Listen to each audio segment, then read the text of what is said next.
Ooh, it sure is cold today. I wonder how much heavier the snow's gonna get. Here to see Odette? I just need to see your tickets for the preview. Perfect. Thank you. I'll hold on to your tickets. Come on in. It's freezing outside.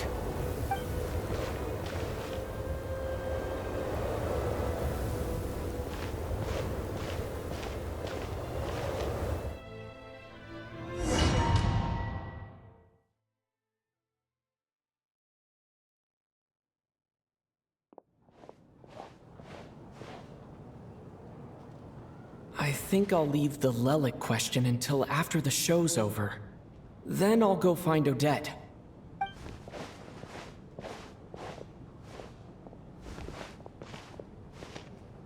Child said he was originally going to come with Tonya. So I'm guessing Tonya's already here somewhere. Is there anyone here who looks like a Tonya? Let's see. It's a small audience. Makes sense for a preview. But wait, I do see some familiar faces. Mr. Chuganov's back again by the looks of it. Oh, and is that Mitya? And that Fatui officer, Valeri. Guess he must be playing cat and mouse with Mitya again. Oh no, it looks like the show's starting and I still haven't found Tonya. Never mind. I'll just have to take a seat for now and see if I can catch her afterwards.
Members of the audience, I'm a staff member here at the theater. Today's performance was a very special one for us, as it marks the first attempt in a long time to revive the classic Snezhnayan ballet, Spirit Seeker. To commemorate this occasion, we would love to take a group photo of the cast, crew, and audience members present today. Could I kindly ask the audience to please come up onto the stage?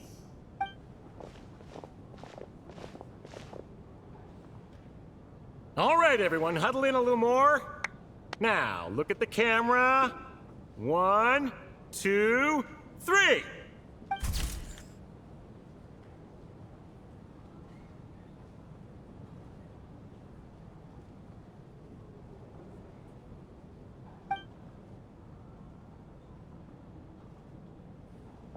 Are you quite satisfied, Mr. Energy Scientist? I rather hope you don't have any other escape plans to add to my workload today. What are you talking about, Sarge? This was simply my way of inviting you to watch Miss Odette's new show with me. And wasn't the performance spectacular? In the future, I heartily encourage you to take a leaf out of my book. Find some soul-nourishing pastimes to enrich your time outside of work.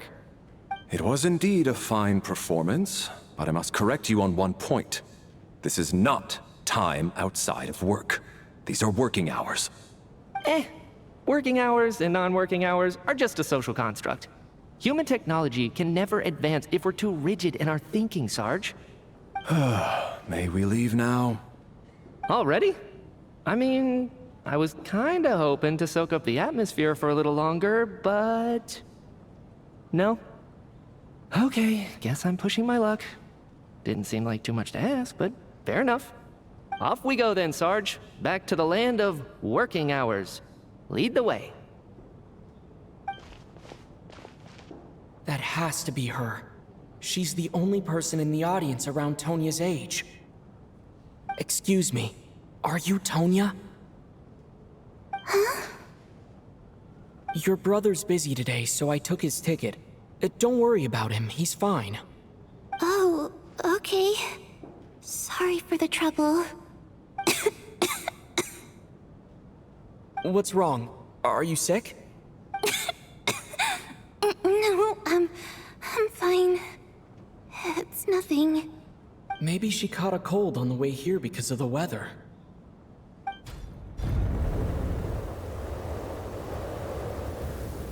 I haven't seen snow like this in a long, long time. It's most unusual.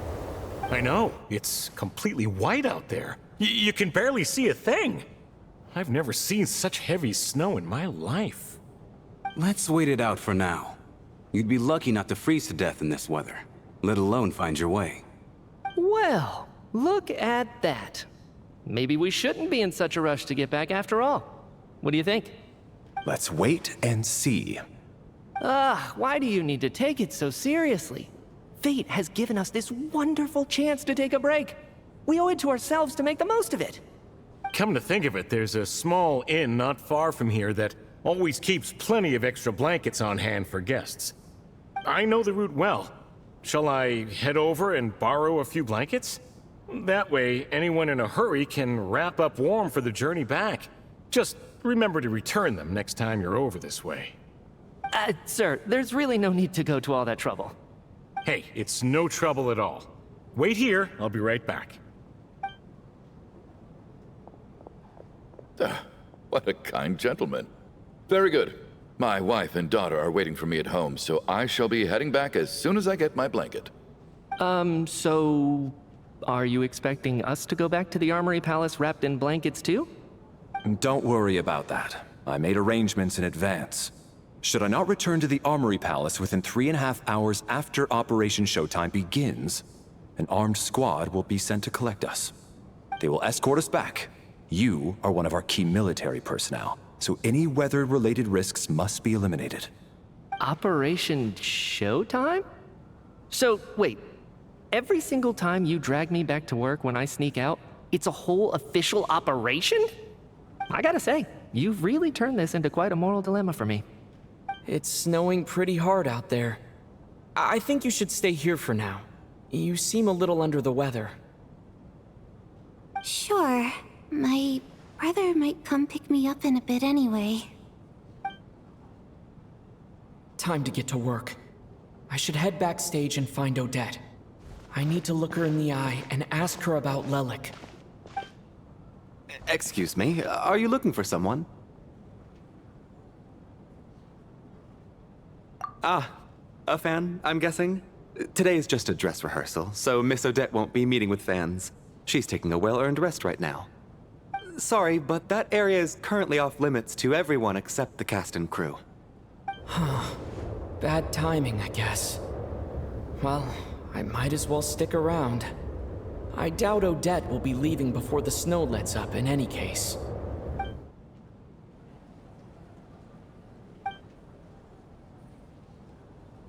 What happened to the gentleman who went to fetch the blankets? How has he still not returned? I was thinking the same thing. It's still snowing very hard. Do you think something might have happened to him? Whatever the reason for his delay, I must say I hate nothing more than people who make empty promises and fail to deliver. Well, I have to treat my employees like that on occasion, but that's different.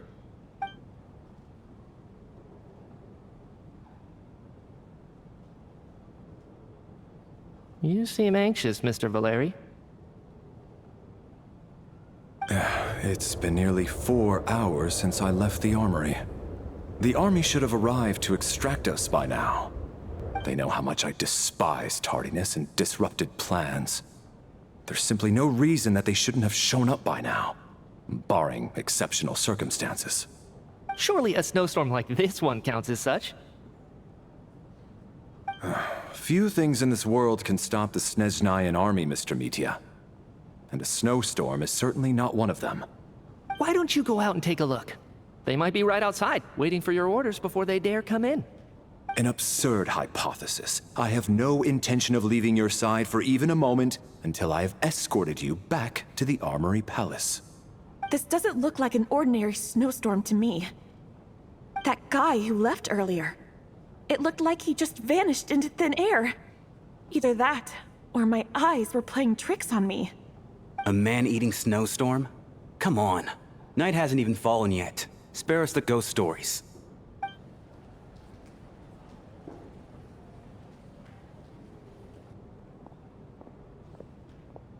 Traveler, didn't know you were coming today. How come you didn't say anything?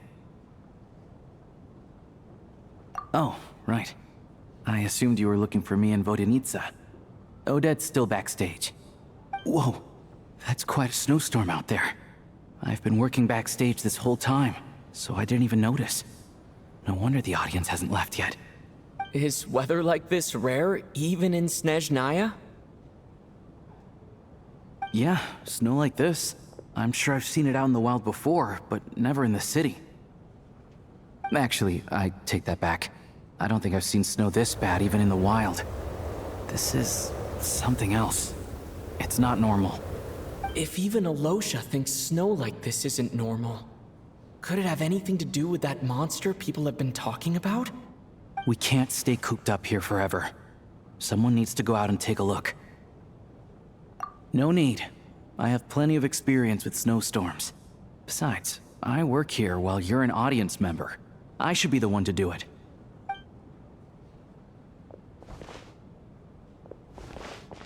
Everyone by the door. Careful not to let the snow soak into your shoes. In a snowstorm, you gotta look after your toes above all else. Heading out, my man? Be careful. I've been told the snowstorm eats people alive. Thanks for the advice. I am planning to be careful. I just want to take a quick look at the situation out there.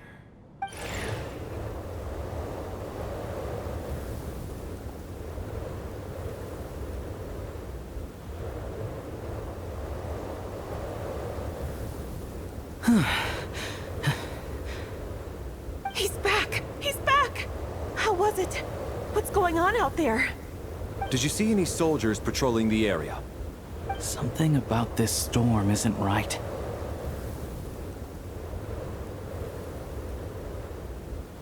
There's no one out there. I didn't see a single soul. And something in the air gives me the creeps. This isn't your average snowstorm. I suspect it might be related to recent events in our nation. I strongly advise everyone to stay here until the snow dies down. Are you serious? So all of us are trapped here now? That sounds a little far-fetched to me. You want to go outside and see? I, for one, am not risking my neck in that weather. This just turned from a minor delay into a major hassle. We can only hope that our friend who went to fetch the blankets just ditched us and went home. Is it really that bad? But my daughter, I won't be able to read her a bedtime story tonight. Huh? What are you all still doing here? Whoa! It's snowing hard. So now we're stuck here? Oh, this is terrible. Luckily, it was just a dress rehearsal today, so there aren't too many people here. On the bright side, the theater's always well stocked with supplies. If the snow still doesn't let up as we get into the evening, you can spend the night here, everyone. At least, I assume that's alright? Odette? Fine by me. This seems like a sensible backup plan under the circumstances. My thanks to the theater for being so accommodating. What are you staring outside and praying for, my man? You anxious to get home too? Oh, Your Majesty the Tsaritsa, I beg you, please do not let tonight's snowstorm stop. This is a golden opportunity to spend the night under the same roof as the 2 top stars in all of Snezhnaya.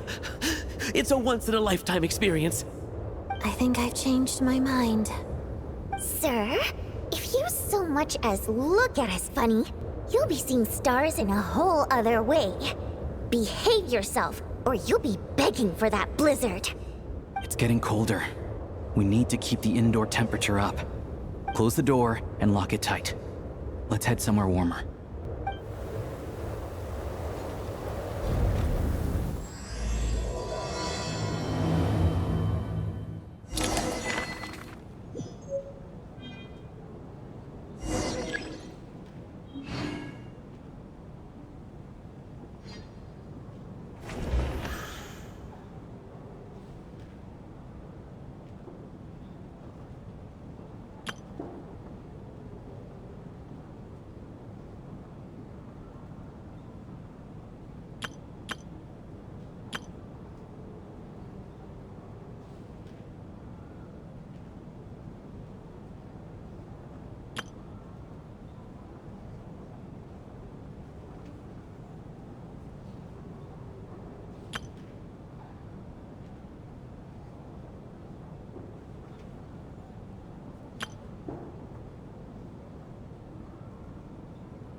And then there's the aristocrats.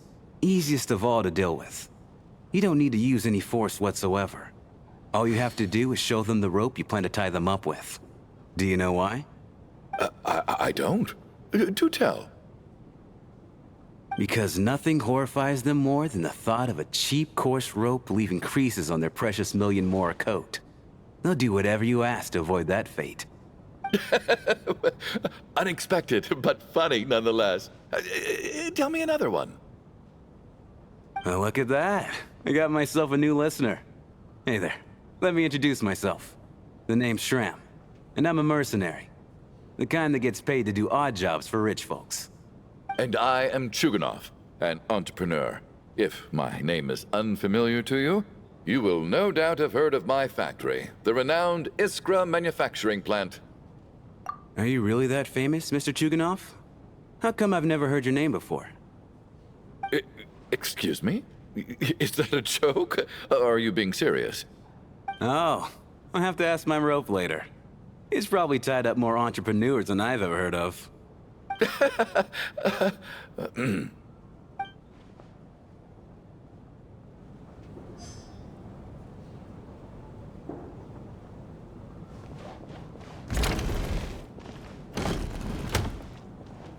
How are you feeling, Tonya? I'm fine. Sorry to worry you. I'm used to it by this point. I take medicine for it. My brother usually helps to get it ready for me. Child must take great care of his sister. He's never mentioned Tonya's illness, though. You know, I actually find this whole thing kind of exciting. Stuck in a strange place thanks to a snowstorm. Having to spend the night with a bunch of interesting characters. It's pretty cool, don't you think? Exactly. It's like one of those stories where an ordinary school trip turns into a magical adventure. I've always wanted something like that to happen in real life.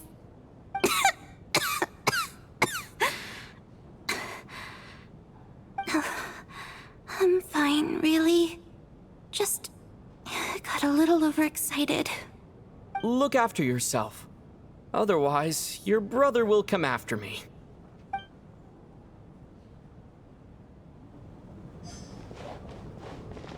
My husband has major trust issues. To him, I doubt even this snowstorm is a good enough excuse for me to stay out all night. That's the price of marrying into wealth. You'll get used to it. I'm not about to stop you if you want to leave, but don't drag me along. Hello? Can I help you?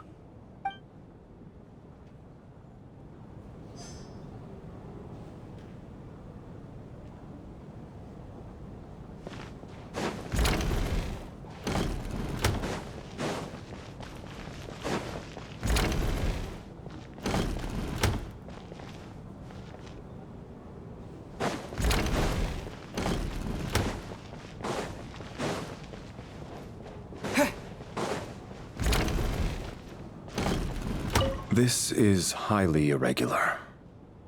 A delay of over an hour during an operation like this theoretically warrants a Harbinger-level response. I wonder what the issue is. The storm, or something else. Sarge, the day you learn to let go and just enjoy moments like this is the day you'll finally understand the meaning of life. Why, hello, sir. I believe you were the one sitting at a nearby table back at Podvorye Restaurant. Any friend of the theater's star performers is a friend of mine. It's a pleasure to meet you. I'm Mitya from the Energy Commission. Greetings. Major Valeri, head of the Special Assignments Battalion. Armory Palace Royal Grenadier Guards, 1st Regiment. I am here to ensure Mr. Mitya's personal safety. Please let me know if I can be of any assistance. Mr. Traveler, I cannot help but notice that Miss Odette is stealing glances at me. Any idea what that could be about? I've racked my brains, but I can't think of anything I might have done to offend her. Perhaps she noticed me spacing out during her performance?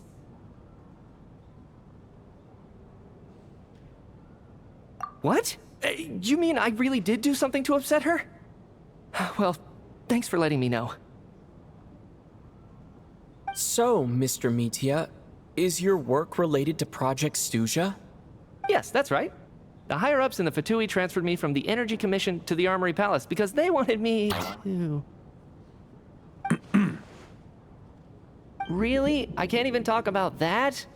Pretty sure it counts as part of my private life. All right, I won't say anything. Sorry, Traveler. As you can see, I'm afraid this pleasant chat will have to end here.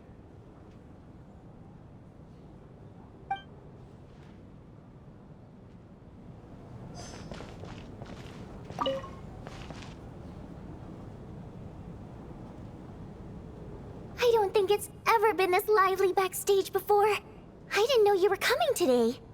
Hey, have you seen Chuganov? I heard he was coming today. Have you spoken to him at all? I'm with you. This could be just the chance we need. Yeah, I gotta figure out a way to coax some more intel out of him. I want to know why he suddenly changed his stance on Project Stuja. What exactly happened before the most recent Vecha vote? For the Rokad, or just out of personal interest? Shh! There are other people around. Don't say the R word!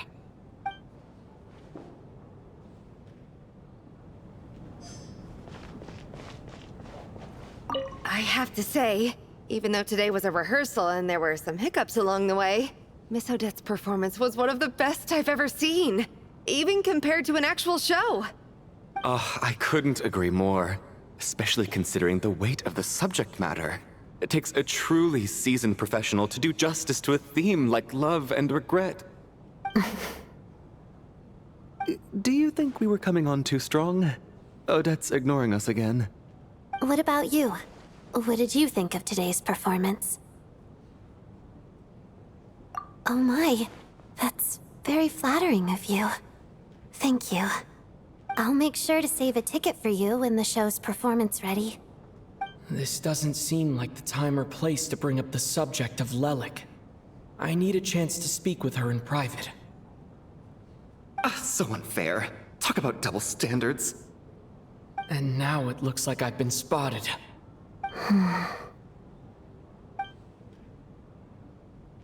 You know Mitya too? No, I don't. I just have a feeling that he might be dangerous.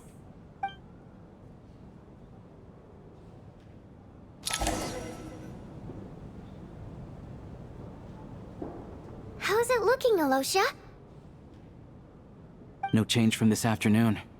Heavy snow with no sign of slowing down. May I have your attention, please? The storm is unlikely to stop tonight, and it'll be even more dangerous outside at night than it was during the day. We at the theater owe everyone here a duty of care. Therefore, we strongly suggest that you stay on site overnight and avoid going outside unless absolutely necessary. In a few short moments, we'll give you a tour of the theater's various quarters. You can choose to sleep in the VIP room, the office, or backstage. Or on the stage if you'd prefer. We won't mind. I'll pass on sleeping on the stage. What if the snow is stopped by tomorrow morning? The early birds in the audience might think we're part of some experimental new show. A drama about sleeping? That could be fun. Maybe we could come up with a title for the production. What? Gotta admit, I didn't get that one. Anyone who doesn't wish to sleep on the stage, please follow me. I'll show you to the rooms.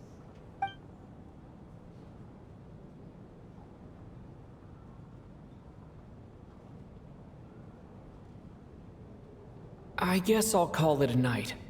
Though I feel like I won't sleep very well without Paimon here. I'm sure she'll be worried that I haven't made it back yet. But as long as she looks out the window, she'll probably realize what's holding me up. I wonder if she's feeling any better yet. At least she hasn't been getting any worse. Still, I should try and get back first thing tomorrow morning.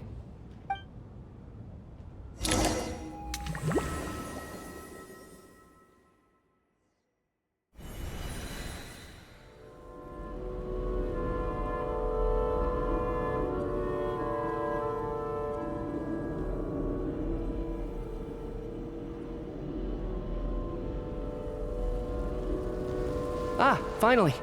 Welcome back to the world of the living, lazy bones. I was about to wake you. The black mist is almost on us. Still waking up, huh? You know, the black mist. It's been chasing us from below ever since we were born.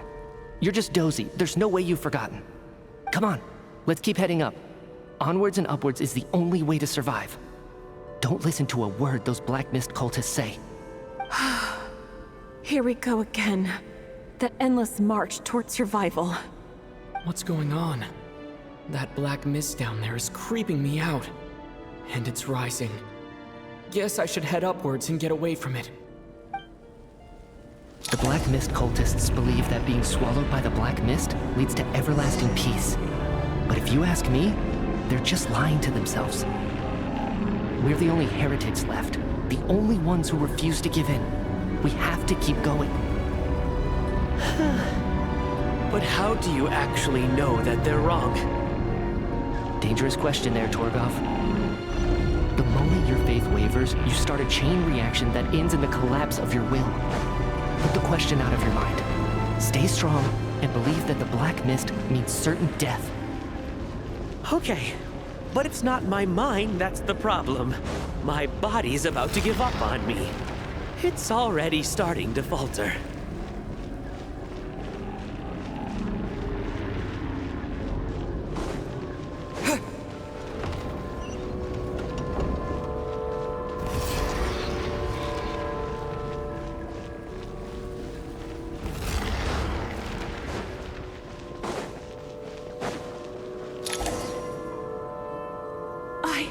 I can't do this anymore. I've had enough of being forever on the run. What's the point of it all? All this will pass eventually, I promise. Keep fighting. It will be worth it. You accuse the Black Mist cultists of being liars. But you're lying too. There is no end to this path. It keeps going up forever. There was never any hope to begin with. The cult of the Black Mist has poisoned your mind, Sobolova. Are you thinking of giving up as well? I am. I think I'll take my chances with the Black Mist over this perpetual torture. As much as I detest the Black Mist cultists, I'm just too weary. Then I bid you both farewell. Let me put my personal opinions aside for a moment and say, I hope that you both find peace within the Black Mist.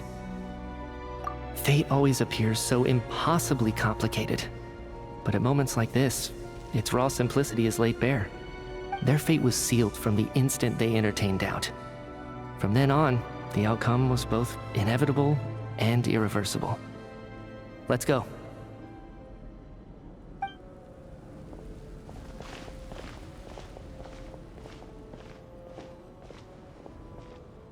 Torgov and Sobolova are gone. I never thought the day would come when even they would be swallowed by the Black Mist. It's just you and me now.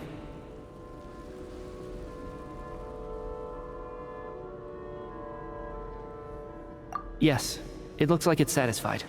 For now. This happens from time to time. But it won't be long before the Black Mist starts chasing survivors once again. No one knows how to stop its advance for good. Well, we should make the most of the precious moments of rest that those two bought for us. Huh? Are you really that sleepy, traveler?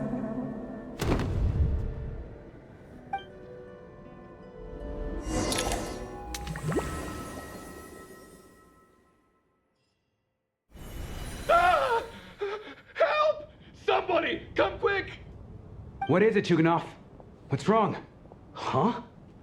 Is it morning already? What's all the commotion? Sounds like it's coming from next door. I should check and see what's going on.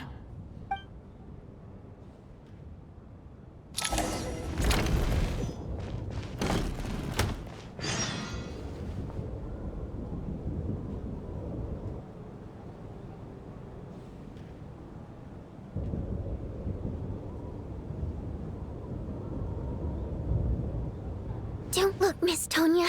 Stay here. Okay.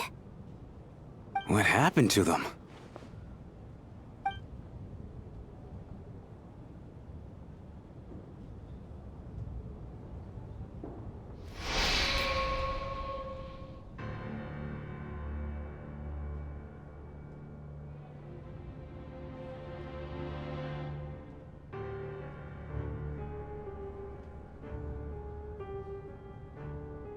These two people have passed away. And the strange thing is that somehow, I knew this was going to happen. I knew that they would be the ones to die. Have I seen this moment before? Or did I have some kind of premonition? I can't remember what it was. Let me take a look.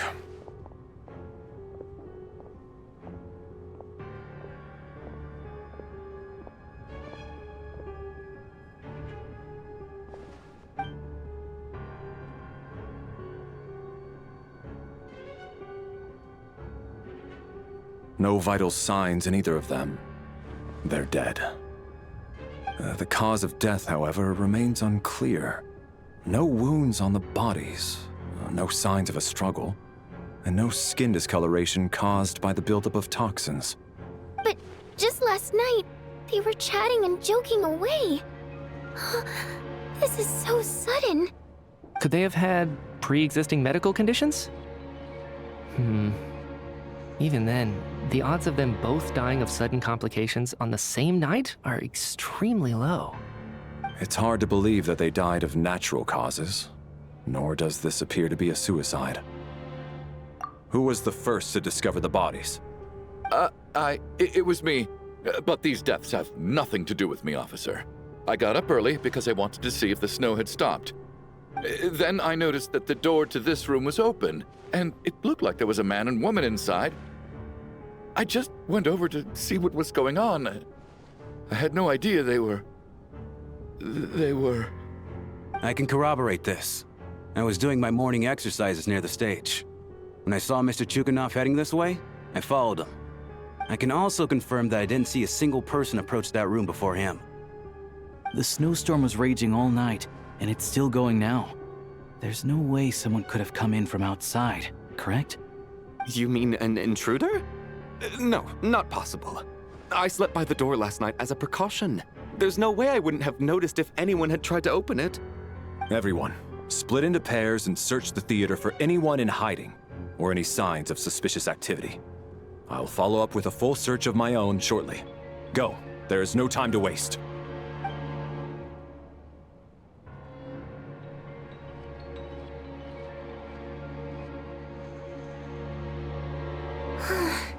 Nothing on your end either? Backstage is clear. No signs of suspicious activity. We checked the basement. Also clear. I don't think there's anywhere here that a living person could hide. Are we certain that the theater doesn't have a back door? Or any tunnel or passageway wide enough for a person to fit through? No, there's nothing like that. If people were sneaking in through some secret tunnel to avoid buying a ticket, we'd have sealed it off ages ago. I also checked the windows. All of them are locked from the inside, and there's no sign of anyone entering or leaving. It sounds like we can safely rule out the intruder theory. If anyone came in during the night in this weather, there'd be no way for them to avoid leaving footprints or water stains. This can only mean one thing. It's like one of those murder mysteries you see in novels and plays, isn't it? The ones where the killer is... one of us. We can't quite jump to that conclusion just yet. Could he be right? It's hard to imagine something like that happening in real life. Set in a theater during a snowstorm, a murder takes place, and the killer is among us. It's such a classic trope that it seems unbelievable. Looking at who the killer targeted, and the clean entry and exit, it all adds up. I know what this is. It's obvious now that I think about it. What is? What have you figured out? Both victims were wealthy, well-known local merchants. And the door was deliberately left open so I would discover the bodies and witness the crime scene first thing in the morning. Such ruthless methods. This was your doing, wasn't it, Lelik? Lelik? You mean Lelik is among us? And he's the killer? Lelik. I know this code name. Member of the Rokot, anti-Project Snezhnaya. Always works alone. I've read the case files at the Armory Palace. Walk me through your reasoning, Mr. Chuganov. What do you know about Lelik?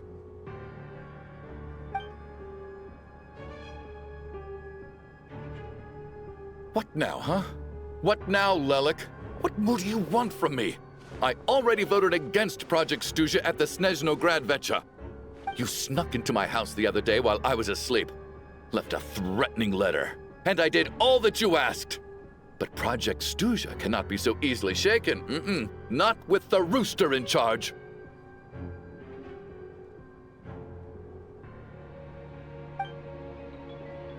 So he really was threatened by Lelik. That makes sense. And now you're resorting to murder to threaten me. Isn't that right? I knew it. The Rokot despises the rich. The lives of the wealthy are but refuse in your eyes.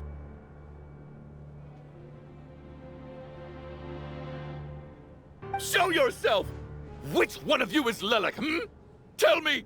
I'll I'll do whatever you want! Just stop playing these mind games!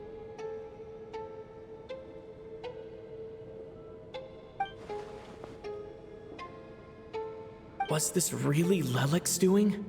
Would Odette really do something like this? If Odette really is Lelek, this seems out of character. But then again, how well do I really know her? I'm probably the only one here with a compelling theory about Lelek's true identity.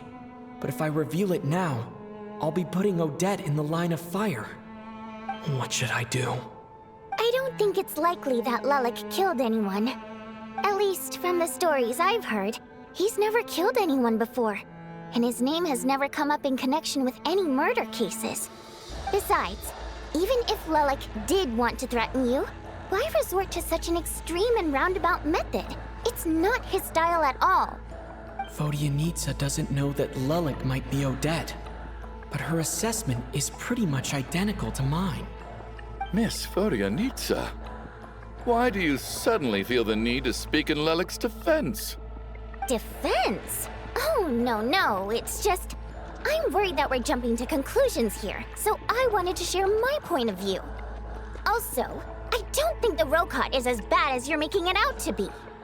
Well, if you think I'm so wrong, what's your theory then, Why don't you tell us who the killer is?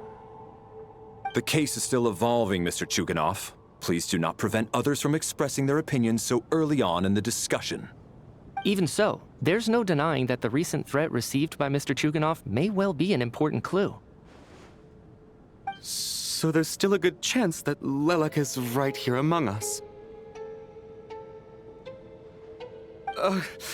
I can't do this anymore. I don't care if it's still snowing outside. I have to get out of here.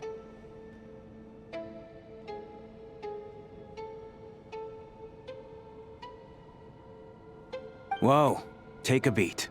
We all know it's far too dangerous out there. Even the soldiers couldn't get to us. Go out that door, and you might not live to tell the tale. And whoever this Lelek is, they're surely not going to murder anyone in broad daylight. Be sensible, my man. You're safer inside. As much as I regret having to say this, I'd like everyone to cooperate and refrain from exiting the premises until further notice.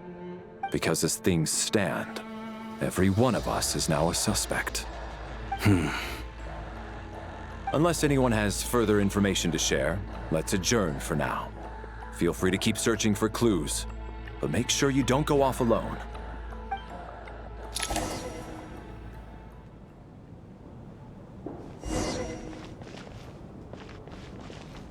You seem to be very comfortable taking charge, Major. You took the reins as soon as things went south. I simply made an executive decision that someone needed to take control of the situation on the military's behalf. Does this offend you?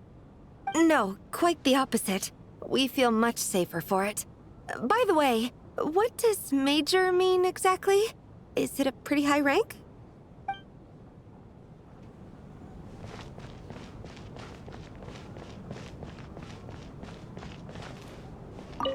I still find it hard to believe there's a murderer among us. Just last night, I imagined we were like classmates out on a hiking trip. There's no guarantee that you can trust your classmates, especially not when you're locked up together. Why did they do this? Was it for money? Even then, they could have just kidnapped the people. They didn't have to die.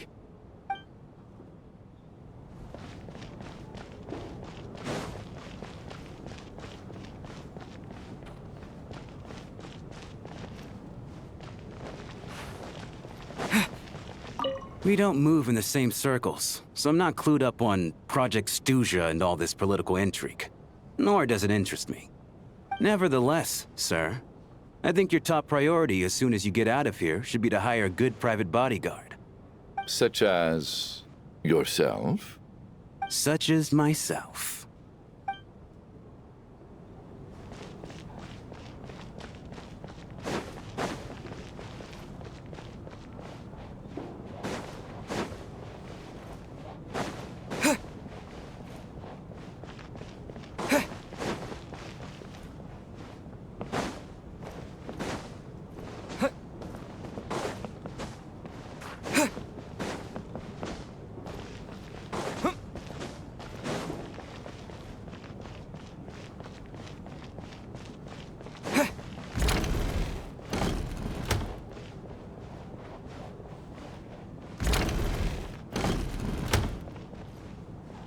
Alright, that was my bad. It was a knee-jerk reaction. I didn't think it through. Luckily, no one suspected my identity. Oh, phew. It's just you. I thought someone was eavesdropping. Since Vodyanitsa and I were on the same page earlier, I think I should share my thoughts with the Rokot members first.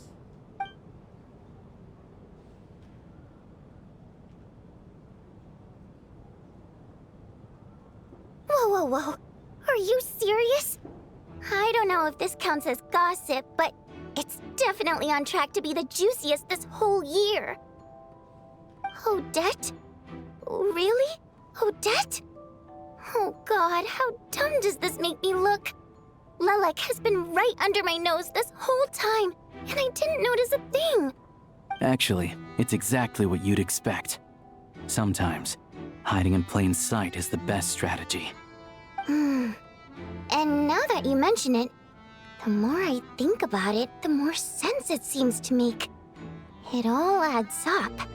What are we up to now? 1, 2, 3, 4...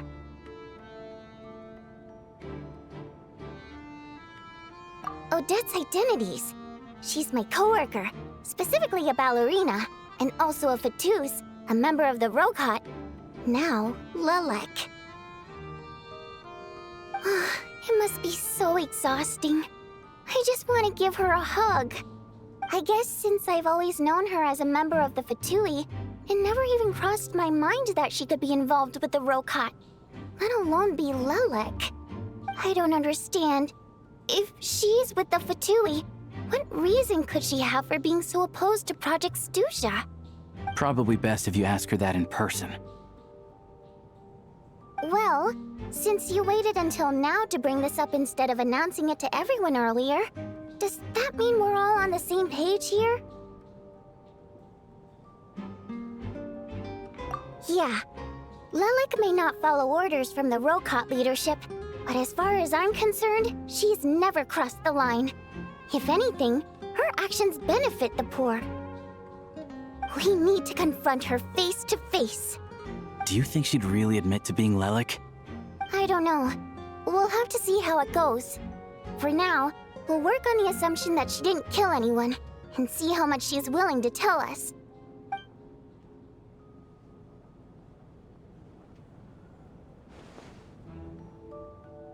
Now's our chance. Odette's alone. Let's go. Hey, Odette. What is it, you guys? Shh. Keep your voice down. We need to talk. So, you're Lelek, aren't you? Alright, fine.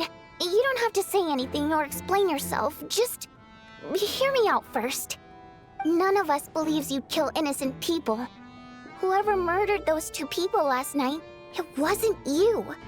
The Traveler was the first to figure out your identity, but he kept quiet during the discussion just now. Still, it's clear where the group consensus is heading. Everyone believes Lelek is the culprit. If your identity is exposed, you'll be in a really bad spot. We're your colleagues, and we know what kind of person you are. I don't want anything bad to happen to you. So, can you clue us in? Tell us everything. The more we know, the more easily we'll be able to cover for you. All right.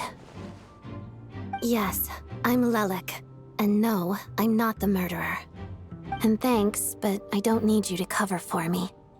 Actually, I'm planning to reveal my identity. Huh? You're gonna reveal that you're Lelek? Here? That's right. I'll admit I was surprised at first when Shuganov guessed that I was here. It was just a lucky guess, but it caught me off guard. But after taking some time to assess the situation and confirm where everyone stands, I don't believe I have anything to worry about. Are you sure you don't need a second opinion? Given the circumstances... Mr. Valeri! What?!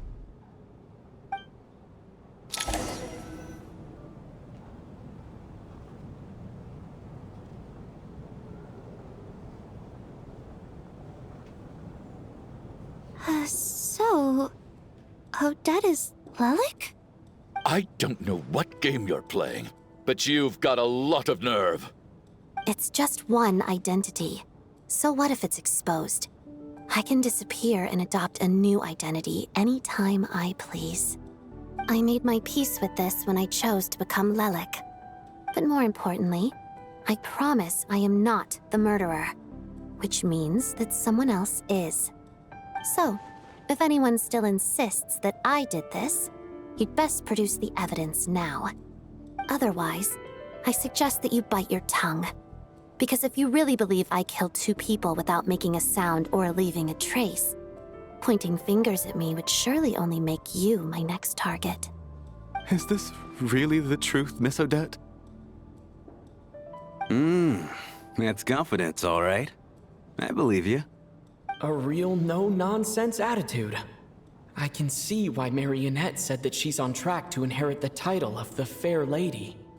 Are you seriously buying this? Hey, officer!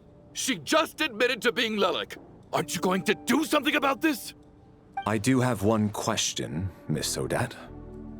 Why have you chosen this moment to come forward and reveal your identity? If I didn't say anything, everyone would be focusing all their efforts on finding Lelik. And that is exactly what the real culprit wants. I don't want to be the scapegoat who lets the murderer get away with this crime. Despite all the accusations, she made the smart choice. A remarkable display of rational thinking under pressure. Clearly, Odette's talent extends far beyond the art of dance. She thought so far ahead. Ugh, why do I always feel like I'm one step behind her in everything? You've convinced me. Dealing with the murder case remains the top priority right now. Let's put the name Lelik and all related incidents aside until further notice. Nevertheless, the group still considers you the prime suspect. I assume you have no quarrel with that, Miss Odette? I understand. You're welcome to keep an eye on me around the clock. I have no objections. Mr. Chuganov? For my wife and daughter's sake, I'll let you off the hook for now. But don't think you're forgiven for breaking into my house and threatening me. Just wait till we get out of here, Lelik. We'll settle the score then.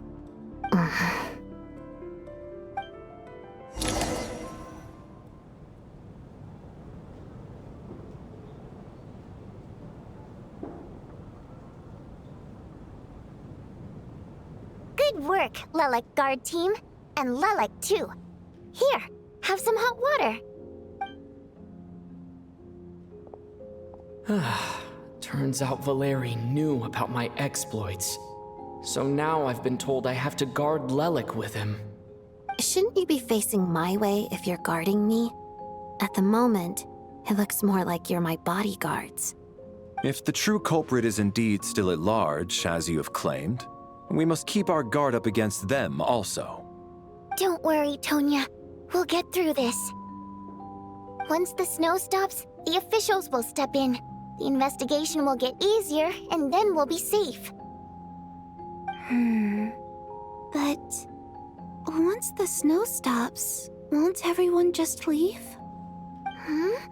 You're gonna miss us, huh? Well, some of us work at the theaters, so we'll still be here. I'll even give you a special backstage pass. Really, Miss Vodyanitsa? That's awesome! You've made a fan for life. Aw, you're so cute, Tonya. All right, let's swear to it. I promise to give you the pass, and you promise to never change your mind about being my fan. Promise. Don't indulge her, Tonya. You don't have to swear an oath over things like that. You really do get carried away sometimes, don't you, Miss Vodyanitsa? Hey, mind your own business.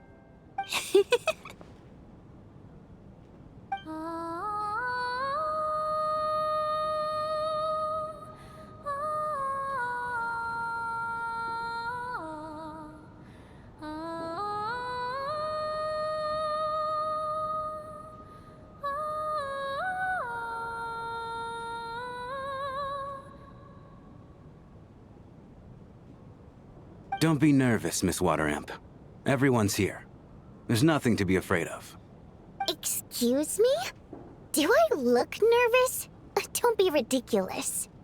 Hmm? No. You sound nervous, lass. Oh. Wait, but how... Okay, plenty of people know that I'm a water imp, but still... How come you understand our primary mode of expression? Primary mode of expression. I've not come across that concept before. Do enlighten me, Vodyanica. Well, it's just... We water imps tend to communicate our emotions to each other by singing, rather than facial expressions. The emotions we convey through song take precedence over our facial expressions. So, we think of it as our primary mode of expression. I'm impressed, Shram. I didn't take you for a man of culture, but you're clearly rather learned. It's not about being cultured or not. The thing is, this mode of expression can usually only be understood by other water imps. It's not a simple case of a song sounding happy or sad. And yet, you're clearly human, Mr. Shram. It's really not the big deal you're making it out to be. I think I just have a knack for it. Plus, I have a... very close friend who's a water imp. A delightful lady. But keep that a secret. Anyway, we spent so much time together that before I knew it, I noticed I could understand her expressions. Oh, I guess that makes sense. Still, the fact that you have a water imp friend is even more surprising. I'd better watch what I'm singing when I'm around you from now on. Hey, what are you implying? You're not secretly insulting the audience in your songs, are you? Heavens, why would I do a thing like that? It's getting late. We should discuss our sleeping arrangements for tonight. To guard against the killer, someone needs to keep watch. I suggest that we don't sleep in separate quarters tonight. It will be safer if we all stay together. As long as someone keeps an eye on Lelik, I'm quite sure we won't have any trouble. Are you saying that you wish to bet your life on Miss Odette being the killer? Nonsense. Of course not. Then I propose the following arrangement for tonight. The Traveler, Odette, and I will form the Night Watch. We'll sleep in shifts, but 2 of us must be awake at any given time. An excellent idea.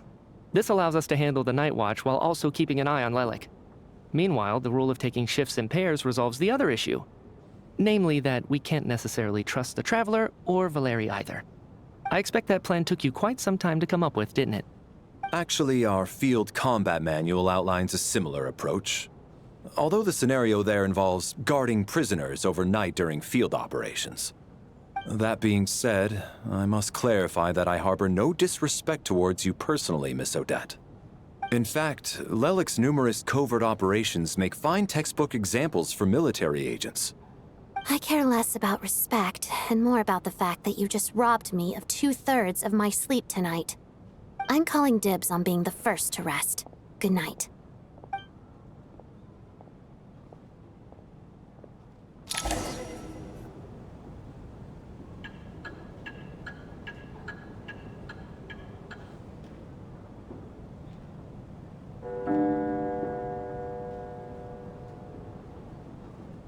It's almost time. We should wake Odette. How are you faring? Oh, not going to argue with that. I'll take a quick nap. If you start to feel sleepy, wake me up anytime. It's finally time for Odette and I to share the Night Watch. I should wake her up.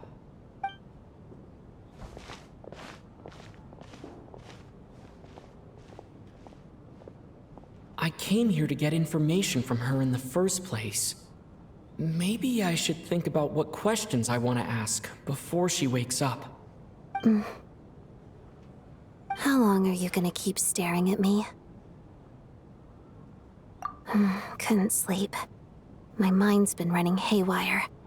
Plus, there's something I've been meaning to talk to you about.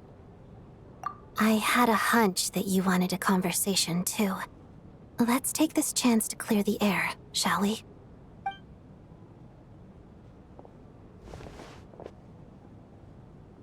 I just had a simple question for you, really. It's, Rosaline. In her final moments, did she have any last words or anything? I see. Well, that was all. I have no other questions. No. She was utterly ruthless in pursuing her goals. That kind of person should be hard to miss. And yet, even though I never approved of her methods, and she was an abrasive person, the fact remains that I am indebted to her. Oh, she told you. I guess that makes sense. I think she and Rosaline were on pretty good terms. Yes. Rosaline wasn't the kind to gossip about this sort of thing. Not that it's any huge secret to me, though. When I was a child, I had to join the Fatui for the sake of my mother and me. I trained under Rosaline. It was extremely grueling, and it didn't exactly come naturally to me. All I could do was try to ignore the biting cold and practice. I was a newcomer who'd managed to make a good first impression on a harbinger. There was pressure to live up to her expectations, to be worthy of the fair lady's reputation. Every day was a struggle against the cold, pain, and fatigue. And most nights, I struggled to fall asleep. After enduring all that, I've become almost immune to the sensation of pain. I suppose that was the cost of survival. Surely, any child who had to experience that would grow to hate her lot in life, don't you think? So, I put an equal amount of effort into my ballet. Because in my young mind, that was the only way to defy my fate. It was my way of telling her, the Fatui's demands and your expectations of me are not what I wish for. One day, I will leave. I think she probably blamed my poor performance in training on my passion for ballet. She knew my heart wasn't in it. One time, when I was secretly practicing a dance at night, she suddenly showed up. I knew she was there to catch me red-handed. I told her, "You don't deserve to watch the dance I learned from my mother." She looked stunned. I guess she was surprised that I lashed out first, before she had the chance. But strangely enough, on that occasion, she wasn't fierce with me like she was during training. Instead, she fell silent for a moment, and then left. After that, she never interfered with my dancing or asked me how it was going. She never came to watch me dance again either. Not even once. She was. But even now, whenever I take out this core Ignis, I can't help but think of that night. Of the look on her face. Sort of. Although gift might be too kind a term. This is her flame sealed within ice. A symbol of her favor, yes, but also her way of keeping an eye on people. She knew the location of every piece of core Ignis. If any recipient started acting suspiciously, she'd be on to them immediately. Trust her to make even a mark of approval feel suffocating. So, when news of Rosaline's death reached Snezhnaya, many people immediately crushed their core Ignis. It gave them a profound sense of relief, like they'd broken free from her shackles. But I kept mine. With my sensitivity to pain being as dull as it is, the warmth from this core Ignis is one of the few things I can still feel clearly. I still wonder, did she really come to stop me that night? I wasn't sure, but I was scared, so I said some really awful things. I guess she didn't leave anything behind. Not that I expected her to. It's fine. It's just A bit of a shame that we couldn't settle our differences before the end. She did. Are you sure she was talking about this event?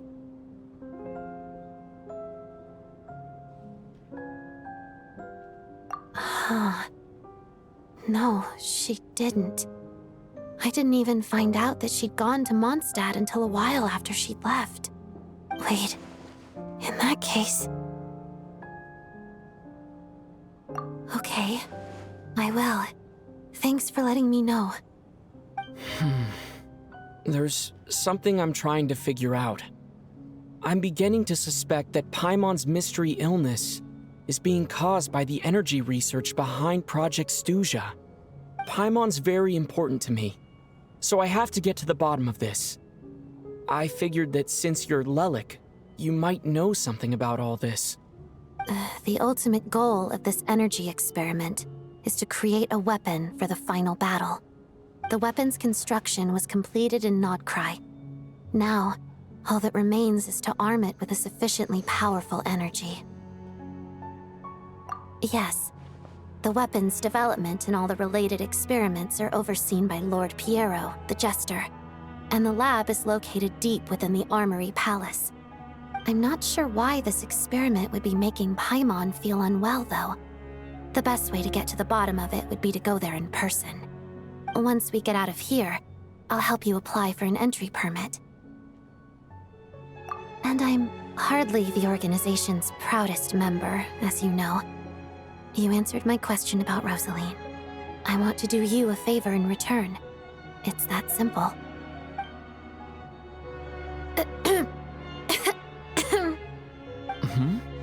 What's wrong? Are you not feeling well?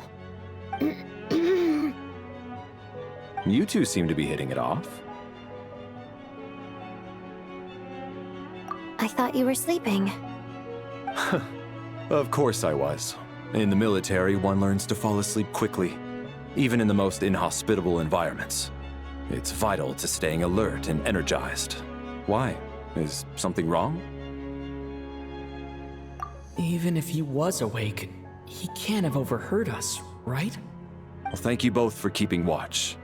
Traveler, I'll take over for now. It's your turn to get some sleep. Sure.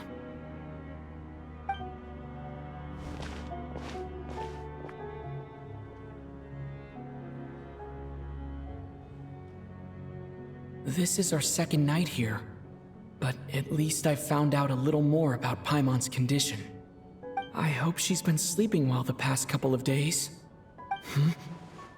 Why do I feel like I'm being watched?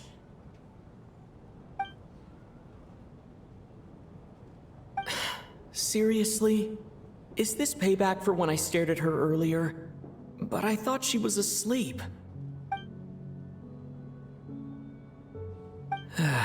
Never mind. I'd better try and get some sleep myself.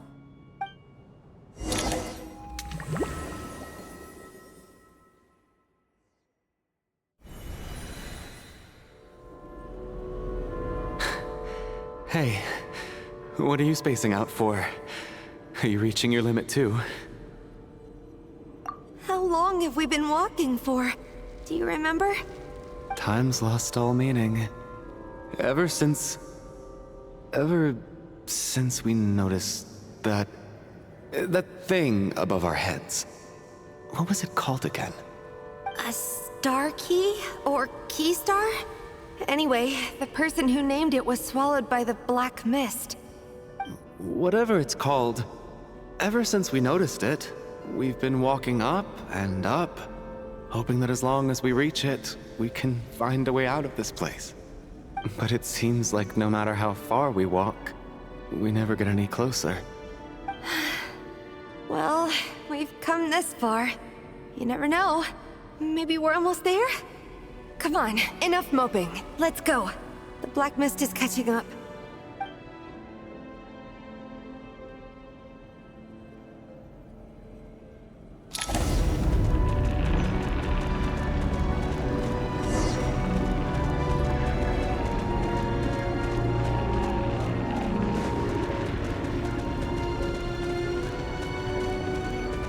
We got our... Monsters! Watch out! Not again! I've lost count of how many times we've run into them. Be careful. What the hey, tough guy? Back up in here. Yeah! Now I'm back! That's it! Now I'm back! Yeah! What the?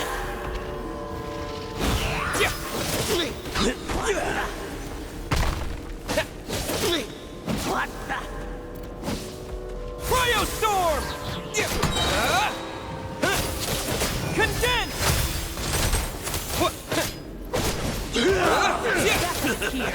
Ouch. Shut up! Run faster.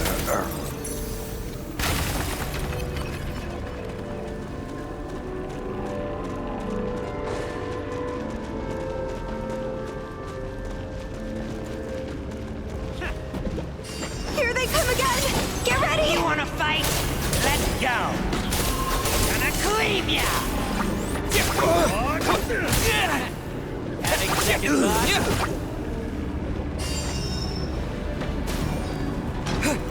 Back up in here. From the way! Fighting frog!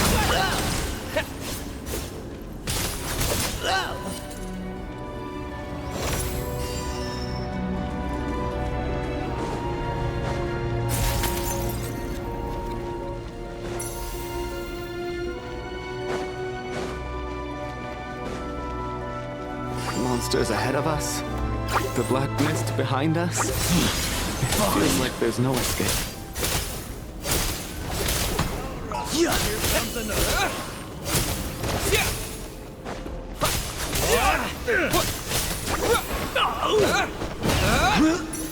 Encase! Condense!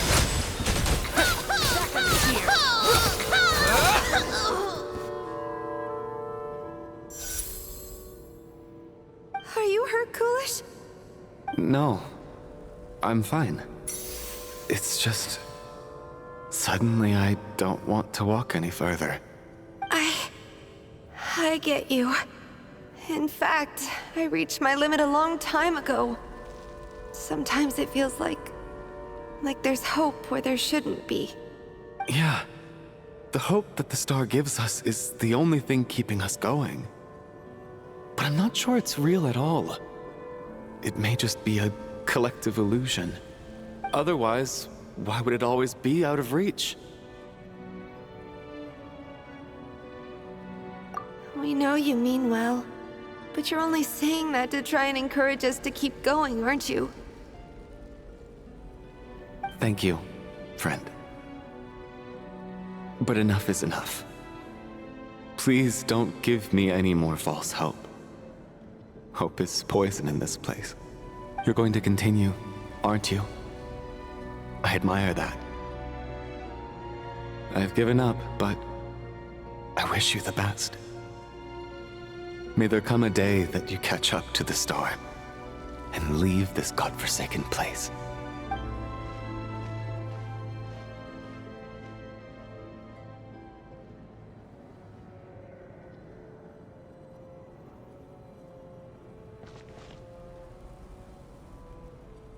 It's not an illusion.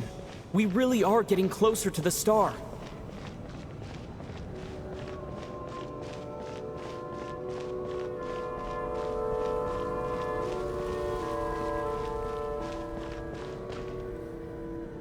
Congratulations. You're the first person to make it here.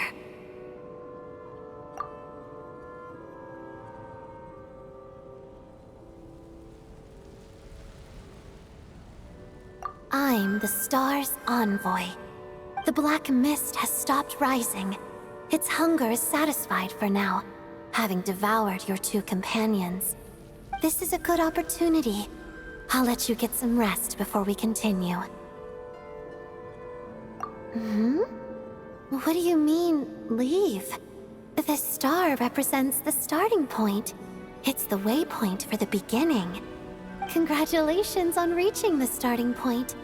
Once you are ready, we will head out and walk upwards. I will be right by your side the whole way.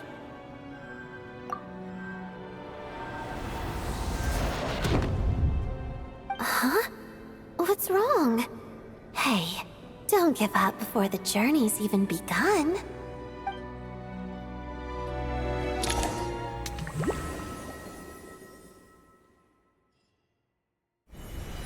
Rampana!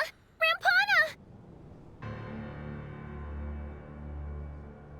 Is that Vodyanitsa's voice? What happened? Coolish, wake up! Please wake up!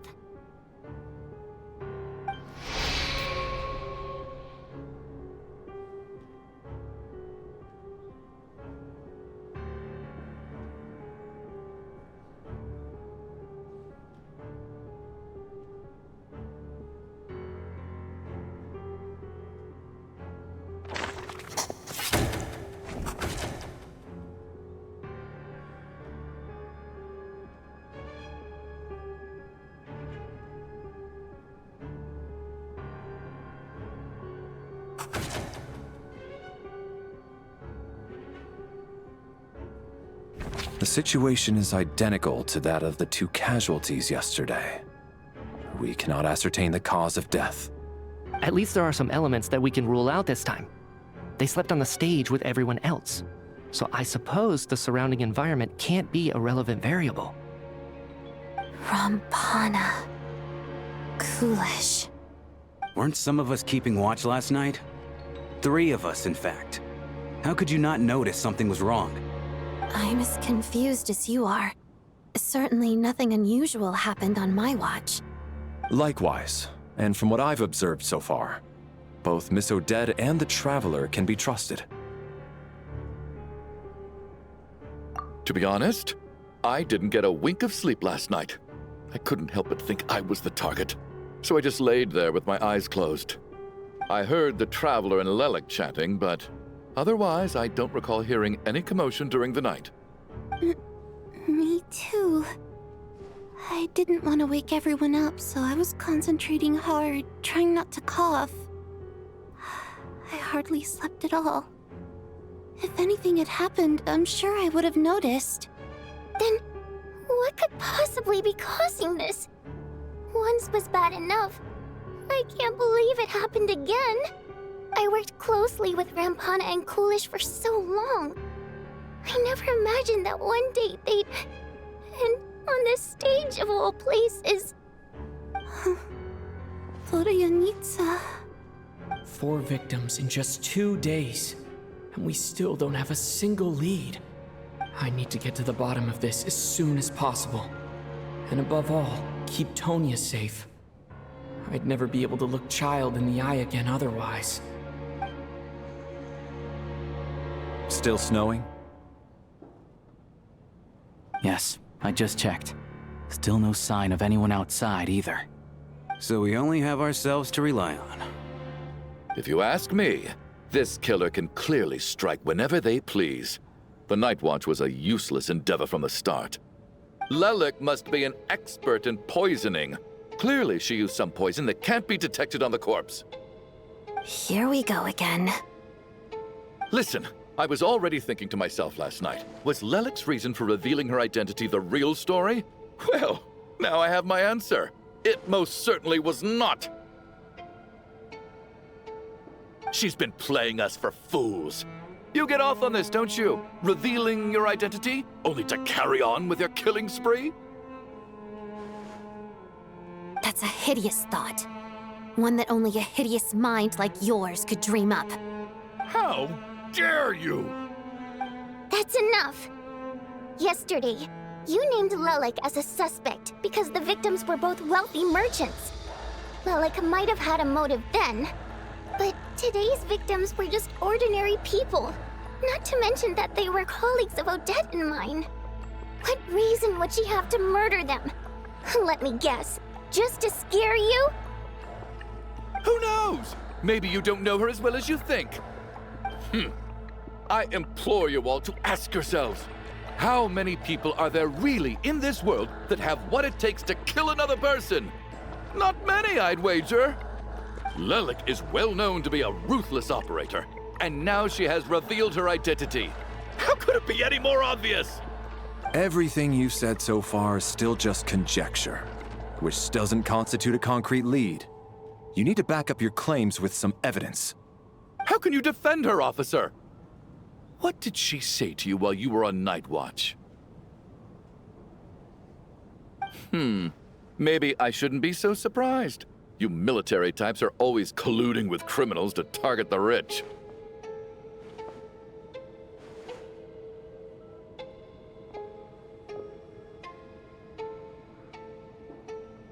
All so you can get your grubby paws on our hard-earned fortunes, then tell us to fall in line.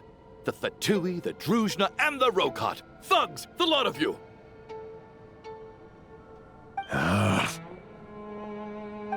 Don't you dare!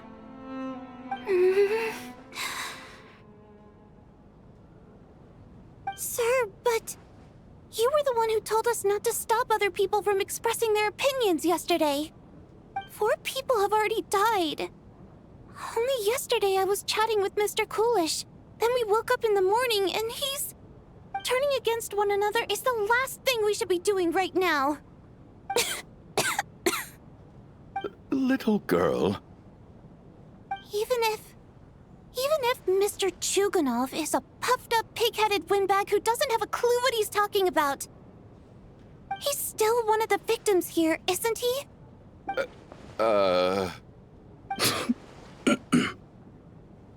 Quite. I had no intention of resorting to violence. But you're right, Miss Tonya. I ought not prevent him from speaking his mind. In any case, I believe Mr. Chuganov has calmed down a little now. We may resume our discussion. I don't think there's any need for that. What is there to discuss? Nothing about this situation is normal. Did you have an idea, Mitya? You're the brainiac here, right? Come on, clue us in! I've been mulling something over. All the leads we have so far concern things from outside the theater. Miss Odette's alter ego, the threats Mr. Chuganov received. But then there's the 2 double murder crime scenes themselves, which have given us absolutely nothing to go on whatsoever. That's highly unusual. Even with the most careful killers, there's always some evidence left behind. So what are you suggesting? I think this could be a supernatural event. It isn't characteristic of human-on-human homicide at all. Correct me if I'm wrong, but aren't you supposed to be a scientist? That doesn't sound like a conclusion someone like you is supposed to make. I got into scientific research because of my insatiable curiosity. But if the present situation defies all known scientific explanations, I don't mind shifting my curiosity toward the paranormal instead. Now that you mention it, I remember when I first came to the theater. I heard rumors about this place being haunted. Haunted? Yeah, I think I heard the same thing. But I mean, they're only rumors, right? We've worked here for years. Surely we would have noticed any spooky goings-on by now. Well, this has taken an unexpected turn. A haunted theater? If Paimon were here, she'd probably be hiding behind me in fear right now. Why don't we take this opportunity to look for clues again with a more open mind? Maybe a different perspective will help us see something different. Very well. Whether it's criminals or ghosts we're looking for, the same rules apply. Everyone needs to tread carefully. I'll move the bodies into the same room for now.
Chin up, my man. That soldier guy just gave you a bit of a fright, that's all. Think about your wife and kids back home. That'll get you your mojo back. Me, for example? Whenever I get hungry, tired, sleepy, or thirsty, I just think about that water imp friend of mine. And everything's suddenly alright again. So daydreaming about women somehow removes your need for food and water, does it? Don't be absurd. Chin up, my man. Me, for example? So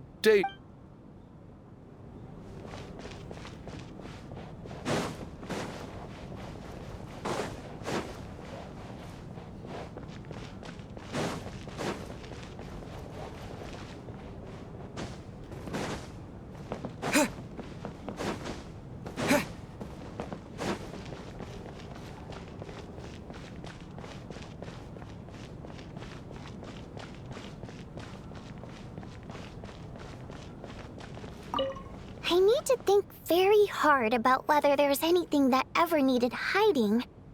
After all these years, there must be some things even I've forgotten about.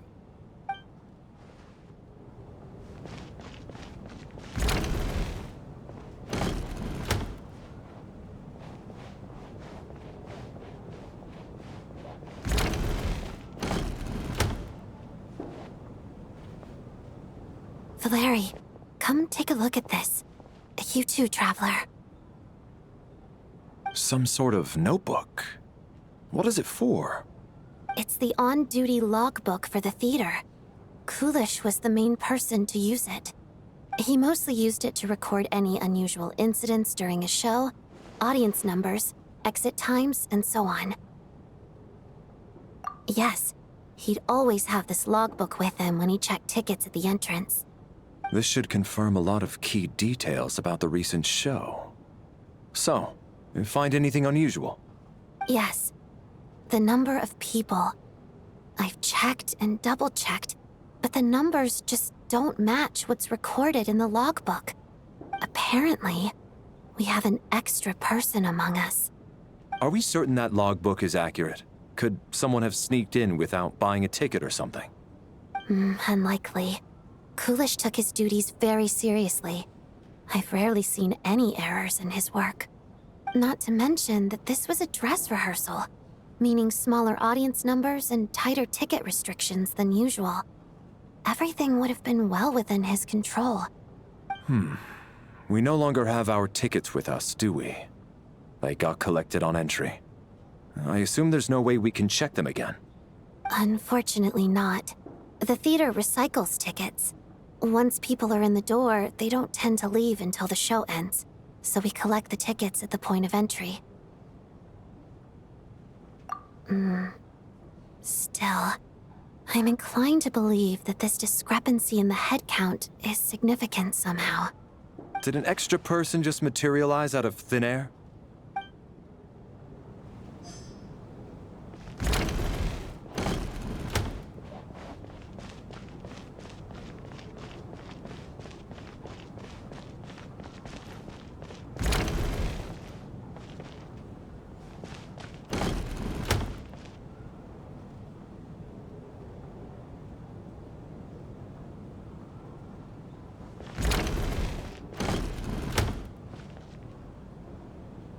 Ah, Traveler. Since you're here, come take a look at this. Alosha found it. We're both curious to hear your perspective. It appears to be an investigation report. And the focus of the investigation was the rumors of haunting we heard about earlier.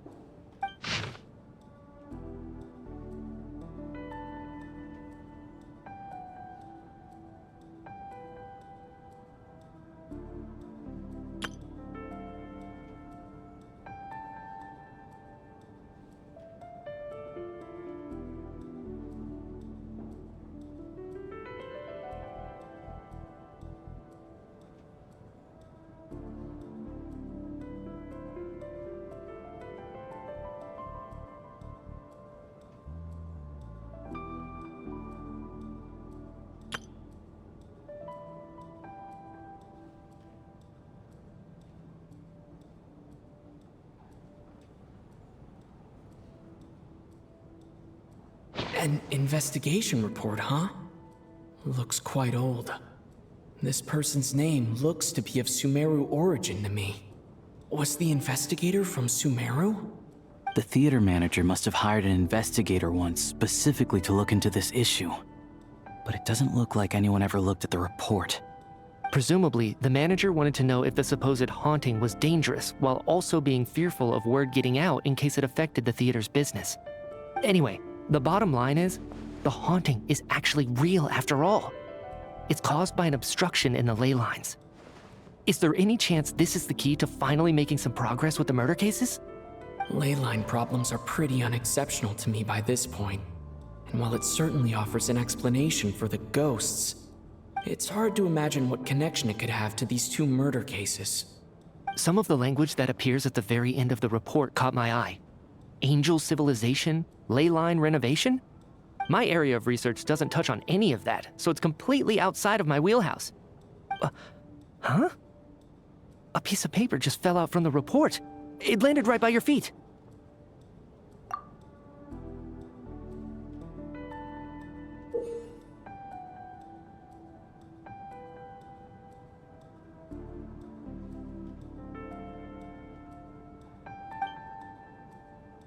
How unnerving. It was tucked inside the report, so it must be a note left by the author. Death is near. Is that supposed to be what's going on here? With us, in the theater?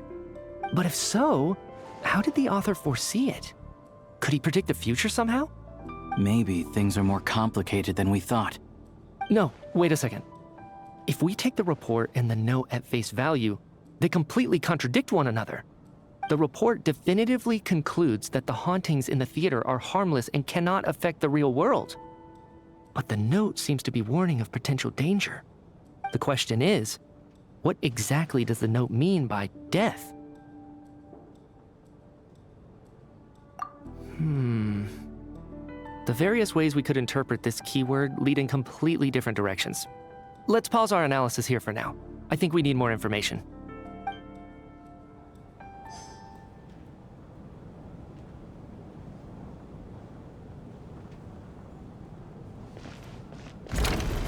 The question is,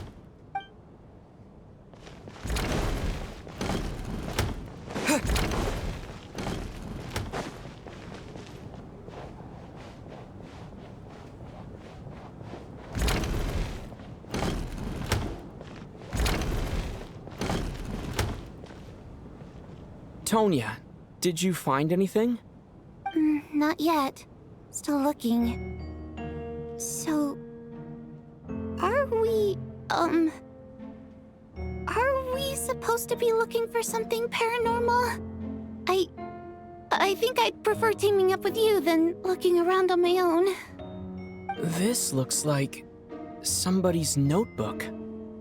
Shall we read it together?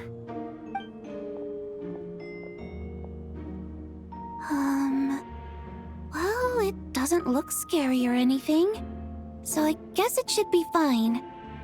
All right, let's read it together.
This has to be Vodyanitsa's writing, surely.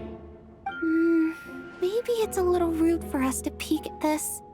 I feel like I just read someone's secret diary by accident.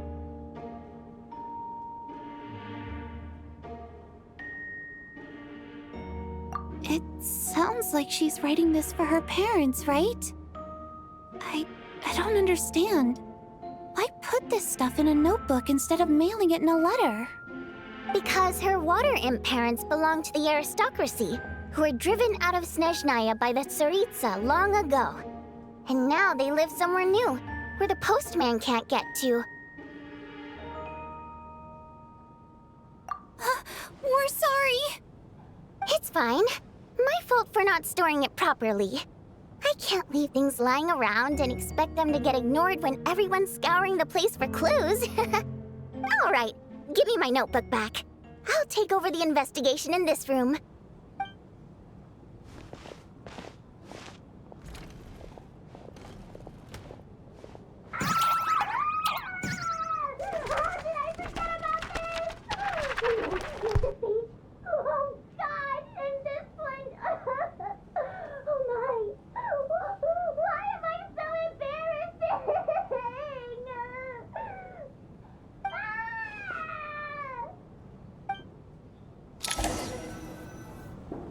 If we take all this together, it's not impossible, is it? If anything, it's the natural conclusion. Oh, I beg to differ. This sounds to me like a product of a researcher's vivid imagination. And perhaps it's because I'm still viewing this through the lens of a typical murder investigation. But still, I'm struggling to be persuaded by your theory. Does it really sound that far-fetched? Alright, well, let's treat that as speculation for now. I do agree with what you've said, so let's go with your idea for now. Good. Okay, now that we finally have some meaningful leads, I think it's time to reconvene. Let's get the others.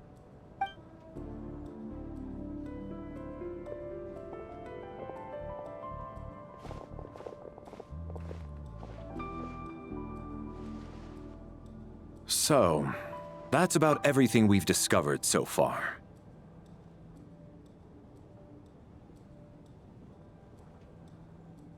I'll share my theory first. Based on what we've learned from the logbook, I believe the extra person among us is most likely the killer. If the killer had simply bought a ticket, it would have greatly increased the risk of their identity being exposed. I expect he or she either hid in the theater ahead of time, or found a way to slip past the ticket inspection. They then blended in with the group and waited for an opportunity to strike. What about the note found in the investigation report? Any thoughts on how that fits in? The killer may have simply planted it there as some sort of sick joke. I've seen my fair share of psychopathic killers. They love playing cryptic mind games. So, it has nothing to do with the haunting of the theater after all. This theory makes sense to me. If we have an audience member unaccounted for, chances are they didn't come here to watch the show. Could it really be that simple? So, in other words, all we have to do is find out who got in here without a ticket, and all our problems will be solved? Then let me make one thing clear. All the theater staff should be well aware that I came here for the rehearsal legitimately, yes? There's no way I'm the one who didn't have a ticket. It's true. I hear you used every trick in the book to get a hold of that ticket, too. Everything short of throwing a temper tantrum and rolling around on the floor at the entrance. I most certainly did not degrade myself in such a way. Probably a stupid question, but I might as well ask. Did anyone here get in without having their ticket checked? Hmm? Guess it was naive of me to expect them to just admit to it. Especially after the unprompted Lelik reveal. Once was already a miracle. Twice would be unfathomable.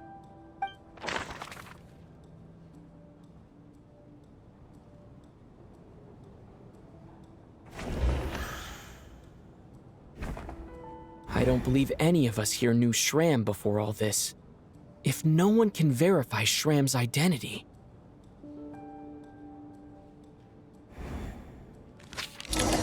Mr. Shram, Did you really go through the ticket inspection to get in here? Huh? Me? Why am I being singled out, my friend? Do I seem that suspicious? It's not that you stand out as suspicious, more that everyone else has been ruled out as trustworthy. Okay. Well, we spent the best part of 2 days together now, so I'm sure you can all tell what kind of person I am. I'm a true gentleman. I never dream of doing something like sneaking to the theater without a ticket. Yeah, I have no doubt that you're a good person. But the problem is, none of us here actually know you, so no one can say for sure that you are who you claim to be. Although, actually, what was it you said last night? Yeah, you're friends with that water imp, which is why you understand our primary mode of expression. Last time I checked, there were barely any of us remaining in Snezhnaya, since most of the water imps left. Could you tell me a little bit more about your friend? There's a good chance I actually know her. And I suppose it's also kind of a way for everyone else to get to know you a little better.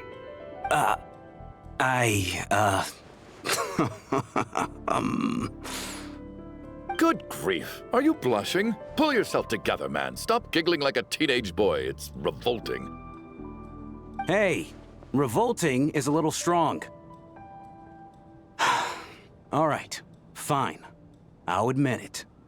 That water imp friend of mine, the truth is, we're dating. I was just the bodyguard hired by our family. But the stars must have aligned, because sparks began to fly between me and their daughter. Never in my wildest dreams did I think I'd get so lucky. We don't need details. Just get to the point. Okay. I'm just a little hesitant to reveal her name, that's all. You know how it is.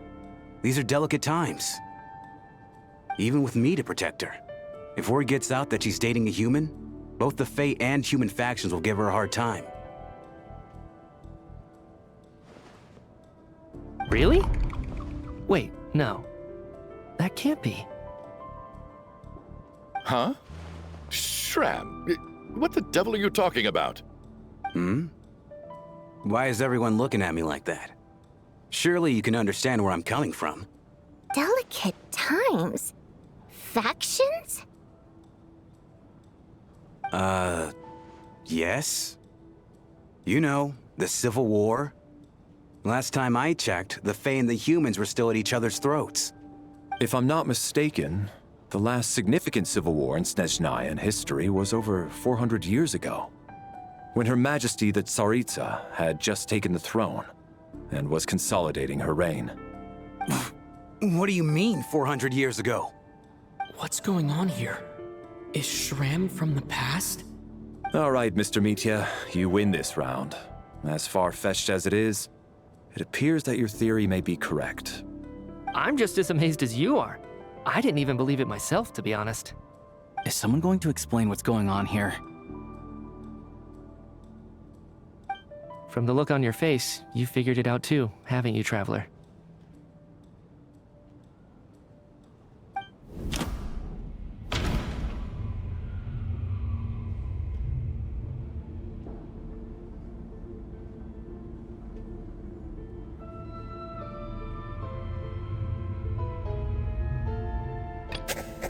That seems to be the case. Shram's the extra person, but there's no way of learning his identity from this clue. The theater's ley lines have been modified to block souls within its grounds from returning to them. Some souls can even wander this place forever. Mr. Shram's statement proves he is from hundreds of years ago. And according to the investigation report on the theater hauntings, Mr. Shram is very likely a lost soul wandering the theater.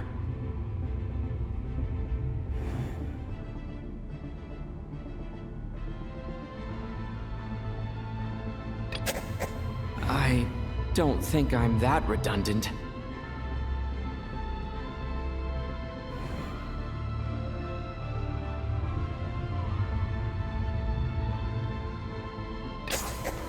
For some unknown reason, The soul that has been wandering the theater due to the ley line issues has joined our group and blended in.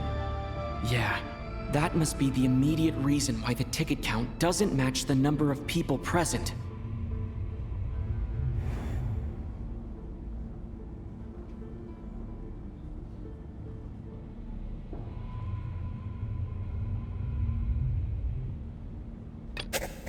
All of last night, Lelik, that is. Odette was under surveillance, which rules her out. We've basically proven Lelik's innocence. The contents of the investigation report have been verified. There are indeed ley line issues and wandering souls in the theater. Death likely symbolizes the deceased. Mr. Schramm, for instance. Death is near. That must mean that there's a dead person in our midst. That's the truth, isn't it?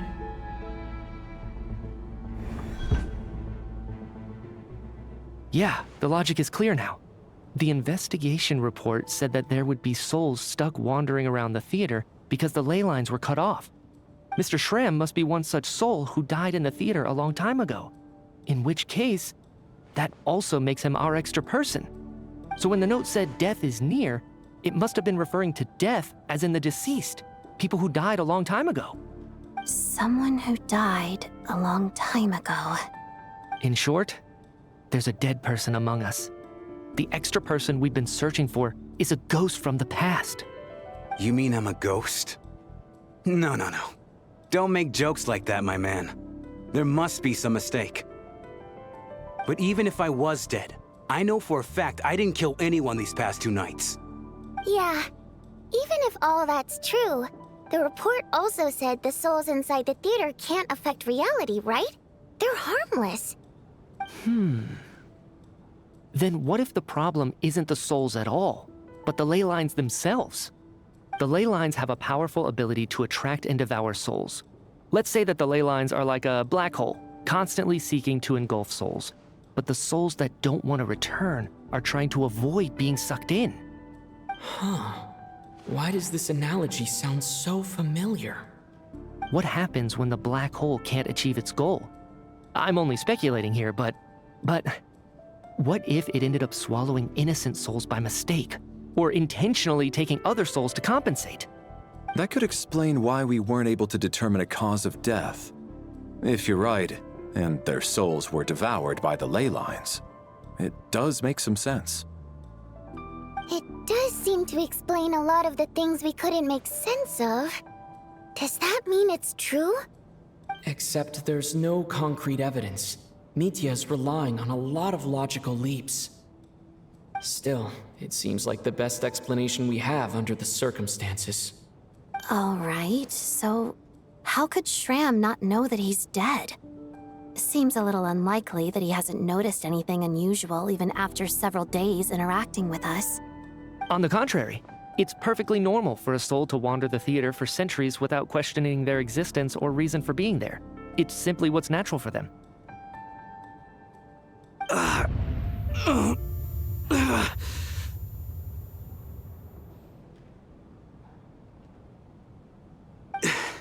You know what, Mr. Brainiac? I think you might actually be right after all. I'm trying to remember and...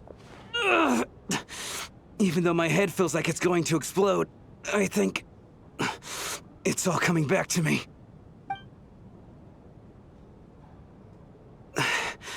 I was the one who didn't want to remember my own death, so I forced myself to forget. Well, I'm sure those are painful memories. My lady and I snuck out to go on a date one day. We bought tickets for the theater. It wasn't really my thing, but I was just happy to be together. All of a sudden, a group of people burst into the theater, shouting for all the water imps to get out, performers and audience members included.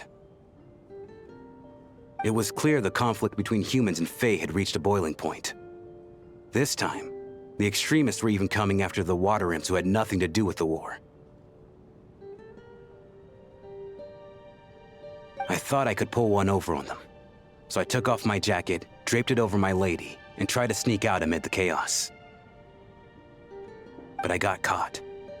They started shouting, calling me a traitor to humanity. But I was going to do whatever it took to buy her a chance to escape, no matter how many people stood in my way. I had to, both as her bodyguard and out of love. It's all right, friend. You can stop there if you want. You don't need to dig all that up again. It's just... Even now, I'm still struggling to accept the truth. How could I be dead? I'm sorry, everyone. If I'd known I was a dead man walking, I wouldn't have dragged you down with me. If I'm the cause of all this death, then punish me however you see fit. But, Mr. Shram... No. I refuse to be a burden. I know what I have to do. You said I've been wandering the theater for centuries, right?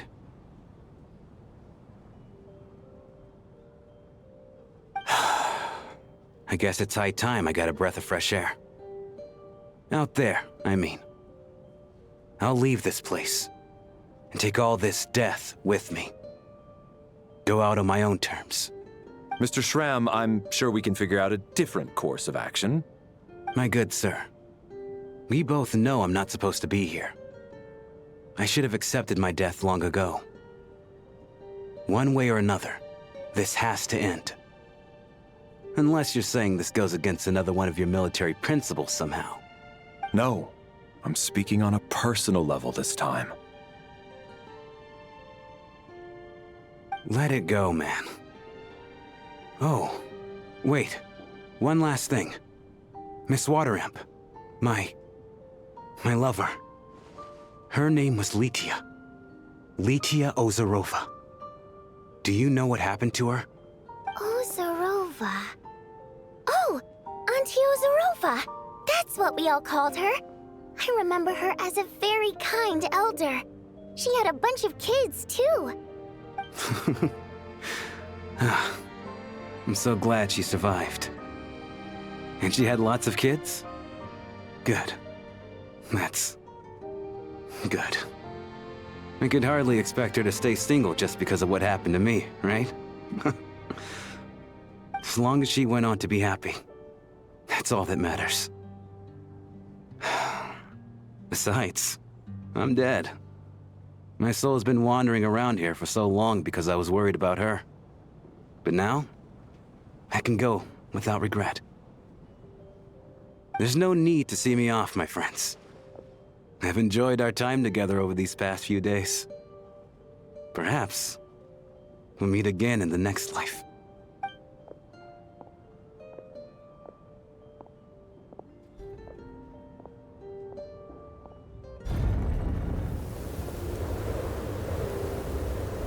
Take care, my man. I know Mr. Shram was already dead, but...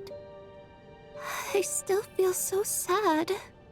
Death is cruel, no matter how we might try to make sense of it. So, was the conflict between Fae and humans really that bad back then? I was only little, so I don't remember much. It's terrible to think that so many innocent people had their lives turned upside down. Even the historical records about that time period don't say much about it. All people know is that the Tsaritsa founded the Fatui, drove out most of the Fae aristocracy without explanation, then used her terrifying power to suppress the humans. It seems to me like the Tsaritsa chose to make herself the enemy. She downplayed the conflict, directing whatever animosity both sides had for each other at herself instead. That's also why, despite how brutal the conflict was at the time, there hasn't been much lingering tension between humans and Fae since. Things have been fairly harmonious for the past few centuries. So, the Tsaritsa banished the Fae to protect the Fae living in the city? She offered herself up to be hated in exchange for peace. Maybe it's not quite as bad as it sounds. I don't think Her Majesty is too concerned if mortals hate her or not. And besides, there are very few who truly do. All this time, I had no idea. All right. If Mitya's theory is correct, then I think we can consider this matter settled. Let's all take a break.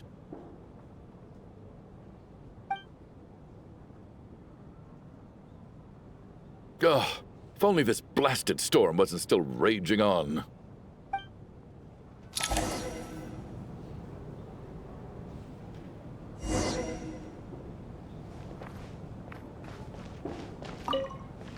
I was actually planning on hiring him as my bodyguard after we got out of here, you know. Oh, poor guy.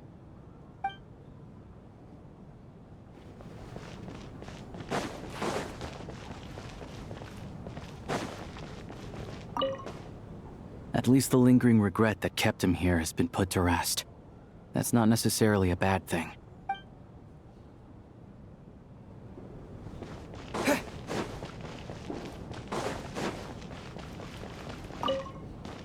Even though Shram was already deceased, his decision to walk into the snowstorm was still a sacrifice, and a very brave one.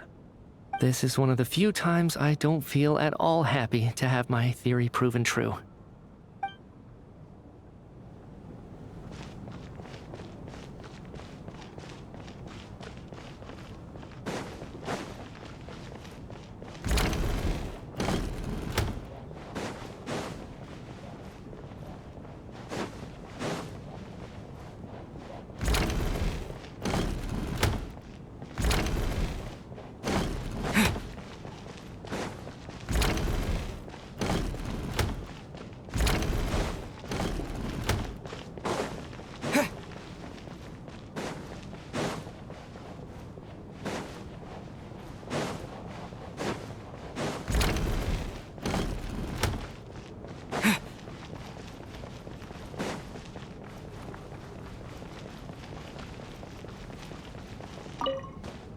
Well, at least it seems like Mr. Shram stayed optimistic until the end.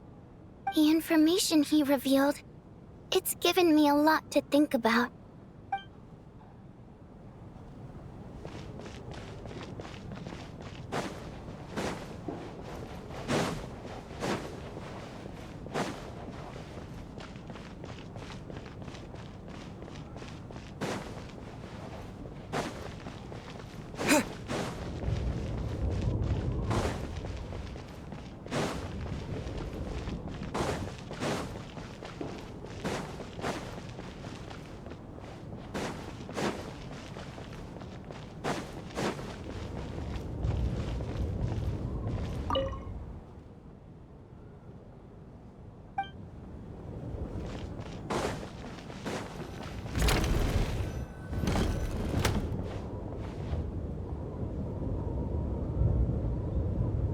Looks like now we can just rest until the snowstorm stops.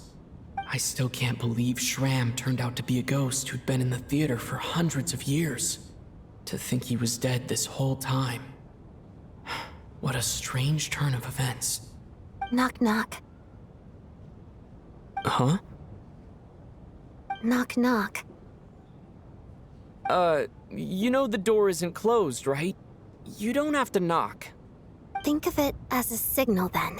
When I'm entering someone else's room and I knock, I'm here as Odette. If I don't knock, it's Lelik. Thanks. So, why did you come to find me? Is there something I can help with? Vodyanitsa said you knew about my secret identity from the start. But when everyone was discussing who Lelik could be, you were worried that revealing what you knew would be unfair to me, so you kept it to yourself, right? Yes, I'm extremely grateful for that. It's nothing. I mean, you didn't hold what happened with Signora against me, so I should thank you for that as well. Actually, there's something else as well. I found myself in a situation similar to the one you were in when you helped conceal my identity. So I thought I'd come and ask you for advice. It's about Mitya. Before all of this, the last time I saw him, he was dead. As I'm sure you know, my goal as Lelik was to stop Project Stuja. Well, When I found out the tech lead for the experiment behind Project Snezhnaya was Mitya, I immediately started planning to track him down and threaten him to back out. I often saw him around the theater, but I soon concluded that making my move there would risk exposing my identity. So I decided to infiltrate the Armory Palace and go directly to his lab. That way, the threat would be much more effective. Well, I suppose there was a bit of luck involved, but I am a Fatus, so I already had some familiarity with the building's layout. But when I finally made it to his lab, Mitya seemed to be dead. I checked his breathing and his pulse. He had no vital signs whatsoever. I'm certain of that. I thought maybe another anti-Project Snezhnaya activist had beaten me to it, and chosen a much more brutal method, so I made myself scarce. That's why you were so on guard around Mitya that first night here. Yes. When I saw him sitting in the audience during the performance, I could barely contain the shock. To me, it was a miracle. Somehow, he'd come back from the dead. But then, the murders started happening and things got so complicated that it wasn't really at the front of my mind. That is, until Mitya himself said there must be a dead person among us. Then I couldn't ignore it any longer. And yet, you thought that bringing it up right away would single Mitya out. Just like when everyone was suspecting Lelik. Exactly. I thought there could be something I was missing. Besides, we soon figured out that Mr. Schramm was a ghost, and we knew there was only one extra person, so we thought he had to be the one. But now, it seems like there's another candidate. I understand why you kept it to yourself. There was so much information being thrown around during that discussion. Bringing up Mitya would have just introduced more confusion. So, what do you think we should do? Let me confirm one thing first. When was it that you found Mitya dead? Around a week ago. Sometime in the afternoon. A week ago? That's earlier than I thought. I saw him just a few days ago at a restaurant.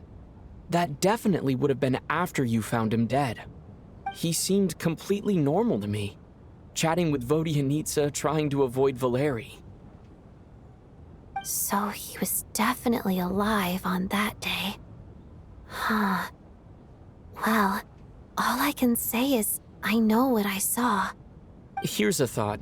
The reason we even suspected a dead person could be among us was because of the problem with the theater's ley lines. But Mitya's death happened inside the Armory Palace. The ley lines affecting the theater shouldn't reach that far. You're right. I guess he doesn't fit the profile of the person we were searching for. I think the chances of it being him are very low. Surely he can't have died for real in the Armory Palace. Unless... Unless what? Unless he really did come back from the dead. You're right. Do you think we need to disclose this to the others?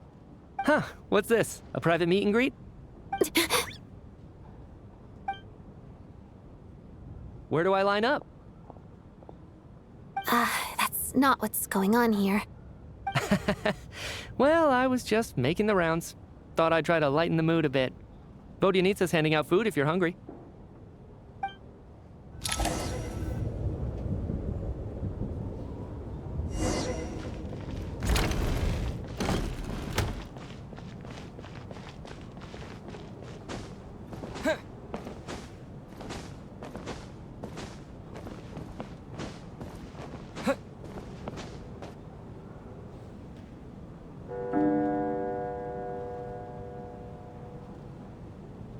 What is going on with this storm?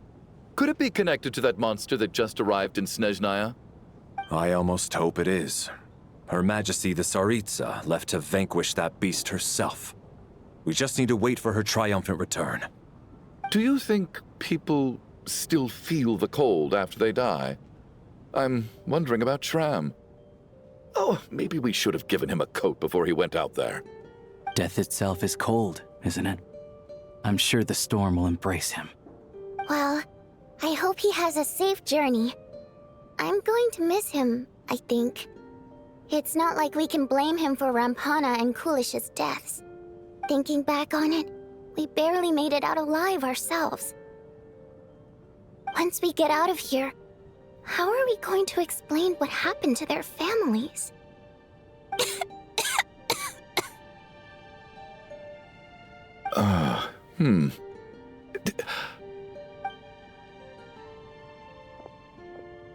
Are you okay? Here, take this. I've never used it.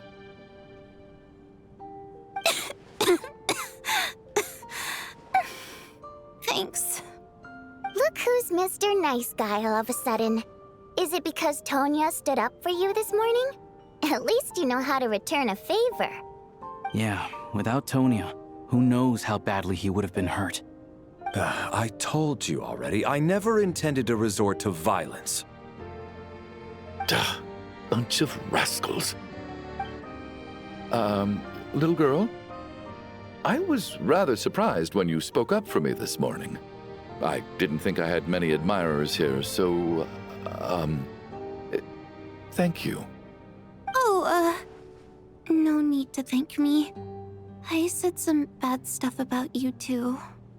I've been, too embarrassed to admit it, but, you remind me a lot of my daughter. So kind to everyone, but never lets her old man off the hook. Unless my wife and I are having a fight, then she's always on my side. Especially when she was little. Every time I took her out...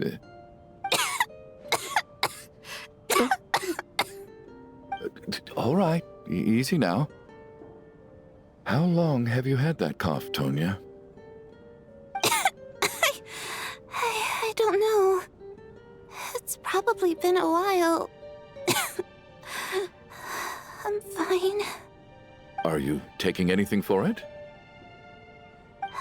Yeah. I'll be fine once I see my brother. He's gonna pick some frost fairy flower leaves and brew a tonic for me. I'll feel much better once I drink that. I see. That's good to hear, then. We should probably discuss arrangements for tonight. Now that the deceased has left our midst, there shouldn't be any more incidents. However, out of an abundance of caution, I'll keep watch. Shouldn't we take shifts? I can take one if needed. No need. I managed to get a nap in earlier, so I have plenty of energy right now. After all the tension of the past few days, everyone else should just focus on getting a good night's sleep.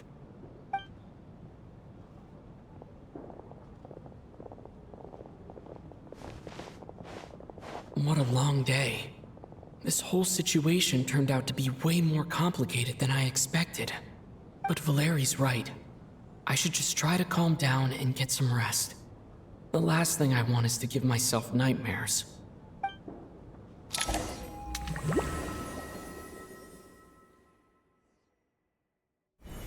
He's awake! He's awake! Get over here, you big lug, and take a look! If you must call me something, call me Mr. Door. The Black Mist is coming. You need to go.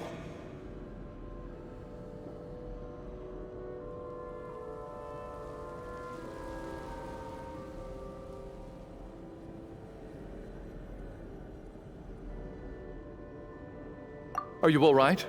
Can you walk? We just got attacked by monsters on our way up. That Mr. Door fellow protected us. He just seemed to come out of nowhere. Not much of a talker, but when it comes to taking down monsters, that man doesn't hold back. Curses! The Black Mist is catching up to us. We need to keep going. Mr. Door, I don't believe I've ever seen you around here before. Why is that? There's no need to try to get to know me. I'm just Mr. Door. I have to find the door that belongs to me. Oh, well, anyway, we're lucky to have you here. Thanks for saving us earlier. No need to thank me. Mr. Door! Looking for trouble? Get rid of them! I can just push these ones off.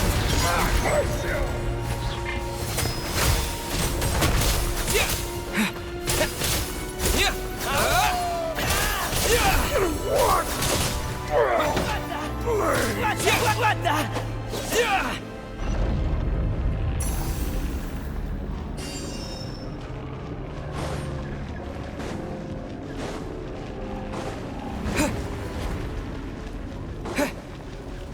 So we're doing this the hard way.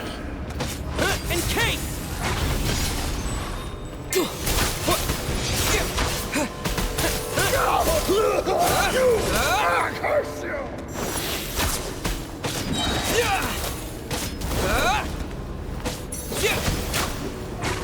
You win this one.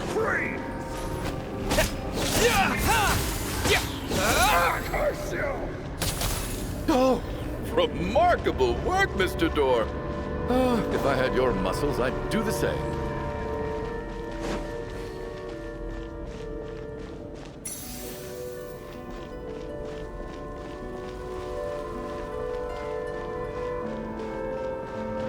Are none of these doors the one you're looking for? No.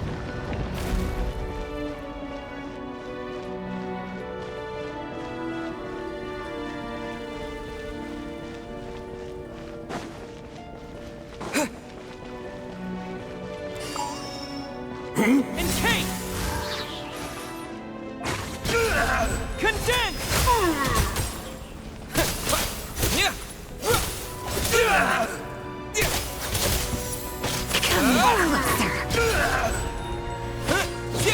Firestorm!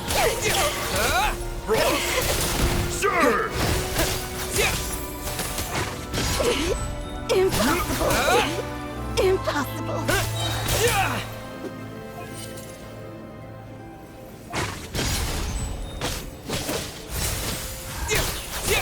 Fighting frog!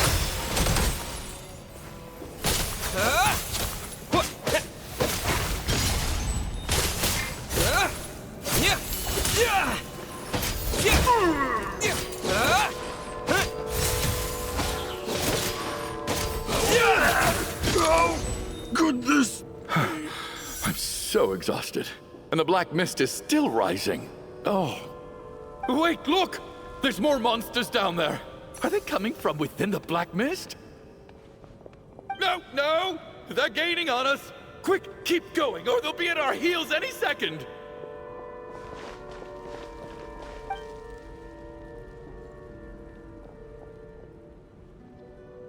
Mr. Door, what are you doing? We need to get out of here. They're coming! Found it. This is my door. What? You mean you're going to stay here? I am a door. This is where my duty lies. No! You saved us. We can't leave you behind. You must keep going. A door can only keep things out for so long. You must make haste. But... Oh, you're right. Let's go. We can't let Mr. Door's sacrifice be in vain.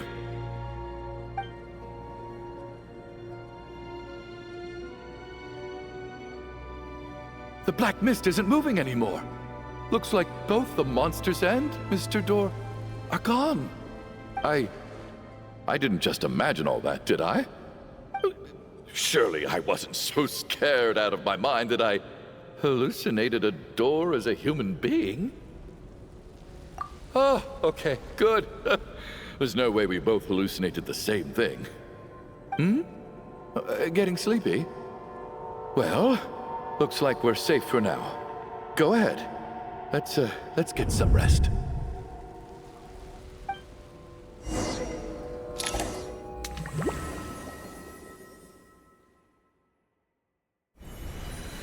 What time is it?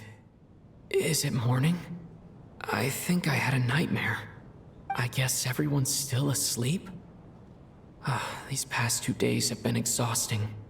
Valeri's keeping watch though, so he's probably the only one awake. Valeri?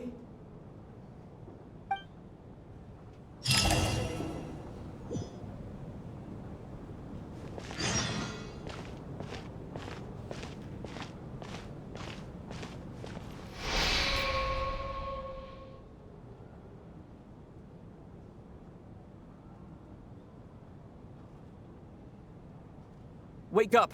Everyone needs to wake up!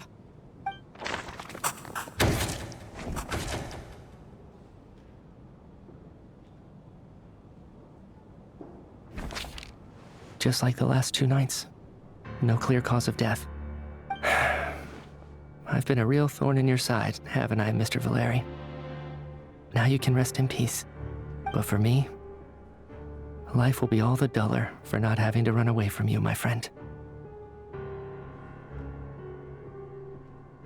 How's Tonya? Is she okay? I just checked on her, and it doesn't seem like anything serious. She's just exhausted from the past couple of days, and she's still recovering from her illness. We should let her sleep a bit longer. That means Valeri was the only one who died last night. If Valeri was awake and keeping watch, it would have been impossible to kill him without waking everyone else up. That much is certain. This is so frustrating. Why has nothing changed since yesterday?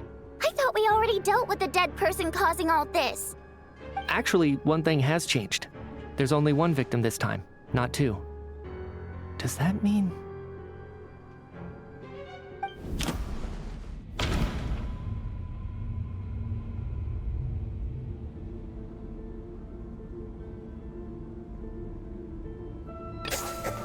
After the deceased Shram left, there was one less victim last night.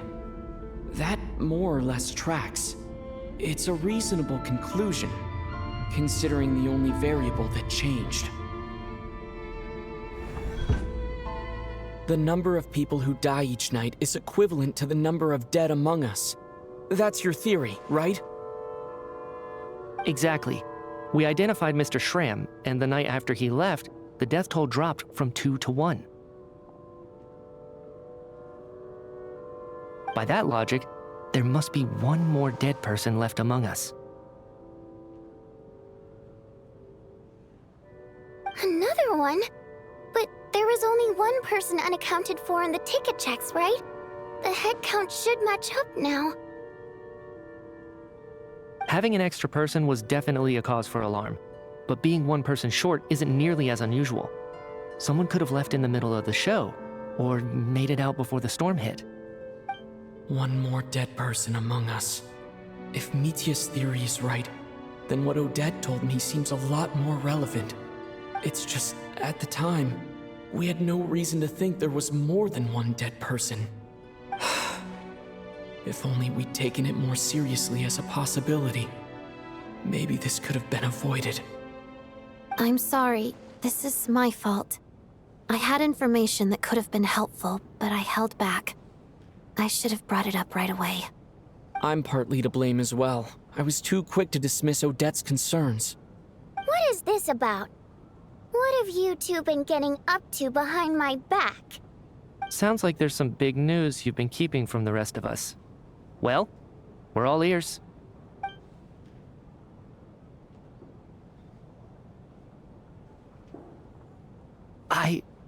I'm the dead person? Wow, that's certainly news to me.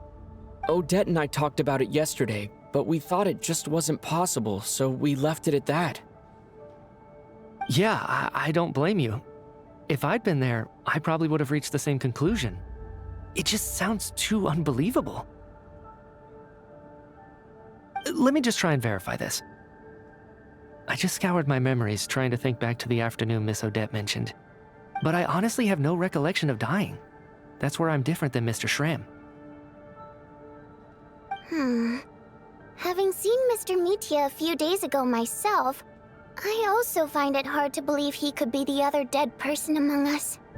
Well, if it isn't Mitya, then who? Do we vote on it?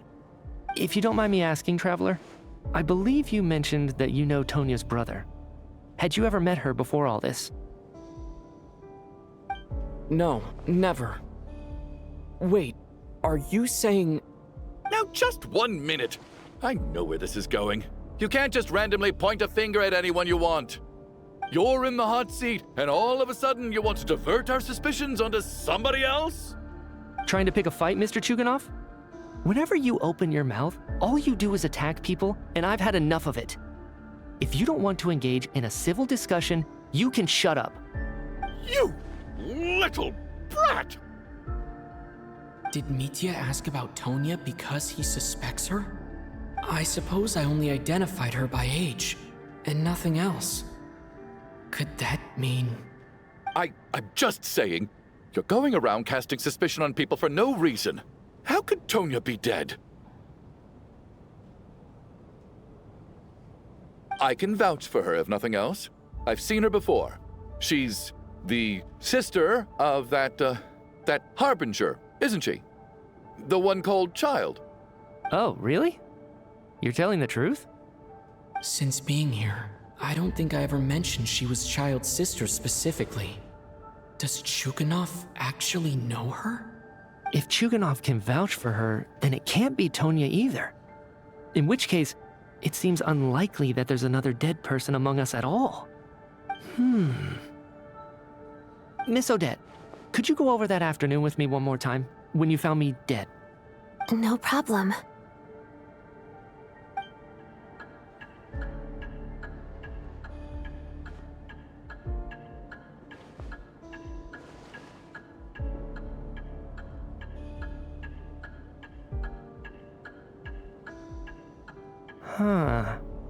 No matter how hard I try, I just can't remember anything about dying. But I do remember something else. Miss Vojanitsa, during our last meal together, I told you how some of the researchers were suffering from temporary memory loss. Do you remember that? Oh, yeah. You said it was hindering the progress of your experiments. You thought they were just under too much stress or something. Right. And even though I don't remember dying that day, I'm pretty sure I experienced something like amnesia. Some of my memories from that afternoon are missing. Are you suggesting you're missing the memory of your... Of course. How am I only just realizing this? Humans aren't necessarily aware of their own death. You mean being silently assassinated, or dying in your sleep? Situations like that? The researcher's amnesia. Suddenly it all makes sense. I must thank you, Odette. I think your perspective just helped me reach a breakthrough on a series of issues that have been troubling me for quite some time. All right. It's decided then. I'll be the one to leave today. Oh, leave? Hey, wait a minute. Aren't you rushing into this? What if you're wrong? You'll pay with your life. Come on, kid. Aren't you gonna fight for your life? This seems like a rash decision. I have other reasons beyond what's been discussed. In fact, thinking back, I remember during Miss Odette's performance, while I was sitting in the audience stalls, a brilliant new idea for my research popped into my mind. But then, my train of thought suddenly cut off. I can't remember it now at all, and I didn't take any notes. I guess that must be another instance of temporary amnesia. No. Hold on. I see where you're going with this. You're suggesting that each instance of temporary amnesia is a death, right? There's a glaringly obvious flaw in that idea, no? How can one person die so many times? I believe Miss Odette's account. During the period where my memory is blank, I must have been either dead or in a similar state. All it would take is for the same thing to happen in the theater, and I would come under the effect of the ley lines in this vicinity. This increases the likelihood of me being the deceased, does it not? But...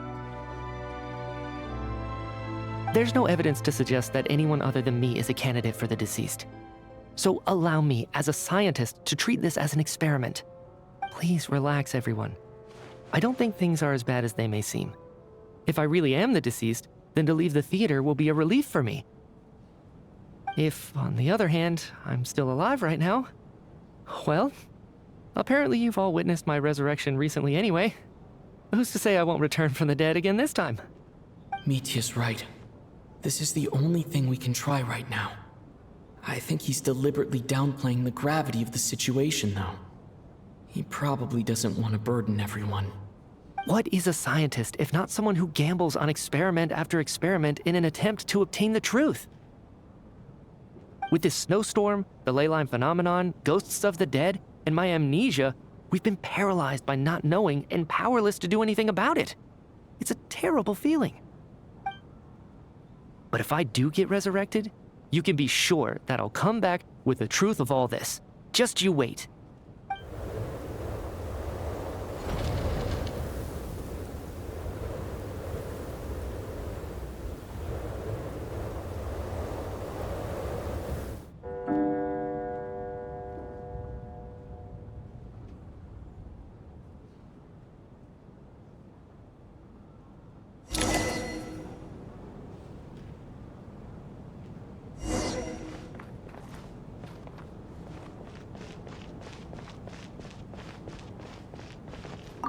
Oh, that Valeri guy was packing even more muscle than I thought.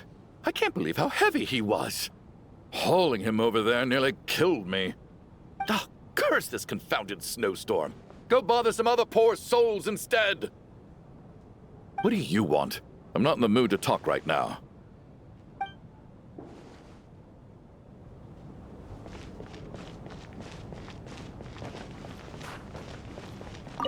What's on your mind, Odette? You haven't said a word. I was thinking about Mitya. If he'd been unwilling to sacrifice himself by walking out into the snowstorm, that would have made more sense to me. After all, it seems like the dead don't perceive things any differently from the living. Mitya doesn't even remember dying. So, to hear the news that you're apparently dead, and simply choose to walk out that door without a second thought, I can't imagine all the things that must have been going through his head. But when Mitya left, his expression revealed absolutely nothing. Perhaps he is even better at disguising himself than I am.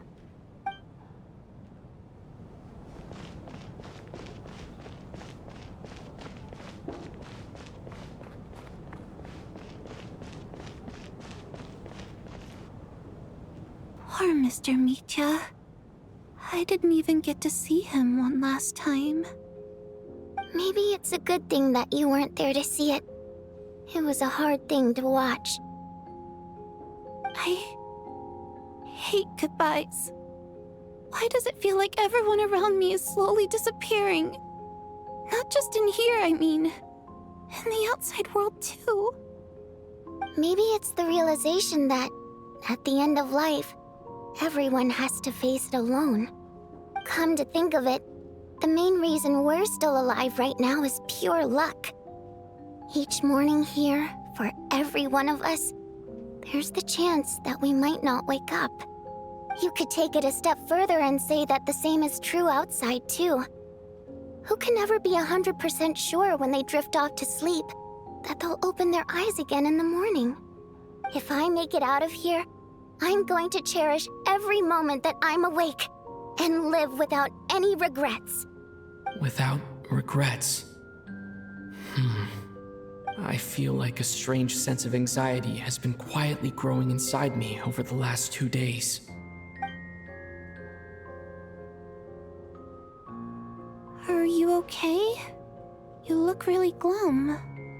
If something's bugging you, let's talk about it. There's only a few of us left here now.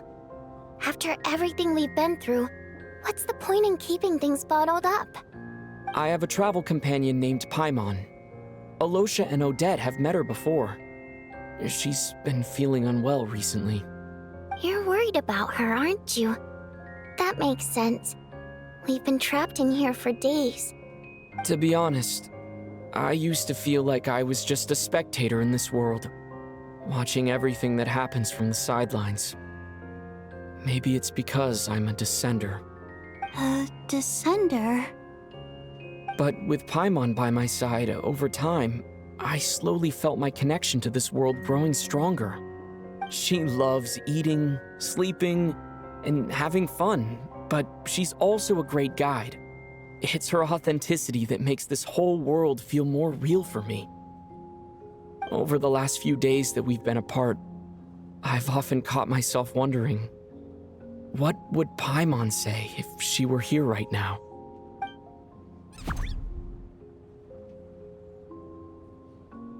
But by the time I snap out of it, the conversation has already moved on, and I'm still in my own little world. I'm trying to overcome this sense of detachment, but I really miss Paimon. I guess, in a way, she means the whole world to me. I bet she misses you when you're not there as well. Maybe you're her entire world too. I don't know if this will make you feel any better, but back when the water imps left Snezhnaya in droves, I also felt like the whole world was suddenly empty. I could be surrounded by people all smiling and having fun, and still feel completely separate from it.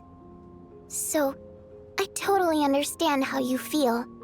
Later on, I started to think, maybe accepting the fact that our loved ones won't always be with us is something that takes a lifetime. All we can do is cherish their companionship from moment to moment. So, once we get out of here, you better hurry back to our side as fast as you can. You can't let your story end in regret. That's the trope I hate the most. Thank you. That's exactly what I needed to hear. But Vodyanitsa, if you hate goodbyes too, why didn't you leave with your people? That's just the choice I made. I used to regret it, but I don't anymore. Like I said before, singing is a water imp's primary mode of expression. It's how we convey our emotions. Our songs have echoed through this theater for hundreds of years, each one a story pieced together through moments of joy and sorrow. But does a story exist without someone to read it? To me, the answer is no. So I made the choice to stay. That way, there would still be someone left to sing these songs and listen to their stories. Otherwise, they could have been lost forever. Could you teach me how to understand your people's songs sometime? I want to be able to truly hear them, like Mr. Shram. A fan after my own heart. Thank you, Tonya. How about I sing something for you, and you tell me what you hear? Okay, I'll do my best.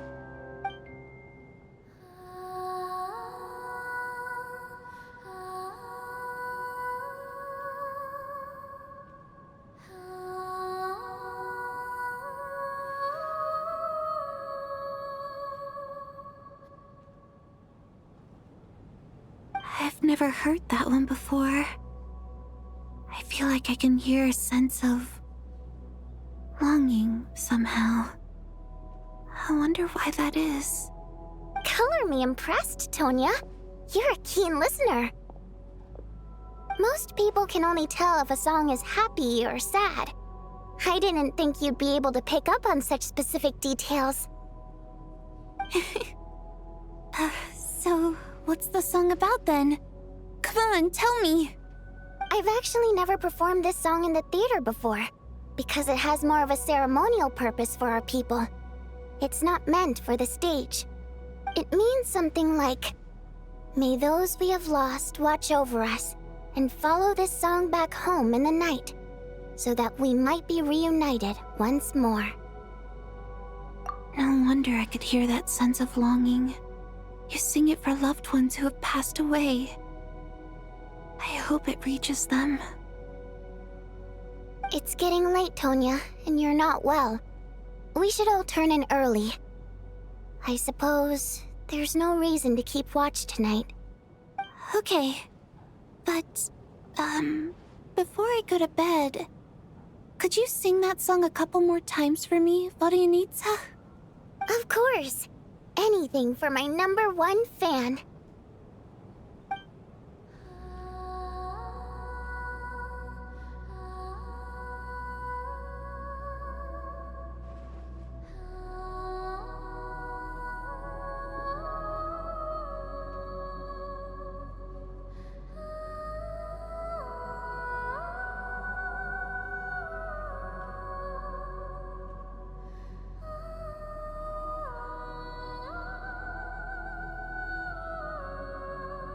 Once I get out of here, I definitely don't plan on ever coming back. But I guess that means I'll never get to hear Vodyanitsa sing again. That's a sad thought. Before I fall asleep, I should cherish this moment of companionship while it lasts.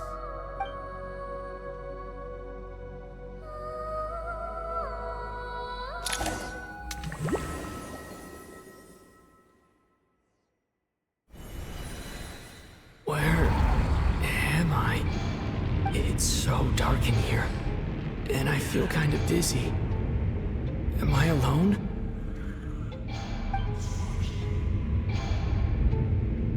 Huh? What was that noise?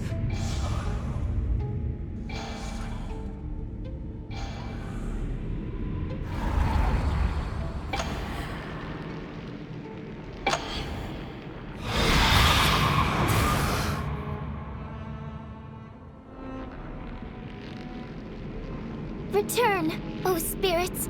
Fulfill your oath of protection.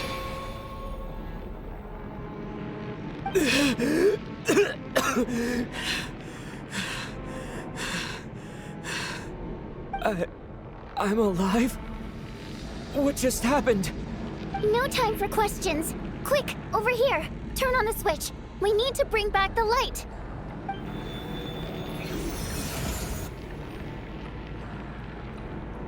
All right, we're safe. The spirit just now is called Night Prayer. The light subdues her, but she'll attack without a second thought in the dark. Sort of. I know it's hard, but you can't let this place go dark, or she'll kill you again. Yep. Luckily, I was here to resurrect you. Otherwise, that'd have been a real bummer. A bit more than a bummer, I'd say. Wait, so you have the ability to resurrect people? Sure I do. I'm your guardian spirit after all. I specialize in soul recall. Oh, it's nice to meet you, by the way. Thanks. It's nice to meet you too. All right, there's no time to waste. The black mist is already catching up. We need to avoid it and Night Prayer at all costs. Come on, let's go. We need to reach the next switch before the place gets too dark. If we bring the light back, Night Prayer won't be able to get to us. Sweet, sweet light! It's back! Now that's a sight. Shh! It's Night Prayer. We need to move quick, but don't let her notice you.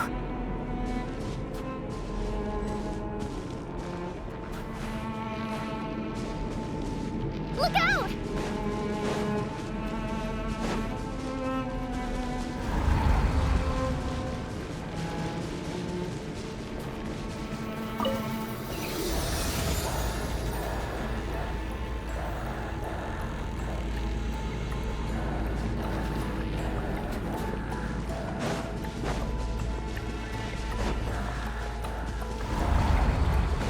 The next switch is over there.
The switch is just up ahead. Hurry!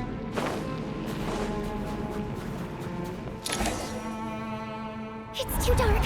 We're not gonna make it. Come on, faster!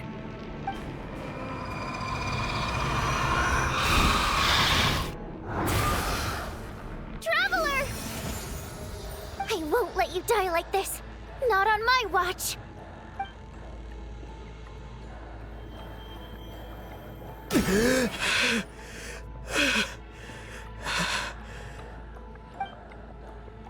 Even though it's not permanent, dying is definitely not a pleasant experience. Great. You're back. Yeah, thanks to you. Time for you to get out of here. Quick, before the light runs out. What about you? You're not coming with me? I can't. I've already been used up. A guardian spirit's skills are finite. I can only resurrect someone so many times. I might not look any different, but my essence has been exhausted. Now, I will slowly start to fade away. I can go no further. The black mist is where I belong. It's okay. Why didn't you tell me sooner? Because it wouldn't have changed anything. That knowledge would have just burdened you. And a guardian spirit's role is to protect. But... Go. Now, before it's too late. I already hear Night Prayer approaching.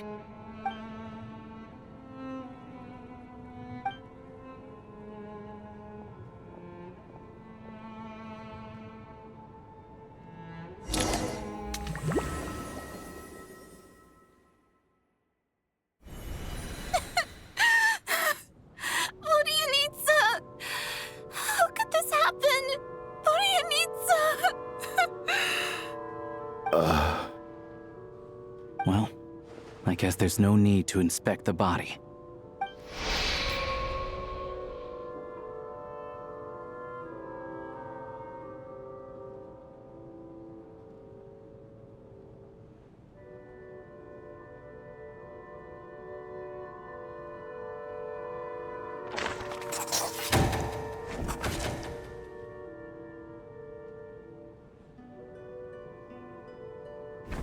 Wasn't supposed to happen. You lied to us, didn't you, Chuganov? You've been lying from the start.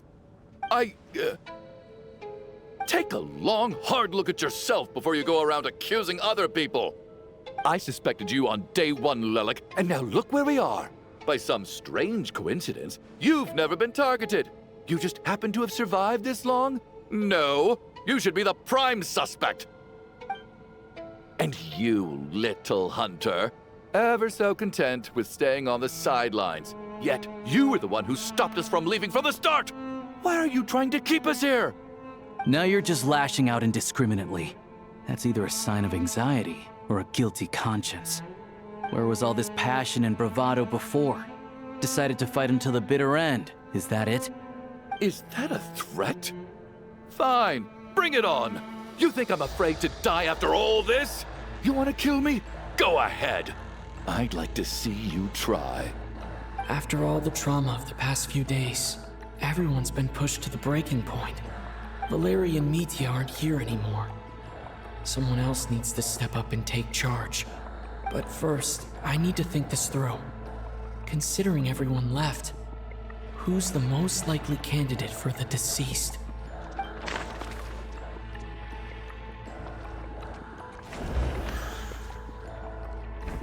My memories are perfectly coherent. Even after racking my brain, I can't recall any scenes of my own death.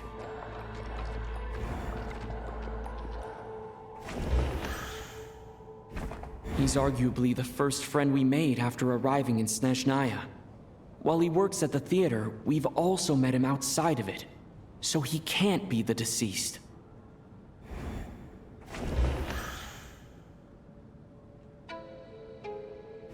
She's been recently active as Lelik, so she's unlikely to be the deceased. I clearly remember Mr. Chuganov from the first time I visited the theater. He made quite an impression.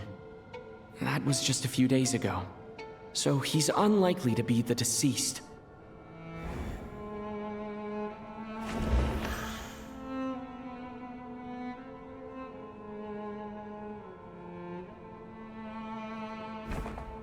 Of those who remain, the only person we've never met before is Tonya.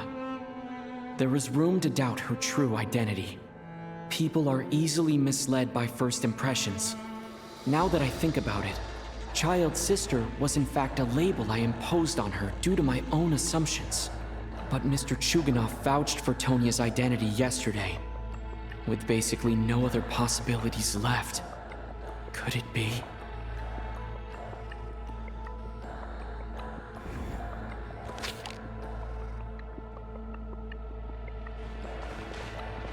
Tonya, how's Tusser been lately? Tusser? Your brother Ajax must have mentioned me in his letters home, right? Did he say anything about a blonde traveler? No. And my brother's name is Razik, not Ajax. Chuganov, looks like it's your turn to do some explaining. Yesterday, you said you could vouch for Tonya. Why did you give us a false testimony? I knew you were behind this, Chuganov. You've been lying through your teeth from the start. Everything about you is fake, down to the wife and daughter you're always talking about. Your entire family man persona is a charade, isn't it? That night, when I infiltrated your place as Lelik, I noticed you were home alone. Didn't think much of it at the time.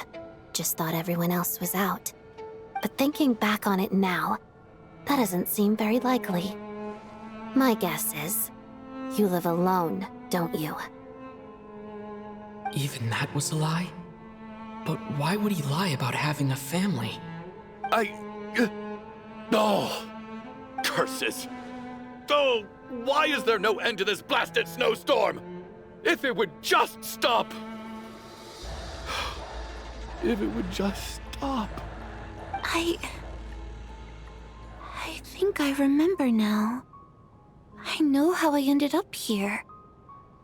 It feels like a distant memory. But at the same time, it's just like it was yesterday. The reason I'm always coughing is because I got sick with frostbite. The locals usually call it the snow cough. It's not a very common illness. It's partly genetic and partly caused by the cold climate, but it can be fatal. They sent me to the hospital as soon as they found out I had it, and I spent so long lying there in that hospital bed. After a while, I felt myself growing weaker and weaker. Nothing seemed to be working anymore. Neither the treatment that the doctors were giving me, nor the medicine my brother was brewing from frost fairy flower leaves. So one day, I told my brother that I wanted him to take me outside for once, so things could be like they used to, just for one day. I wanted to meet loads of friends, experience new things. He agreed. He snuck me out of the hospital, and we escaped. We got to the theater, bought tickets, and went inside. Oh, it was all so exciting. I remember the show very clearly. It was amazing. But I found myself getting sleepier and sleepier. Oh, Tonya. When I woke up, I couldn't find my brother anywhere, so I guessed he'd already left. But there's no way he'd leave me behind. So I decided to stay here and wait for him. At the time, I figured he'd probably gone to brew some more medicine for me. I was planning to chew him out for abandoning me when he got back. Tonya, it sounds like by then you'd already... Yeah, I know. I understand now. Dead, aren't I? This cough and the feeling weak, it's probably just my body's memory. After all of that, it turns out I can't blame my brother after all. I was the one who abandoned him. I'm sorry, everyone. I realized this much too late. It seems like death skewed my perception. And now I've dragged you all into this mess. Your name probably isn't even Tonya, is it? Didn't that ever strike you as odd over the last few days? Well, when I was little, my brother and I read a storybook, and Tonya is the name of one of the characters. When we escaped from the hospital, our family and the hospital security were looking everywhere for us. So when you first approached me and said my brother had sent you, and called me Tonya, I thought he must have chosen a fake name that only the two of us would know. Because he was afraid of getting caught. No. It seems like that was just wishful thinking. At least your memory of death isn't painful. That is a small comfort. Now it's your turn, Shuganov. Talk to us. I believe no lie is ever told without a reason. You're right. I was lying. I happened to know that the Harbinger child and his sister Tonya managed to get tickets, so I lied to you and pretended I knew them. And yes, I was lying about my family too. The truth of the matter is, I lost them a long time ago. I just refused to accept reality. And now I've spent the second half of my life living a lie. I'm a joke. My daughter's name was Iskra. And before you ask, yes, Iskra, as in Iskra Manufacturing Plant. She also died from the snow cough. She was just 6 years old. If she were still alive today, she'd be around the same age as little Tonya here. After Iskra passed, my wife couldn't bear to face those memories either. So she chose to start a new life without me. One day when I came home from work and saw the empty room, I felt like I couldn't breathe. Subconsciously, I started to imagine that they were still there. I soon discovered that this was the only thing that made me feel any better, so I just embraced the delusion.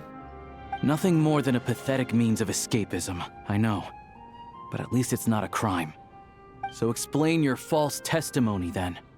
The night before last, when I was chatting with Tonya, she mentioned that her brother would brew medicine for her from frost fairy flower leaves. Combined with her various symptoms, I suddenly understood everything, including the fact that she was deceased. The snow cough used to be an incurable illness. I would pick frost fairy flower leaves to brew medicine for Iskra too. It took hours and hours on the stove. But the year after my daughter passed away, the Jester of the Fatui announced that a cure for frost blight, also known as the snow cough, had finally been developed. It turned out that all previous treatments were completely ineffective. No better than random concoctions. That was the final straw for me. I just couldn't take it anymore. Just one more year. One more year, and everything would have been okay.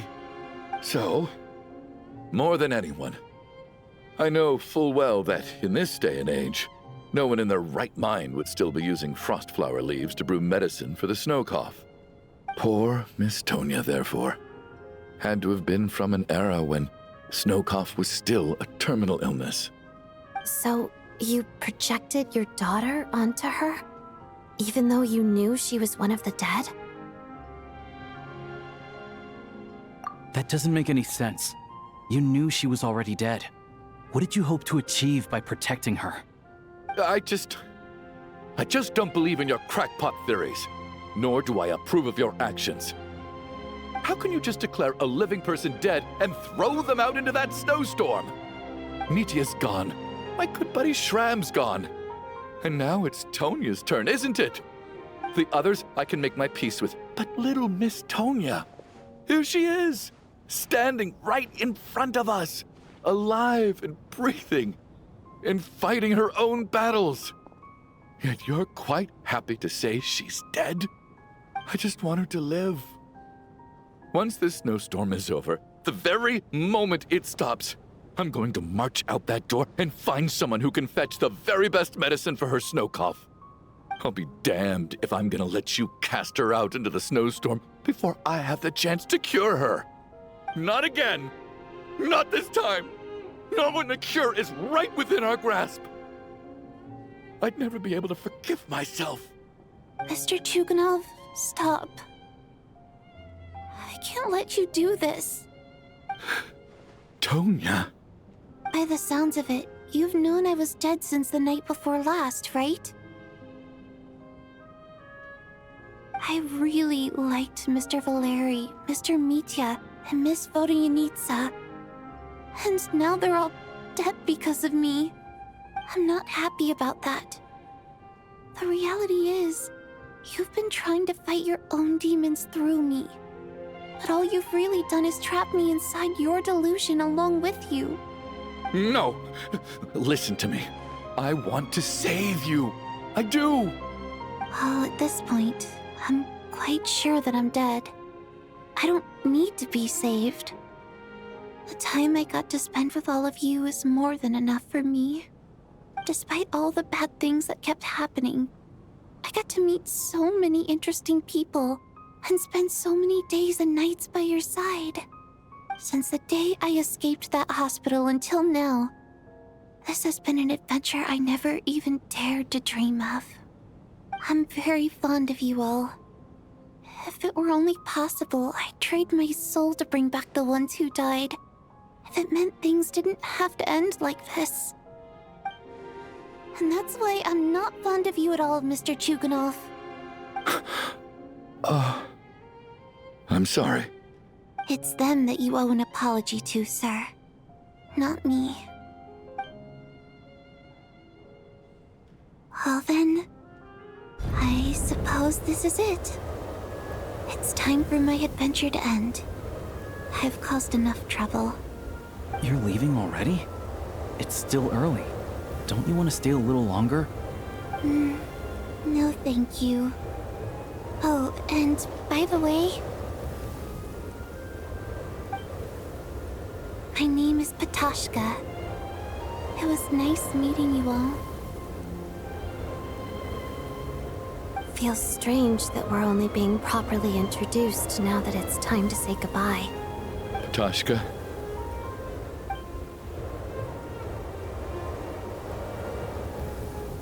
What are you doing, Chuganov? Are you crazy? Let me leave. I can't keep lying to myself anymore. In your dreams. Don't think you're getting off that easy when you had a hand in the deaths of so many people. The Fatui have honed quite an array of enhanced interrogation techniques since they were founded.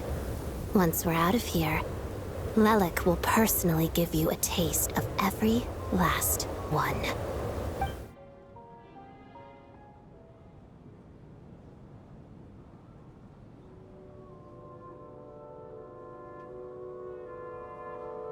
I think we should leave.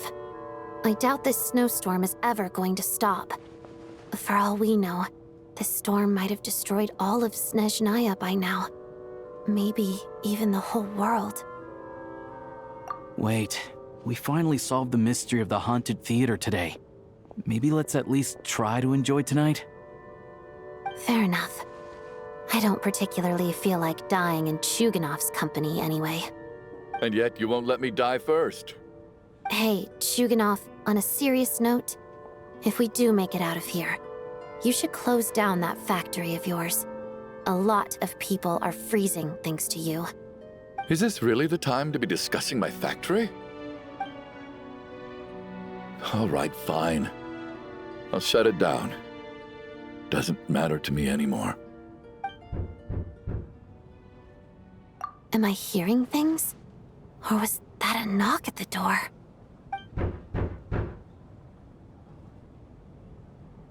There it is again. But I don't understand. The snowstorm hasn't stopped, has it? Should we open the door? Is this it? Is this nightmare finally over? If the last few days are anything to go by, I probably shouldn't be getting my hopes up. Whatever lies beyond that door at this moment, it could be something even more terrifying than everything we've been through so far.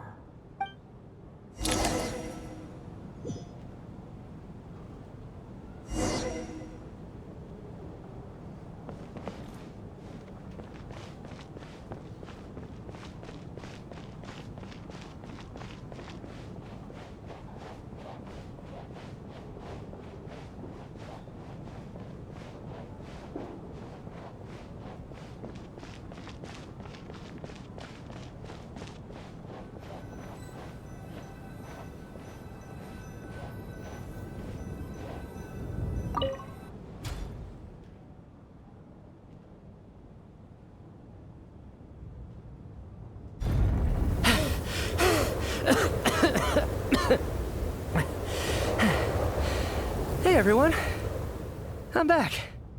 How are you doing? Feeling any better? Much better, thanks. Whew, it is so good to have you guys here. I was a little worried that the theater would be empty by the time I got back. Let me see. Tonya and Vodyanitsa are missing, which means Vodyanitsa died last night. And then you discovered that Tonya was the other dead person. Am I right? Not Tonya. Petashka. First, tell us how you made it back here. Given the conditions outside, no one should be able to return alive. You're right. The thing that got me back safely was a song. I heard someone singing. After walking into the snowstorm, my mind grew hazy. I don't know how long I walked through the storm before my mind completely slipped away. Then, suddenly, I heard the sound of singing. The voice instantly brought me back to my senses, and I regained consciousness. So I followed the voice, searching for the source of the singing. I searched and searched, until finally, just a few moments ago, there was the entrance to the theater, right in front of me.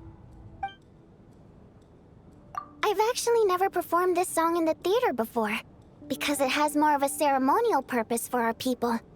It's not meant for the stage. It means something like, "May those we have lost watch over us, and follow this song back home in the night, so that we might be reunited once more." That must have been Vodyanitsa's Requiem. Who knew it actually worked? That song is meant to guide the souls of the dead. Mitya, that must mean that you... Huh. No kidding. Seemed like I guessed right then. This is what I've been so desperate to tell you about. When I first stepped out of the theater, I was still quite lucid. My memory of it is still pretty intact. I remember the outside world being completely different than what I'd expected. It was like this was a world where only the snowstorm existed. There wasn't a trace of any humans or buildings ever having been there. I don't know how else to describe it, except to say that it just didn't seem like the real world. And as for the Requiem, if I was guided here by Vodyanitsa's song, it can only mean that I must already be dead. And this is my soul, not my body. But I didn't experience a clear moment of death while I was out there. Nor do I feel any different now than before I walked into the snowstorm. You don't seem any different to me either. In fact, this is something I've been wondering about for a while now. If souls aren't physical, shouldn't they lack tangible form? Both Shram and Petashka were clearly deceased, and yet their souls didn't look or feel like ghosts at all. They were visible, tangible, no different than you or me. This raises a truly terrible thought. Is that really what Mitya is suggesting?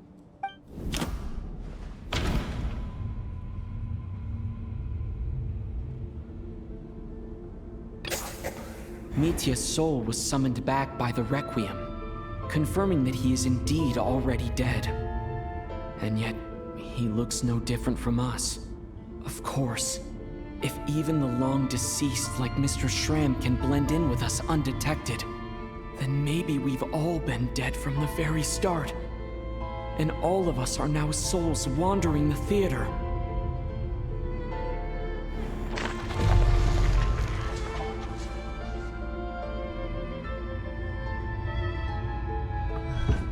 Yes.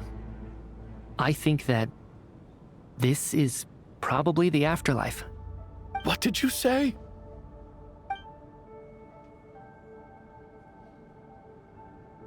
You heard me. We died in the theater. All of us did. But due to an obstruction in the theater's ley lines, our souls are trapped here, while an endless, infinite snowstorm rages outside.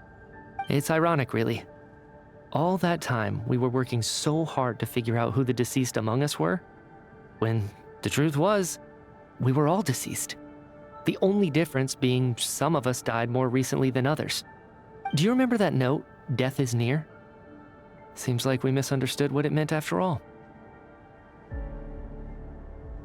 Death was nearer than we wanted to think all along. The note simply meant that all of us were already dead. So all our attempts to survive, our search for the deceased, it was all for nothing? Hard to say.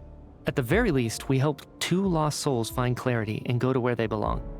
The presence of those 2 is probably what caused our souls to be drawn in by the ley lines. In which case, the deaths we've awoken to over the past few days were just souls returning to the ley lines for good. If what you're saying is true, doesn't that make us the lost souls now? Huh, no wonder. This afternoon, when I was moving Vodyanitsa's body, I noticed that the other bodies in the room hadn't decayed one bit after all these days. That's further proof that those aren't physical bodies at all, but merely our shells here in the afterlife. Am I really dead? This doesn't feel real to me at all. No, that's impossible. This cannot be how it all ends. I still find it hard to believe that all of us are dead. How exactly did we die in the real world? None of us have any memories of dying, right? Not even knowing how we died is preposterous. Good grief! Surely there has to be some reason. Exactly. It's hard to rest in peace when you don't even know how you died. It gave me lots to think about as I strode out into the snowstorm. I racked my brains trying to remember the cause of my death, the exact moment I died, the root of all of this, right up until my consciousness faded. Wait. Hold on. Right before I lost consciousness, I think I saw something. I can't remember. And I think I lost my notebook and pen. Mitya, your hand. Is that blood on your fingers? Huh? You're right. There's blood on the fingertips of my right hand. Looks like it's already dried. When did that happen? What the? I guess this was what I saw. I must have desperately drawn it in my own blood right before losing consciousness. What's wrong? Do you recognize the symbol? It's Renova, the ruler of death. Alosha, do you still remember that Snezhnayan folktale you told me about? It was about the Grim Reaper. When someone's about to die, he appears as an incarnation of someone familiar to guide their soul into the afterlife. And as soon as you recognize his face, your life is over. I heard a similar tale when I was little. You think the Grim Reaper in this story refers to the ruler of death you mentioned? That's right. In which case, death is near could also mean that the Grim Reaper is here disguised in a familiar form. Death, the deceased, and the Grim Reaper? So it's a triple entendre. When I first saw this note, I thought it contradicted the investigation report. But now it seems like that was the whole intention. So the Grim Reaper deliberately misled us. Then, we started suspecting each other and searched for the deceased while they hid in plain sight. By that logic, the one person most likely to be the Grim Reaper incarnate is...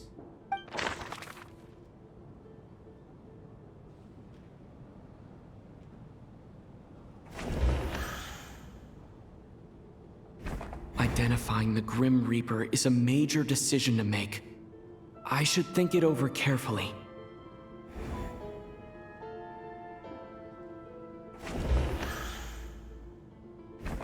Identifying the Grim Reaper is... Identifying the Grim...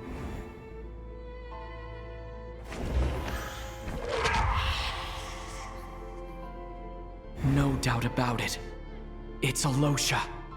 Looking back at how everyone has acted over the past few days, Alosha is most likely the Grim Reaper lurking among us.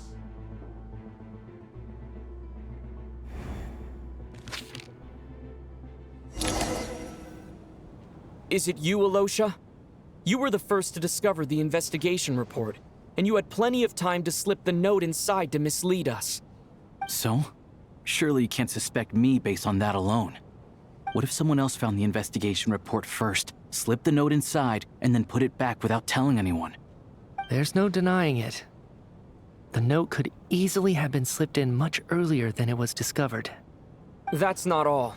I've also noticed that although on the surface, Valeri, Mitya, and sometimes I were the ones taking charge of the situation, looking back now, even though you didn't say much, you were always subtly guiding everyone from the sidelines. What do you mean? You were the one who emphasized how dangerous it was outside and insisted we all stay here. It was also you who suggested that we all sleep in the same place. And earlier today, you tried to convince Patashka to stay. I don't understand why, but it was out of character. So, you didn't understand my intentions, and now you're assuming the worst. Seems pretty unreasonable if you ask me. He still won't admit it. Fine. Let's see how he responds to the most damning evidence of all. The biggest question I have right now is, if the Grim Reaper is impersonating Alosha, then where's the real Alosha?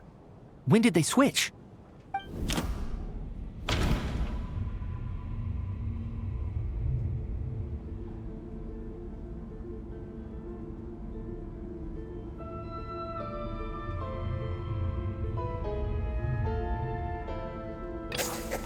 That's right.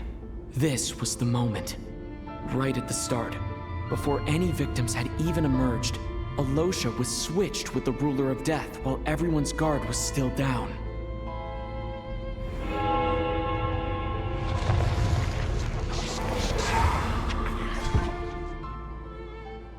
When all this began, right after the performance ended and the snowstorm began to pick up, no one suspected anything unusual. We just assumed we were snowed in. It wasn't until we discovered the bodies the morning after that we realized something out of the ordinary was going on. But it's clear now that the oddities actually started earlier than that, when Dimov walked into the snowstorm and never came back. Right. So Mr. Dimov was the first victim, not Sobolova and Torgov. And if we pinpoint that moment as the beginning of this incident, then one thing becomes clear. Alosha, you are the only person who walked into the snowstorm and came back without the help of Vodyanitsa's Requiem. More precisely, Alosha never came back at all. The one who came back was the Grim Reaper. Not bad.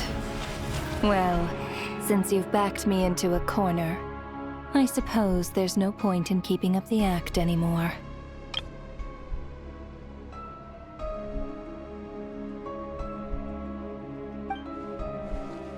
Alosha?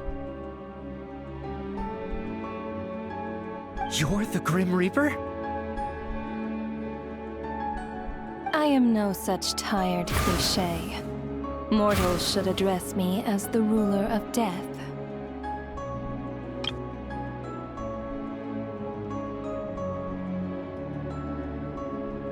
Before being wiped out for good, you identified the two deceased, and even sensed my presence. A commendable achievement, far beyond what I expected. I heard you can ferry souls. Those deaths each night. Were they your doing? Your initial conclusion was correct. Due to the existence of the two deceased, the ley lines yearned to reclaim those long-lost souls. Every night, they devoured an equal number of souls to fill the void. This required no intervention from me. Though, of course, ferrying souls is indeed my authority. Here, take a look.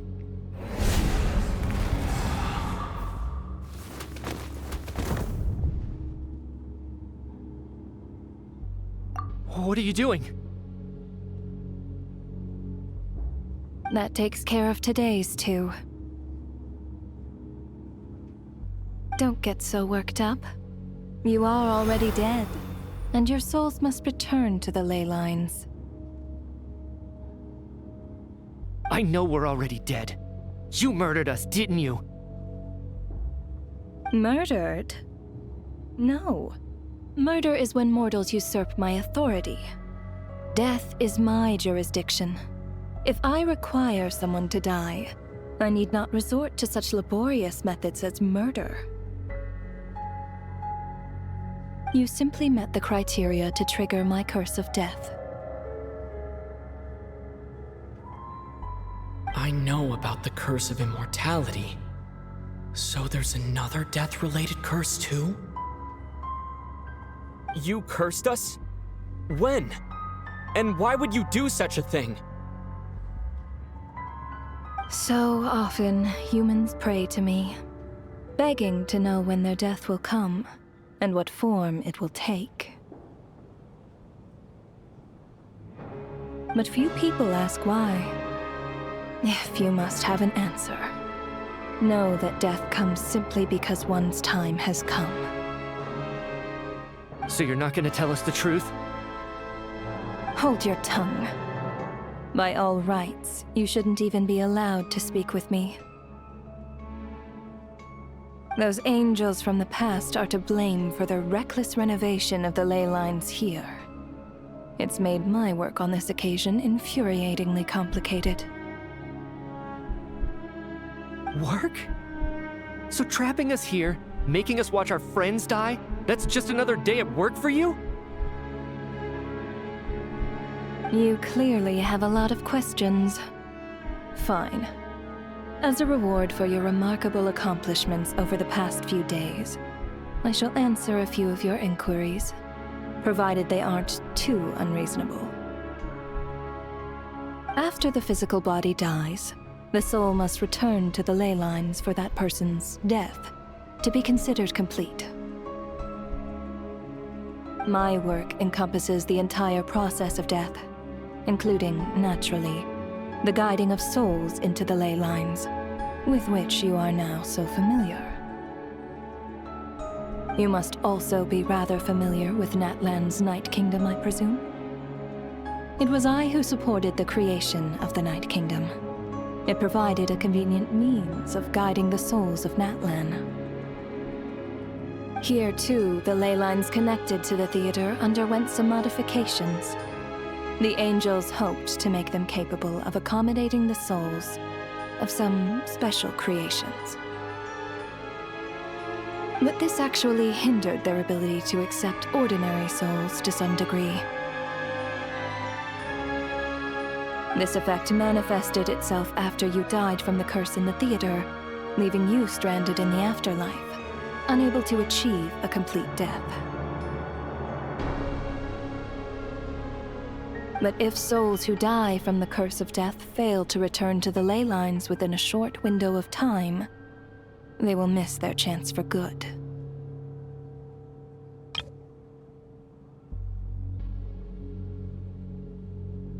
Then, they will remain forever suspended between life and death, no longer subject to the authorities of either.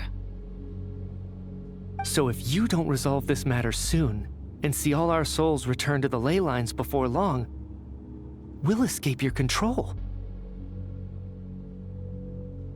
Mitya is sharp.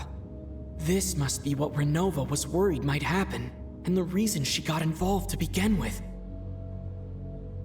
But if you have the authority to guide souls, why didn't you just show yourself and get it over with? Why hide among us in the form of Alosha? You seek to understand the mind of a god? Very well. I'll tell you. This is a theater, and I decided I wanted to watch a show about death. That's why I encouraged you to take the events to the stage.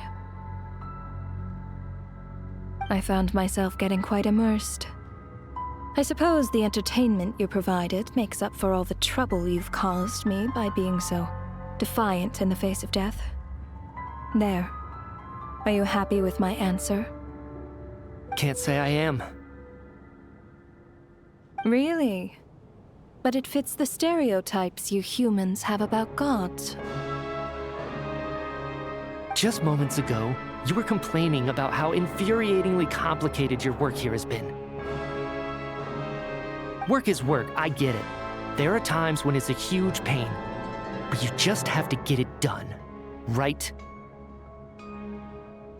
That's a rather unique perspective for a human. You are in fact correct. There is a pain point in this case.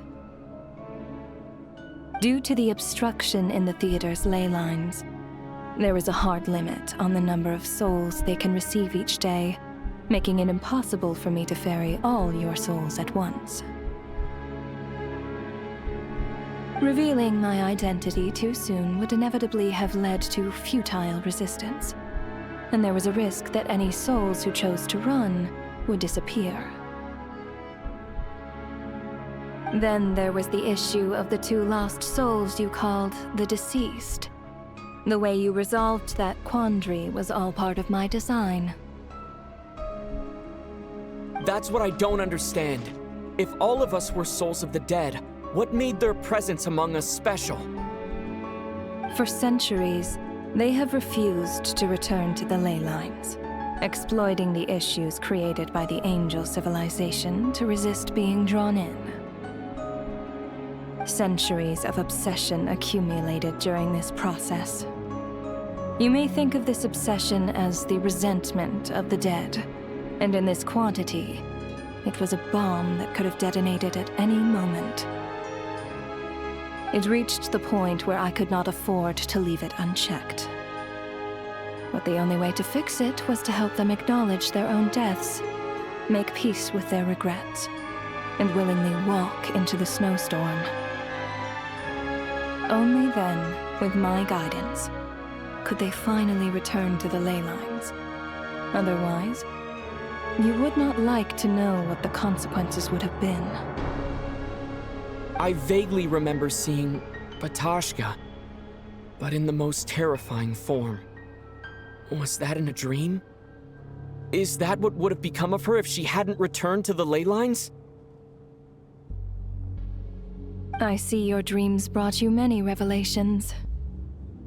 So you see, death in fact grants wisdom to mortals. Souls connect to all things in the world and see the chain of cause and effect between them. It's nothing unusual. Anyway, giving psychological counseling to lost souls is not my strong suit. That is more of an angel's role. It was something I could not resolve directly using my authority, so I decided it was easier to leave the bomb defusal to you. Meanwhile, of course, their presence caused the souls of other members of your party to return to the ley lines each night. From where I stand, that was killing 2 birds with 1 stone. As both issues slowly resolved one another without me having to lift a finger, all I had to do was stay close by and keep the situation under control. Then use my authority to wrap things up at the end. And, of course, while I was at it, I thoroughly enjoyed watching this drama, dealing with death from a mortal perspective, play out on the stage. Sounds like you had it all figured out, Grim Reaper. I just did the math. You said there's a hard limit to the number of souls the ley lines here can receive each day. It's 2, isn't it? That much is obvious, even to a fool. It's time to review this whole affair. If the ley lines can only take in 2 people per day, I need to go over the deaths from these past few days again.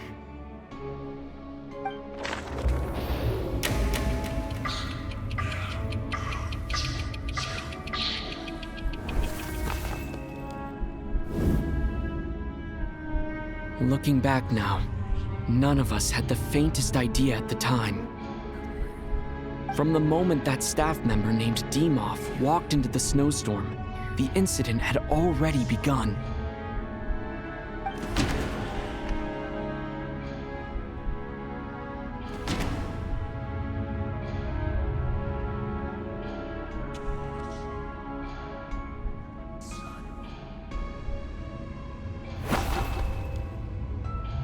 No. Let me go.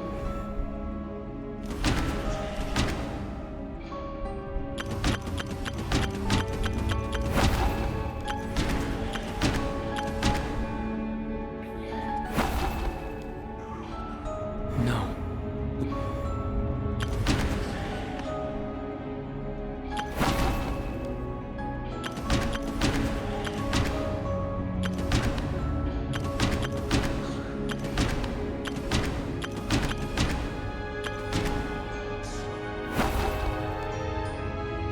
No. Let me...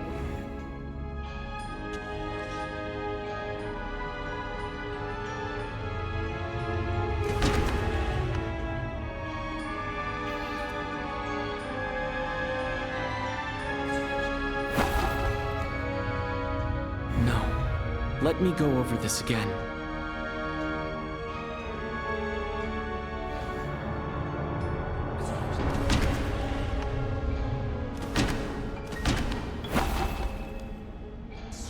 No.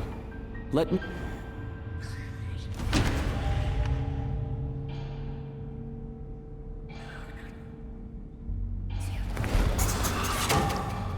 Alosha was the second to walk into the snowstorm after Demoff to investigate. During this process, the ruler of death assumed his identity, making him one of the victims.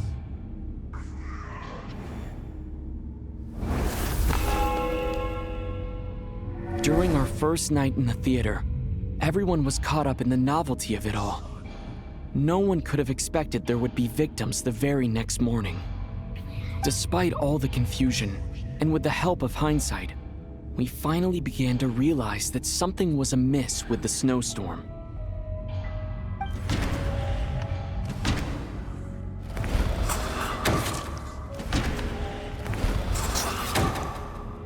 The ley lines devoured Torgov and Sobolova on the first night. At the time, we thought this might be a murder case connected to Lelik.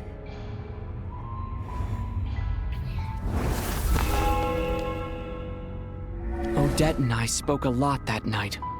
3 people were on watch, but in the morning, we discovered that someone had fallen victim all the same.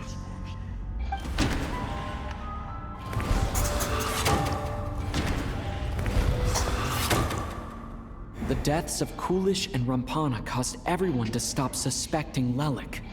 Unexplainable phenomena occurred one after another, leading Mitya to suspect that we were caught up in a supernatural event.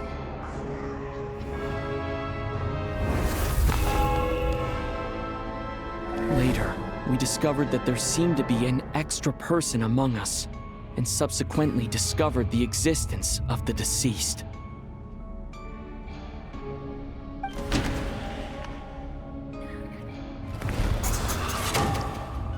Mr. Schramm realized he was the deceased and walked into the snowstorm to return to the ley lines of his own accord. It turns out there really was a dead person among us.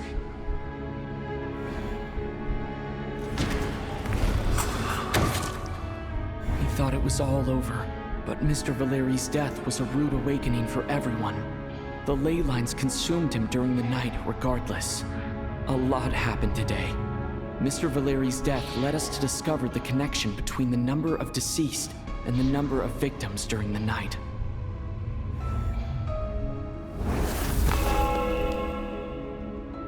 The fact that there was more than one deceased seemed to bring us back to square one. Odette revealed some information she had been keeping to herself.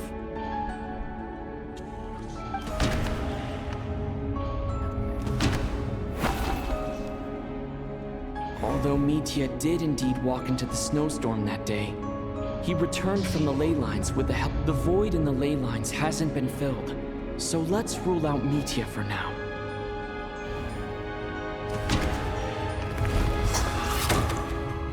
Vodyanitsa was swallowed by the ley lines in her sleep, but the requiem she sang before falling asleep was quite a game changer.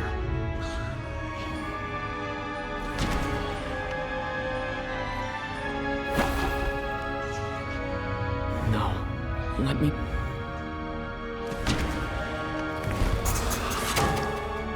As it happened, Ptashka filled the void left by Mitya's return from the ley lines by walking into the snowstorm this morning. The girl I thought was child sister Tonya turned out to be another of the theater's deceased. Come to think of it, Ptashka was about to walk into the snowstorm at that time. And Renova, unaware that Mitya would return, was concerned that her soul would overflow from the ley lines. That's why she used Alosha's voice to try and persuade her to stay behind. Looking back, I suppose that was an early slip-up on her part.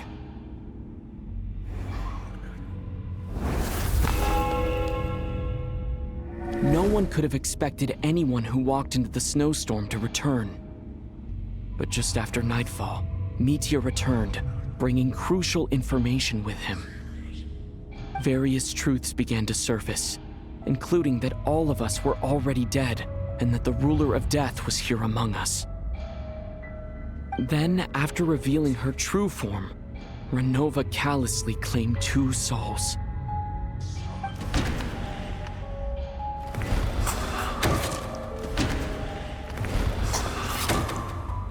In fact, everyone was already dead by the time we took the photo. And in the days since, we've experienced many more partings in the afterlife. Now, only Mitya and I remain. And the true culprit behind everything still stands before us. In Mitya's eyes, I see the same anger and frustration that I feel.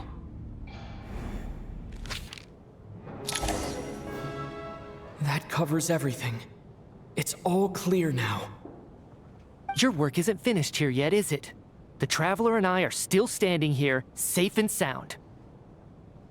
The Water Imp's song threw things off a little, but it is of no consequence. The ley lines have already anchored your soul, and the first ray of light tomorrow morning will take you back. I, meanwhile, need to review my attitude towards the Water Imp race. So the reunion in the night that Vodyanitsa mentioned, I suppose that was never meant to be a permanent reunion. That just leaves you, Traveler. My power only allows me to temporarily separate your soul from your body.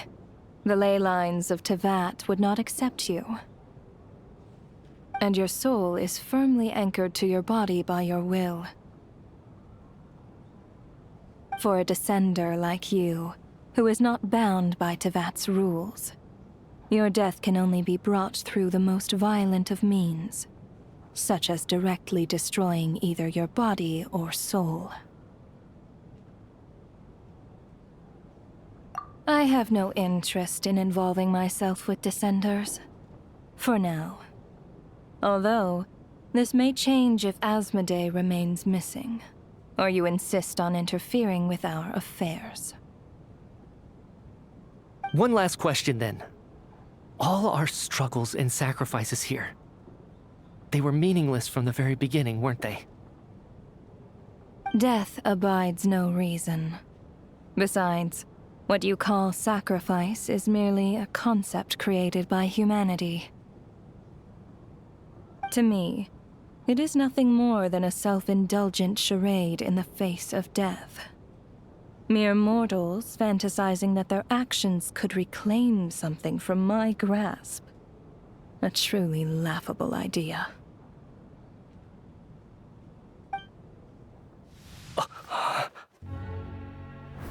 Grim Reaper, you really know how to get on my nerves. I'm not here to ingratiate myself with you. I kill merely because your deaths are necessary. Oh, you've made that quite clear. But humans don't take well to being scorned. Not even by the gods.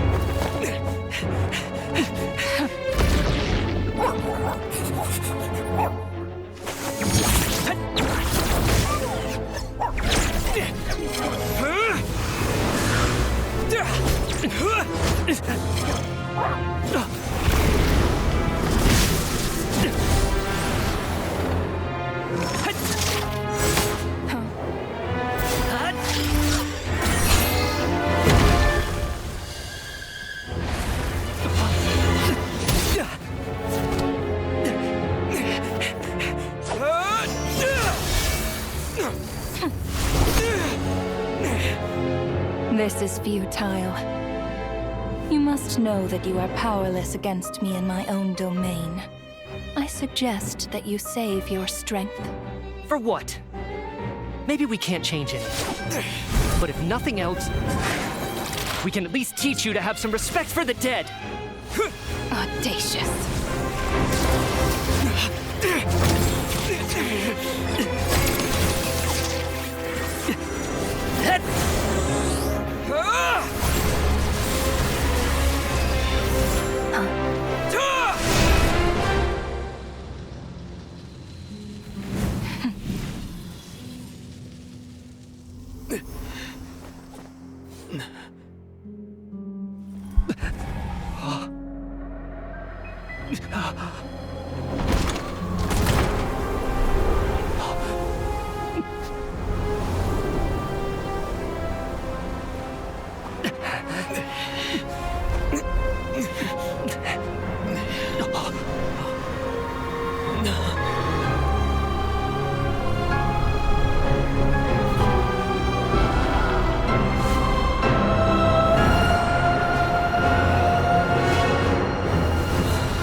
How are you holding up, Odette?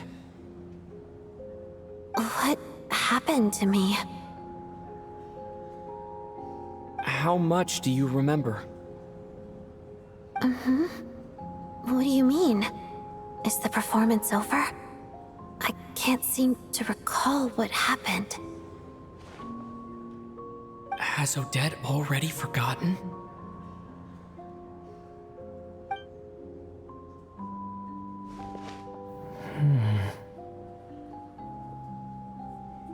Mitya? Oh, I'm sorry. I guess I spaced out there for a second. Remind me who you are? Don't you remember anything?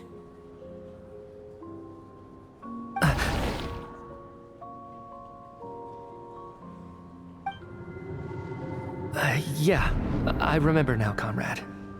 Looks like we guessed right. Just like me when Odette found me at the Armory Palace, for some reason, everyone killed by the Ruler of Death eventually came back to life. Just with one catch. They forgot what happened while they were dead. Odette and the others have already forgotten everything. Why were you able to remember this time? Could this be the reason?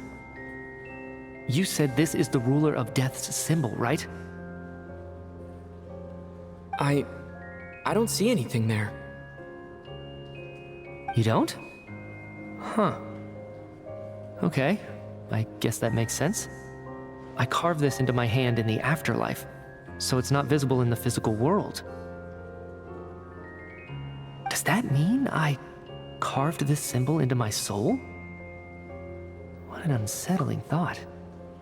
Still, at least I get to remember what happened. I suppose it's a blessing in disguise. What about you, though? The ruler of death mentioned that you're a descender? Is that why you can remember? A full explanation would get complicated very quickly, but that's essentially it. Well then, now that it's all over, let's figure out what we've learned. The first thing I notice is that everything here is precisely as we left it, right before our deaths. This confirms that time passes differently in the afterlife than in the real world. They say that right before death, time slows down, and your whole life flashes before your eyes. That must be how you know you have one foot in the afterlife by that point. Anyway, clearly the few days we spend in the afterlife probably only amounted to a few short minutes in the real world. This also aligns with previous reports of widespread temporary memory loss among the Armory Palace personnel.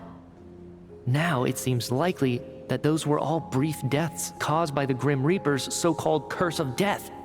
To those unaware of the truth, dying and coming back to life must feel similar to a short bout of catatonia.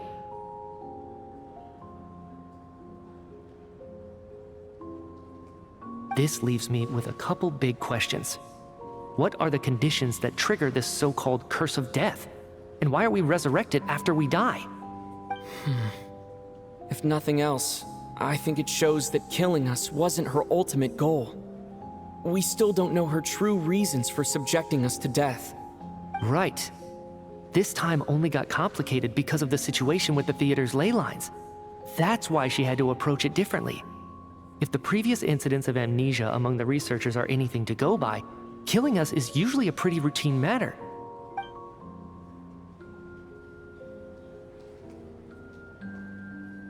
Come to think of it, wasn't I about to note something down before I died?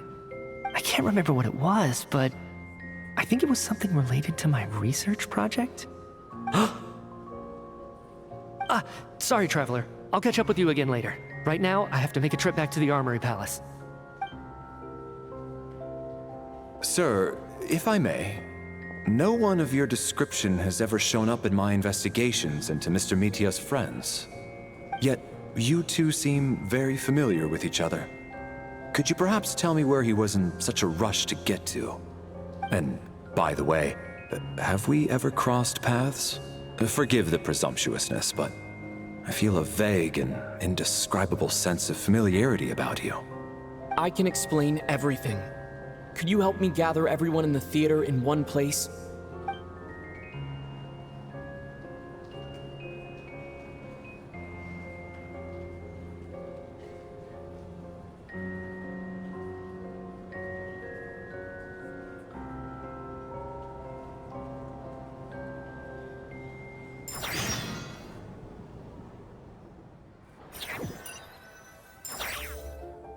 So Chuganov really is going to shut down the factory.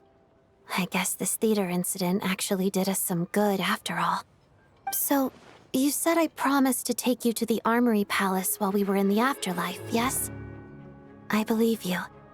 I think I even have a vague memory of it. Agreed. Let's check in on her first. The whole reason for our trip to the Armory Palace anyway is to figure out what's going on with her health.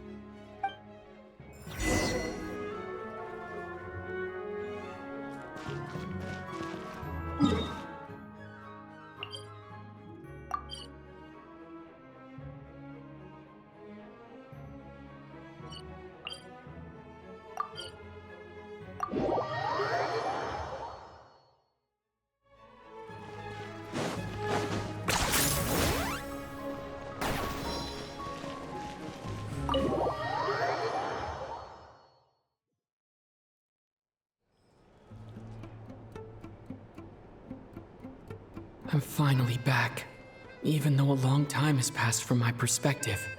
As far as Paimon's concerned, I probably just went out to watch a very short show. I should keep my emotions in check when I see Paimon again, or it'll seem weird. Wait. The atmosphere here feels off. Shh. Stay quiet. Let's go inside and take a look. Have we still not been able to notify Child yet? We need new orders. What if that person comes back again?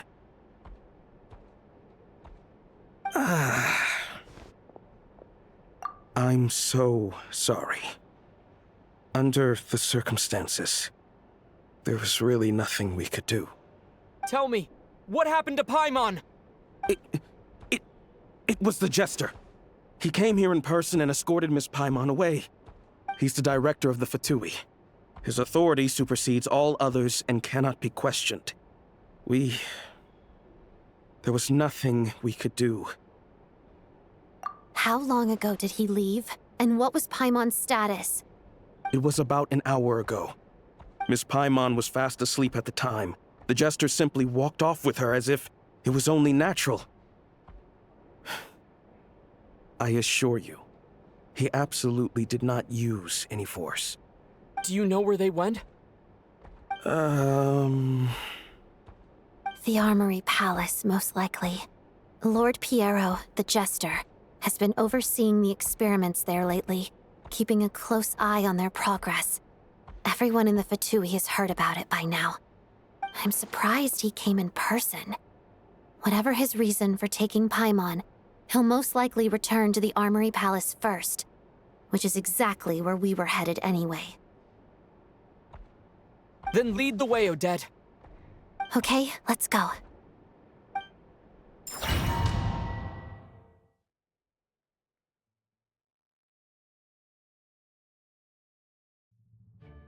It's just up ahead. Quick, let's get inside. No, I'll go alone. You know I'm planning to force my way in. You're with the Fatui, so you should stay outside. I was hardly planning on taking you through the official channels anyway. I'm here to force my way in, just like you. I may be a Fatus, but I'm also Lelek, enemy of Project Stuzha. Paimon's safety is paramount right now. With me around, you'll have an extra pair of hands. There might be devices inside that are easier for an insider to deal with. If you say so. Let's go. There's no time to hesitate.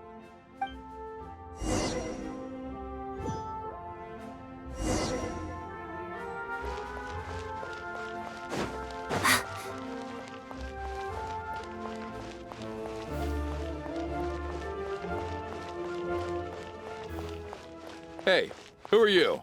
This part of the Armory Palace is under restricted access. What do you think you're doing? No questions, please. We're short on time.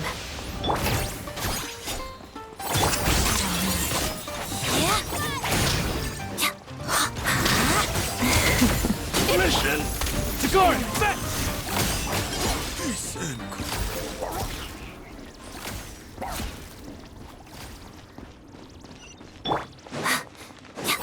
Make short work here comes another. Cut it down. Lots of the snowflakes.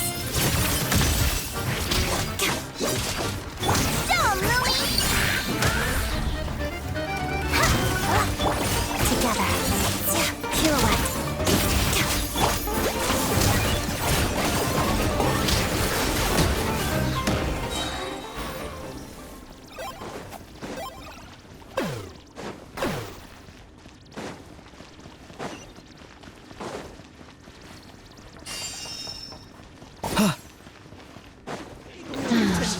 The footsteps of the Italian. A brief respite.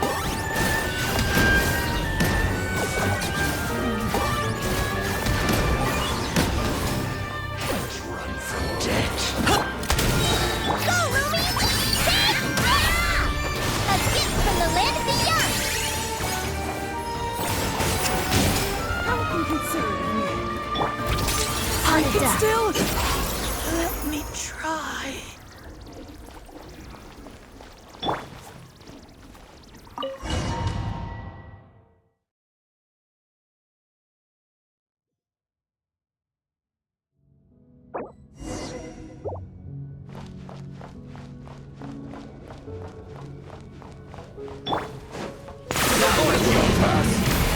Where are you coming from? So, you're intruders, huh?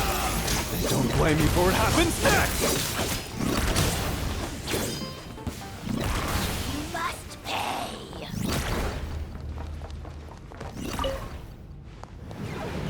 The Armory Palace is hidden this deep in?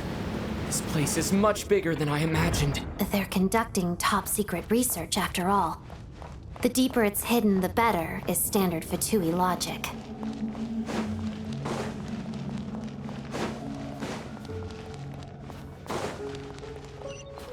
The style doesn't really look like the Fatui's handiwork, though. They must have requisitioned some structures from a past civilization. It also serves as a bit of a disguise. Looks like we're in for a tough fight. Stay alert!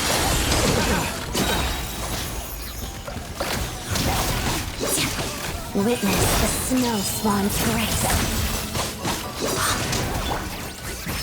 Like it or lump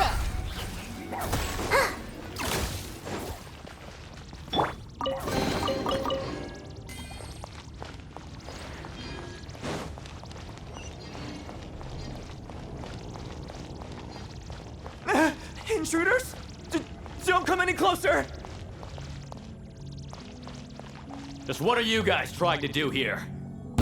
I'm sure it fits your skull! Dumb, Louie! Listen!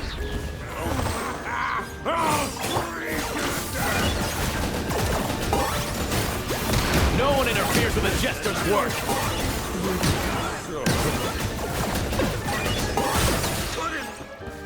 Fix it.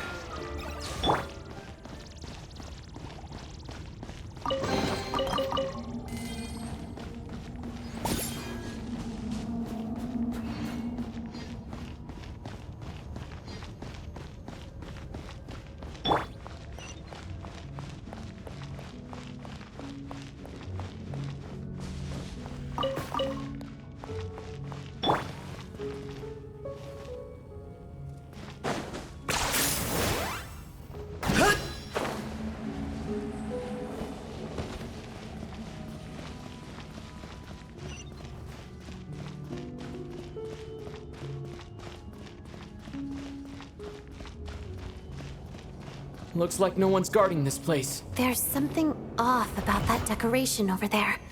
Look out! Let's deal with these before we move on.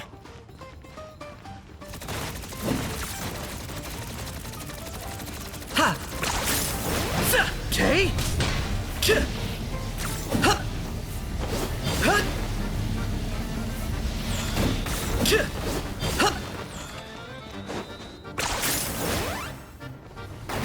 Ha! Yeah!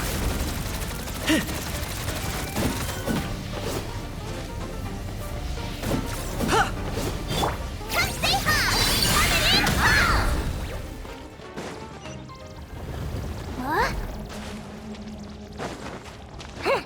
Huh?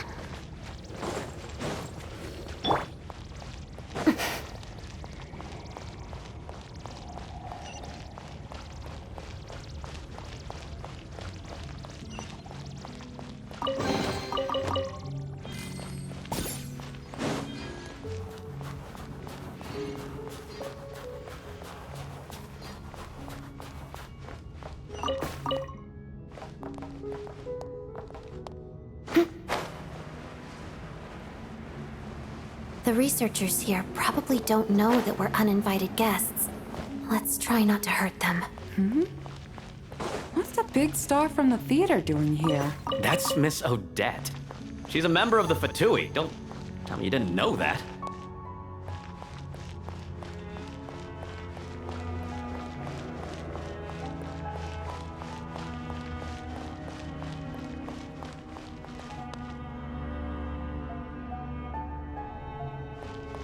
Was the whole reason for Project Stuja to support the research here at the Armory Palace? Just what are the Fatui and the Tsaritsa planning?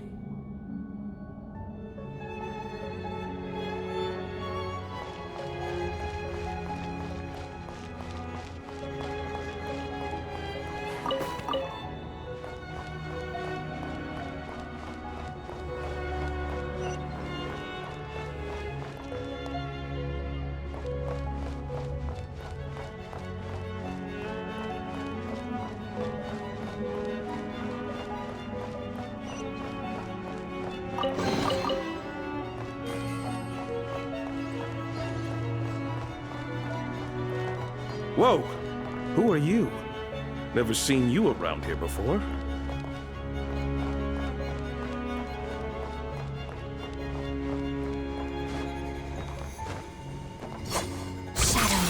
pirouette.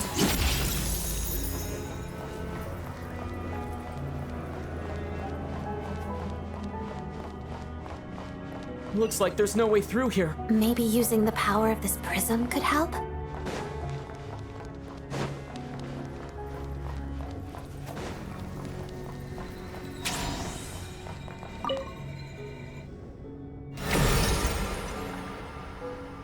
I think I see some images. It's the prism's power at play, causing images of the past to reappear, albeit only as illusions.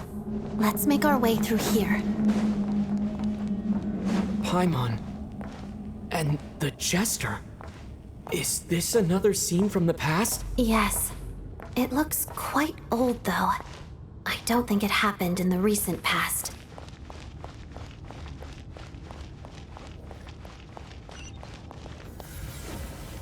What's going on here?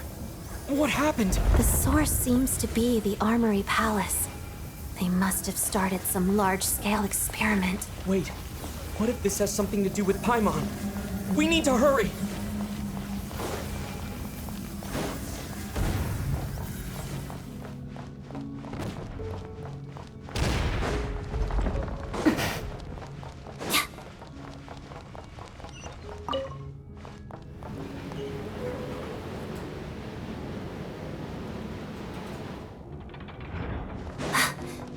We're almost there. The Armory Palace is just up ahead. Paimon, please be okay.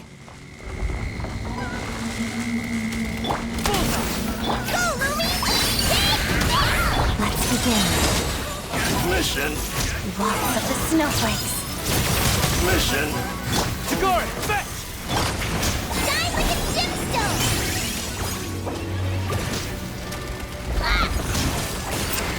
Come save us! Like it or up! Okay, better. Oh, glory! Deadwood blaze! Dragonfire! Burns all!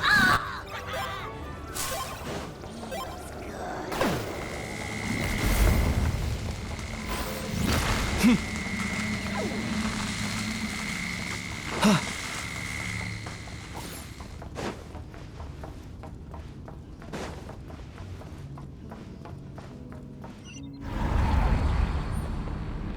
What's going on? Wait, I remember this feeling. It's the curse of death. No, no, not now! Why is the curse of death striking again already?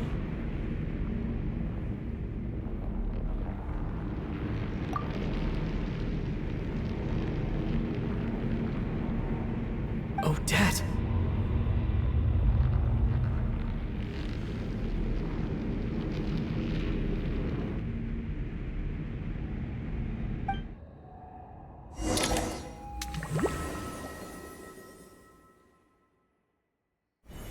Is this the afterlife again? I need to find a way back to reality. Is that Odette's core Ignis? Could that be what just woke me up?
Odette?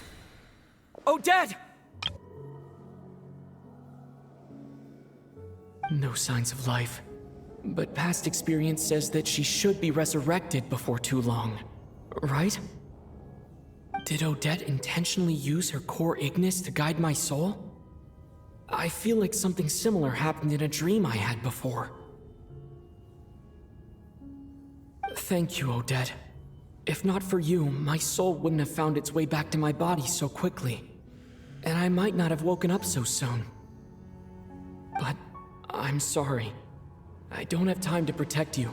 I have to use the time you bought me to get Paimon back.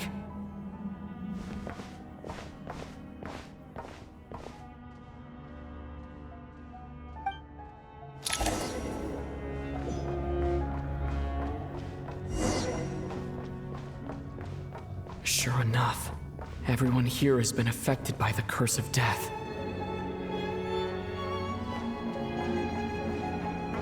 Paimon! Paimon! No, wait. Paimon probably didn't escape Renova's curse either. She won't be able to respond to me right now. I'll have to find her myself.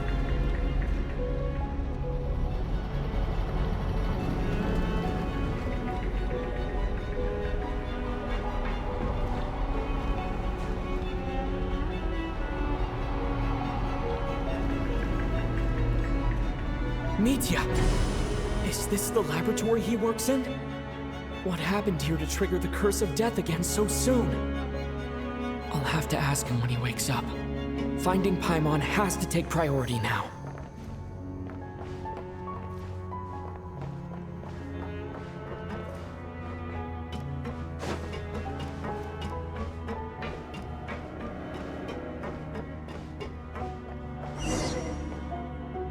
Found her! Paimon really is here!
You don't learn, do you? You've already been involved in one mass death, and now you show up at the scene of another. This might have passed for a coincidence the first time, but a second time? Am I to assume you are intentionally interfering in Snezhnaya's affairs?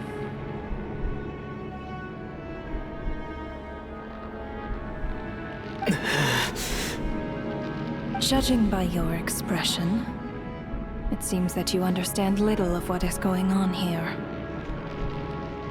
In that case, a word to the wise. Do not interfere in Snezhnaya's affairs. A civilization that fails to learn its lesson constantly depletes its own worth. It will one day lose any reason for its existence. And as a descender, you are perfectly suited to be the lifeline to which a dying civilization might desperately cling. Consider your position carefully.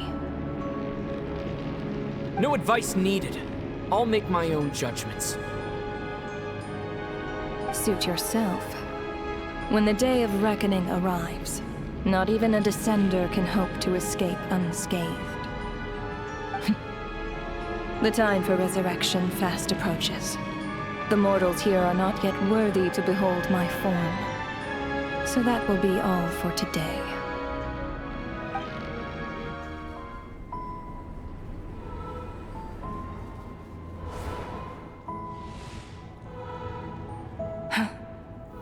That thing is coming with me.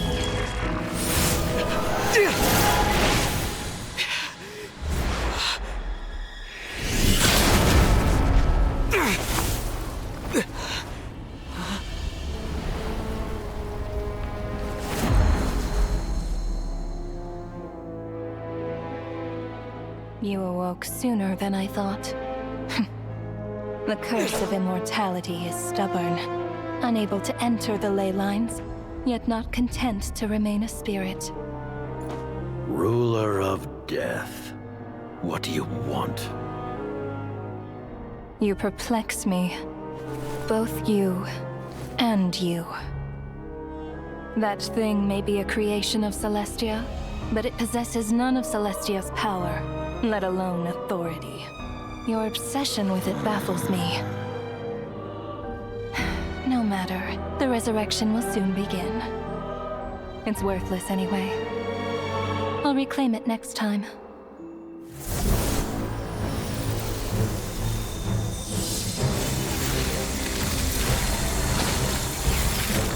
Hey, who says there'll be a next time?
I missed you, Paimon. What are you talking about? We haven't even been apart for that long, have we? It was different this time. You seem to be in pretty good shape. Yeah, Paimon's back in tip-top condition. It's the weirdest thing. Paimon fell asleep earlier, and when she woke up, she found herself here. The Jester and that guy talking to him used some kind of energy on Paimon, and she could kind of feel it canceling out that other thing that was making her feel unwell. So, Mitya helped too? Apologies for leaving in such a hurry at the theater earlier. I was in a rush to verify some theories. Rest assured that your companion is perfectly safe. We reversed the effects that the experimental energy had on her. The Jester specifically instructed me to do so. I suppose this is our first official meeting, Traveler. I could not let Paimon suffer in her condition for a moment longer, and so I simply took her without explanation. I hope you do not mind. But why would a big shot like you care about what happens to Paimon? As I said when you first arrived in Snezhnaya, we once spent some time together in the distant past. Oh yeah, you did mention that. And Paimon did think you seemed strangely familiar the first time we met. I'm afraid the reminiscing will have to wait. Mitya, let us continue with the report. What conclusions, if any, did you reach from conducting the final experiment of our energy research ahead of schedule? The good news is, my hypothesis regarding the Ruler of Death has been verified. As for the bad news, I recommend we suspend the experiments and Project Mistleton until further notice. Currently, we have no means with which to make a breakthrough. I say this purely as a scientist, guided by reason alone. I will trust your judgment. We shall put the project on hold until the Ruler of Death has been eliminated. Wait, what are you guys talking about? You want to get rid of Renova? Like, how? By killing her? By whatever means necessary, so long as it removes the threat she poses to us. Until then, everything we do will be in vain. After what just happened, I've ascertained Renova's goal. Or rather, the trigger condition for the Curse of Death. Okay, let's hear it. What she's doing is blocking Snezhnaya's technological progress, preventing us from possessing any means with which to threaten the heavenly principles. Just like the little lapdog she is. So, any ideas, research, or experiments that lead to technological progress can trigger the curse.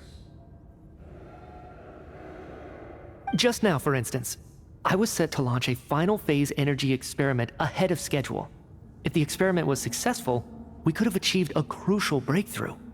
As expected, though, the moment the experiment began, all the researchers, technicians, and witnesses died from the curse. All that effort, not to mention the energy and materials we relied on Project Snezhnaya to gather for us, went to waste. In the end, nothing was gained.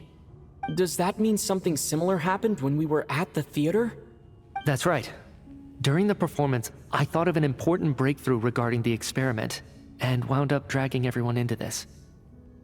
So the nature of the curse seems to be something like, when moments of technological progress occur, all life in the vicinity is taken away. What a violent method.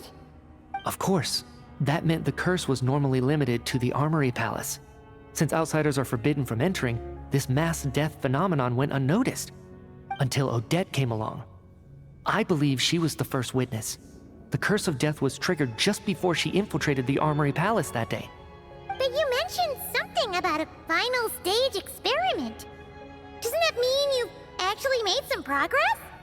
That's right.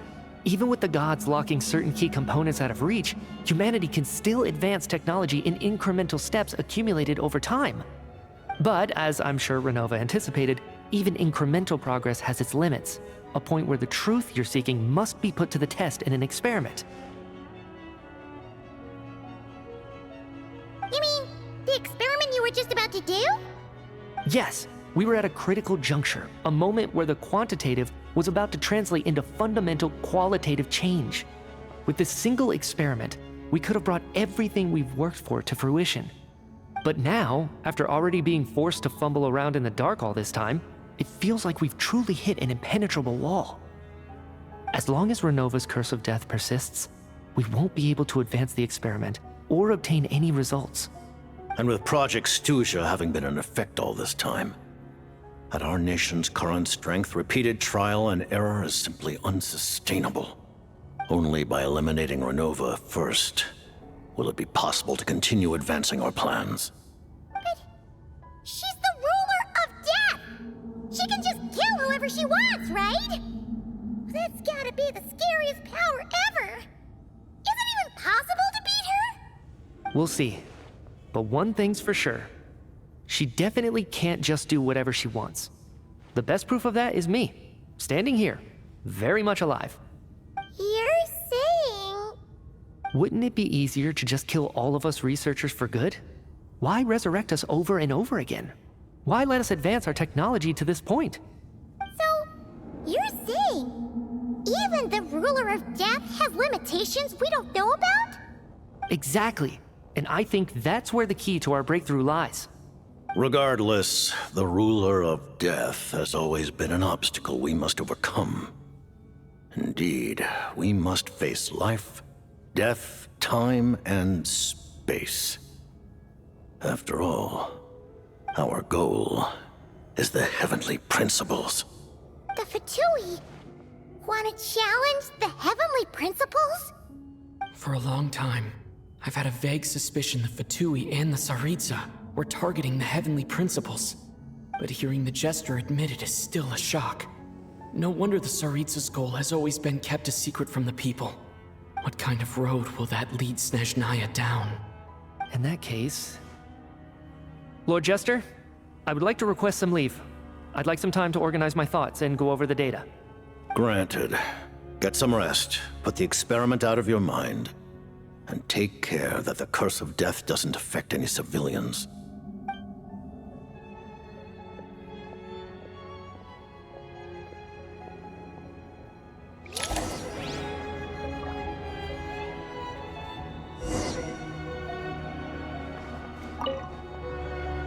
While there is yet time, allow me to offer you my hospitality, honored guest of Snezhnaya. Is there anything you wish to know?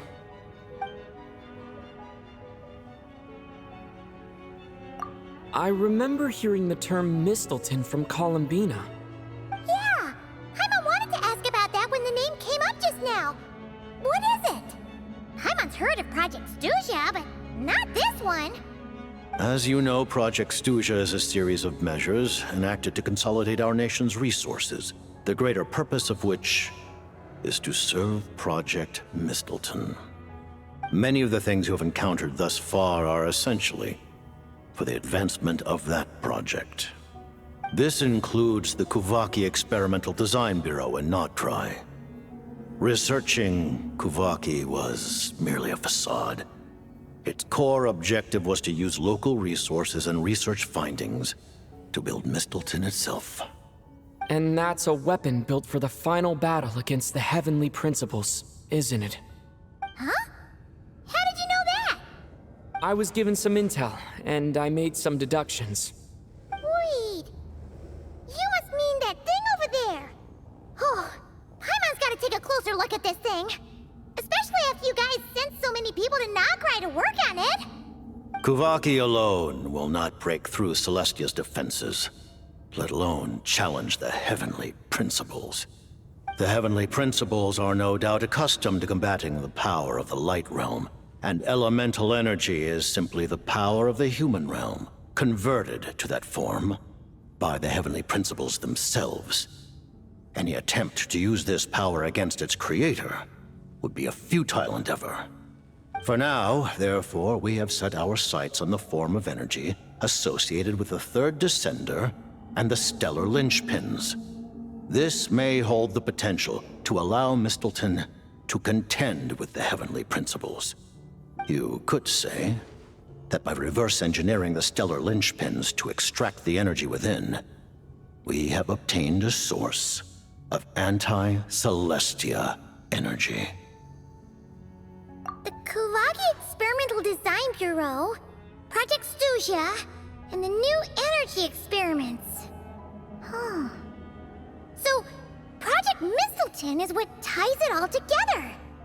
And it looks like your plan is almost complete. No wonder the Ruler of Death came after you.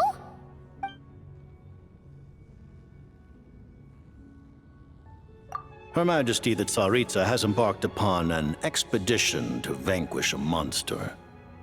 Were it not for this, I imagine she would have been delighted to grant you an audience. Seems like the powers that be in Snezhnaya don't intend to hold my past conflicts with the Fatui against me. The Harbingers have been granted significant autonomy in retrieving the Gnosis. But by the same token, they do not completely represent Snezhnaya's official stance. You read my mind. Speaking of the Gnosis, Paimon's been dying to ask this question since forever. What exactly does the Tsaritsa want to collect them? Is it something to do with the fight against the Heavenly Principles?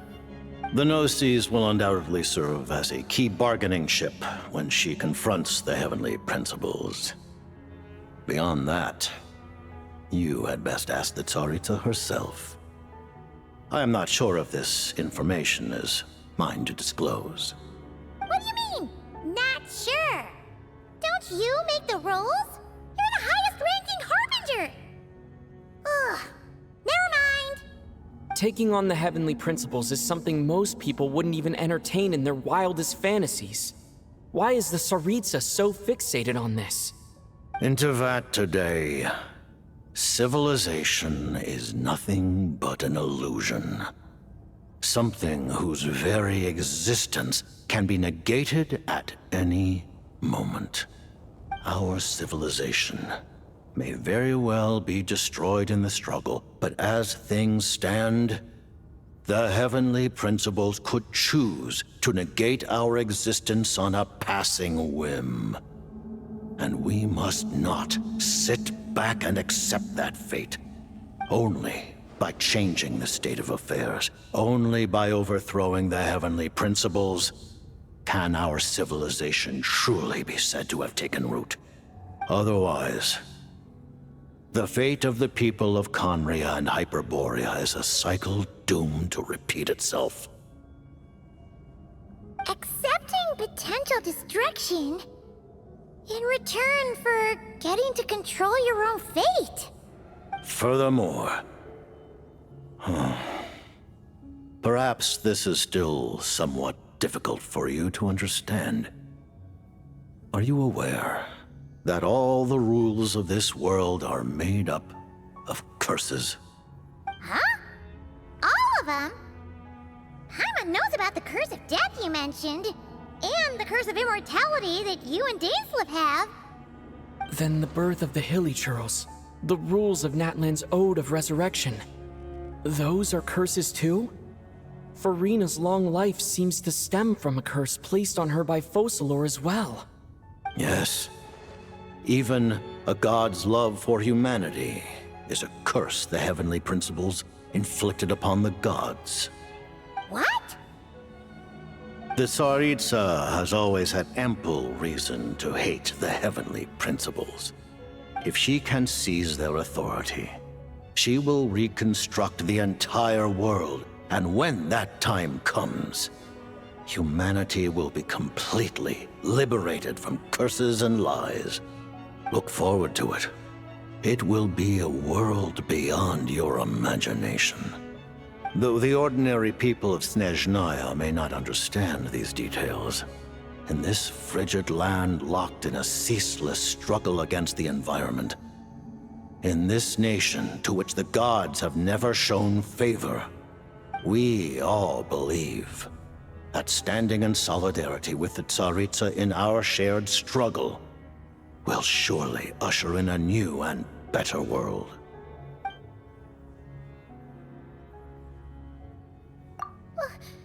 Paimon really doesn't remember. He's basically a stranger. You've got to believe Paimon. Allow me to explain. The reason Paimon reacted to the anti-Celestia energy developed by the Armory Palace is because she comes from Celestia herself. More specifically, she is one of its creations. Paimon? A creation of Celestia? Oh, right.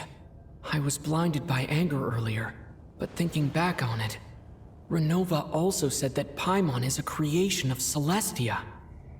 But she lacks Celestia's power or authority. As you know, the lunar fragments in Nodcry were pulled down from the sky using Fatui technology. But the first application of this technology was in Conria over 500 years ago. I used this technology upon the heavens, and the response I received was none other than Paimon descending from Celestia. I presented her to the Vinster King, but he took no interest in this gift, nor did it satisfy him. Paimon then took up temporary residence in my palace until, of course, the arrival of the Cataclysm. Wait, Paimon's a little confused. You're talking about things that happened in Conria 500 years ago. You're saying Paimon was there for that? But Paimon doesn't remember any of that. Falling from the sky? Being given away as a gift? None of it! Having lived through the Cataclysm, perhaps you too were burdened with some manner of curse. Although, Losing your memories would indeed be the smallest price I've ever seen paid. But it's not just her memories from Conria. Paimon doesn't even know how she spent the last 500 years. She only has memories from the past few years. No matter how hard she tries to remember. What was Paimon like back in Conria? Did she know a whole lot because she came from Celestia? Was she super smart? Unfortunately, when you arrived in Conria, your consciousness was like that of a newborn infant. None could say what kind of being you once were in Celestia. During the time you lived in Conria, your personality was no different from how it is now. Aw, man! Paimon's plan to get her memories back and become super smart is ruined before it could even start. You know, even though Paimon lost her memories, she still feels weirdly close to you for some reason. That must mean you took pretty good care of Paimon back then, huh? On the contrary, I completely ignored your existence. I was entirely focused on my struggle against Troptatyr the Wise. But now, as I see it, it is as if you are the only sane thing that survived that era of insanity. And thus, are worthy of protection. Noted. Man, Paimon's gotta stop projecting friendship on everyone she meets. But, Traveler? Even though you know Paimon's some creation of Celestia now, you still want her, right? You're not going to abandon her? Oh, phew! That's a relief. Paimon's just learning about this, too. She's barely even processed it.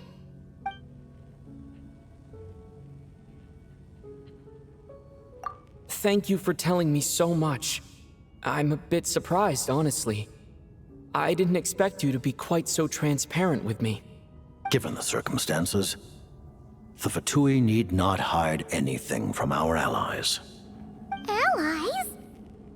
To advance Project Mistleton, we must first resolve our issue with the Ruler of Death. And, if I presume correctly, you have no intention of letting her actions go unpunished either, do you? That's right.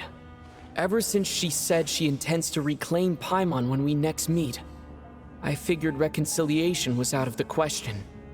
Against an opponent of this caliber, deliberating over our allegiances would waste time we do not have. We must join forces unreservedly with whomever we can, if we are to stand anything like a fighting chance. You're going to challenge the Ruler of Death? Just for Paimon? But Paimon's only... Thank you! Oh, thank you! Oh, gee! Now Paimon doesn't even know what to say! Anyway, Paimon's super touched! The Tsaritsa will return in triumph in short order, and the Fatui shall hold internal discussions regarding the enemy. The time for us to meet again will come very soon. Got it. Thanks for your help with Paimon. I'll be sure to look after her for you. There was just one other thing. Well, it's just a request, really. Paimon really wants to see what this Mistleton thingy you're gonna use against the Heavenly Principles looks like. Of course, Paimon knows it's top secret and stuff, but she just had to ask. It's okay if the answer's no. Certainly you may. Whoa! For real? Actually, maybe it's best not to. What if her Nova suddenly pops up again? She might take this chance to... While the technology is not yet fully developed, it has nevertheless reached the stage where Celestia's creations are unable to damage it. In that regard, you may rest assured. Oh. Wow. No wonder Paimon felt so out of sorts recently, even though it was super far away. Alright then! Paimon's ready to take a sneaky peek at this top secret super weapon!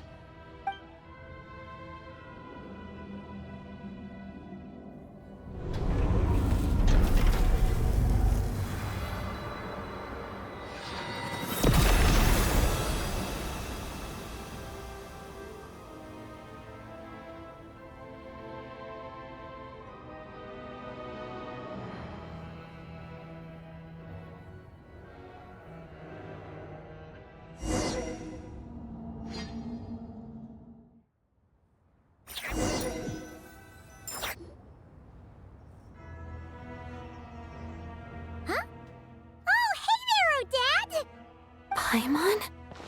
You're okay. Thank goodness. You look well. Have you recovered? Long story short, yep, Paimon's all better. What are you doing here?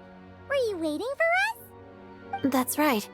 When I woke up, I wanted to go in after you, but the guards had woken up as well. It would have been tough to take them on alone, and there was no easy way to sneak past them. So I returned the way I came and waited for you here. It was thanks to you that my soul found its way back to my body so quickly. Thank you. Huh. That actually worked? Nice. I just figured I'd try my luck when that ominous feeling struck me. Really, you should be thanking this thing instead. Anyway, and now that things here are all taken care of, I have other things I should get back to.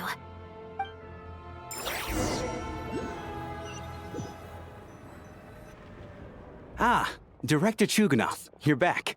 We just received notice that Project Snezhnaya has been suspended, so we've convened an emergency meeting. This is the preliminary plan. In addition to expanding production capacity, we've also discussed feasible layoff plans to optimize revenue and expenditure structure. Our calculations indicate that the factory's profits will increase by at least 30%. Just give the word, Director. That won't be necessary. Leave the energy for those who need it. Whether they use it just to get by or to run a business, that's up to them. Start preparing to halt production and lay off the staff. Make sure the workers are able to land on their feet and that they are duly compensated. Thank you all for your hard work during this time. Am I hearing you right? Why? After all the tough times we made it through, now is exactly when we should start to turn a profit. I just suddenly don't want to do this anymore. Huh. Does there have to be a reason? Iskra, it's time to rest. Dear esteemed members of the Rokot, given the effects of Lelik's radical actions upon our organization's reputation and social stability, a decision has been made to permanently withdraw this codename from use. Considering that Lelik did what they did for the benefit of the people, the Rokot has nevertheless negotiated with the authorities, ultimately securing a waiver for all penalties due to them. Lelik will be suspended for a period of time. Depending on their future performance, they may be allowed to adopt a new codename and continue acting as part of the Rokot. The purpose of this notice is to remind everyone once again that motives and methods are equally important when one operates in the shadows. Even with Project Snezhnaya's suspension and our interim operational victory, we must guard against complacency and rashness and work to consolidate the progress we have made so far. We act only for the greater glory and solidarity of our nation. May the aurora shine ever on, and the tundra always stand firm. We act only for the greater glory and solidarity of our nation. May the aurora shine ever on, and the tundra always stand firm. Looks like it's finally over. You mean for us? Just thinking out loud. I've never seen the Snezhnaya Gradvecha so lively before. I never once thought I'd come here. But I understand everything now, Rosaline.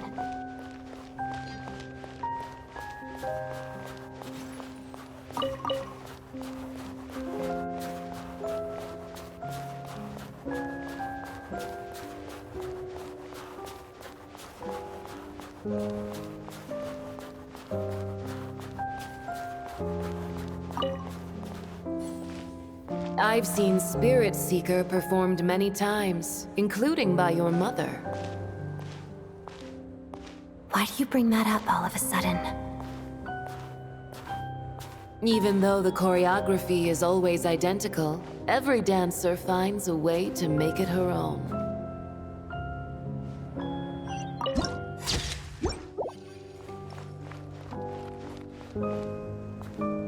So you actually want to talk to me about ballet?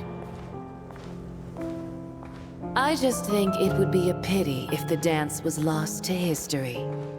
She didn't teach it to you, did she? That was an unusually subtle taunt for you.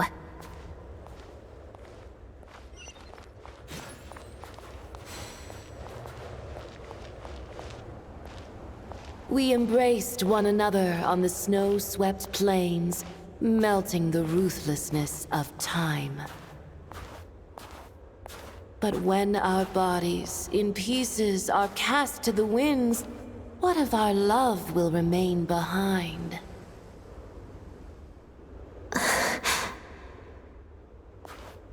Don't tell me you can't sing. Shush.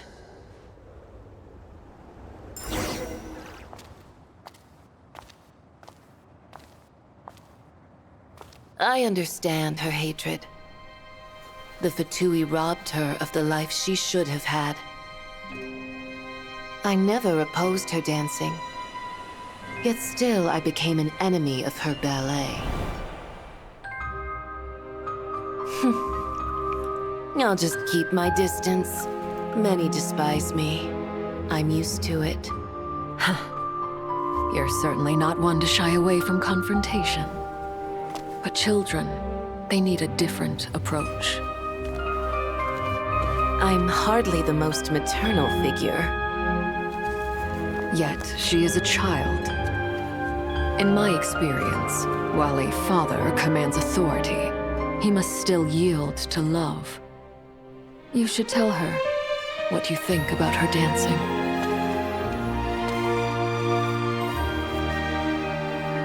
Odette will soon take the stage at the Koralyevsky Theater. This could be your chance. Geonosis secured. It went smoothly. I'll be there. Have them send me an invitation.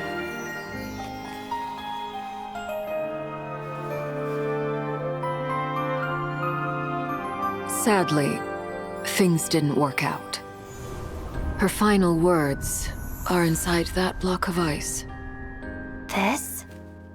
Aren't these for monitoring her subordinates? Not yours. This one isn't her witch's flame, but my two worlds' flames. The two worlds' flames can burn away memories. It was my parting gift to Rosaline.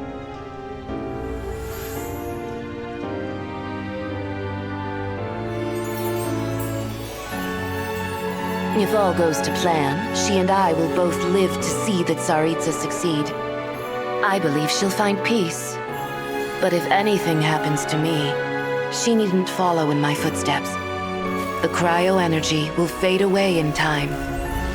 Then the two worlds' flames will burn away all memories of the Fatui. She'll be free to dance. She deserves this. I will handle the aftermath. The choice is yours, child.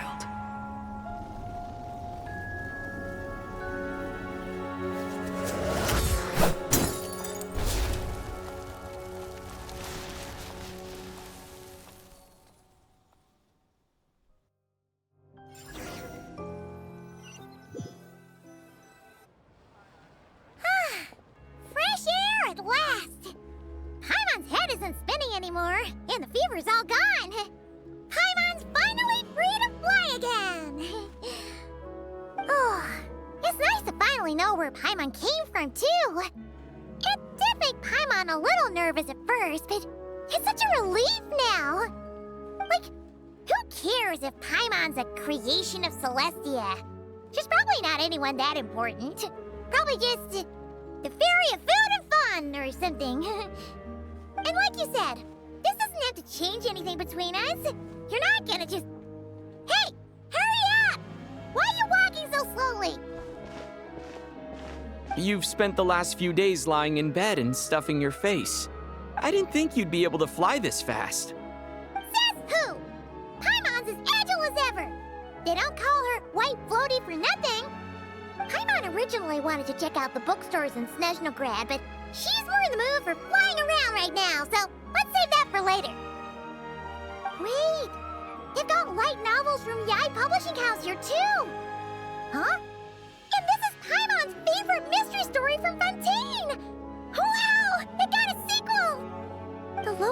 Snezhnaya books look pretty interesting too, but also kinda heavy. Not the easiest things to look around. I thought you were in the mood for flying around. Paimon can read while she flies. Hey! Look at these two dolls! Which do you like better?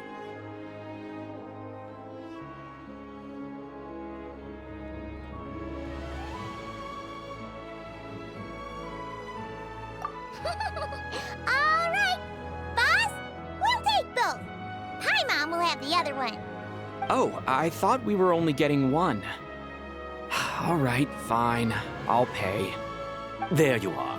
Thanks for visiting. Paimon will grab this and then... Huh? Huh? Huh? How many layers does this thing have? And what are you laughing at? You knew all along, didn't you? A whole bunch of people are gathered over by the plaza. Hey, look! That looks like Tartaglia!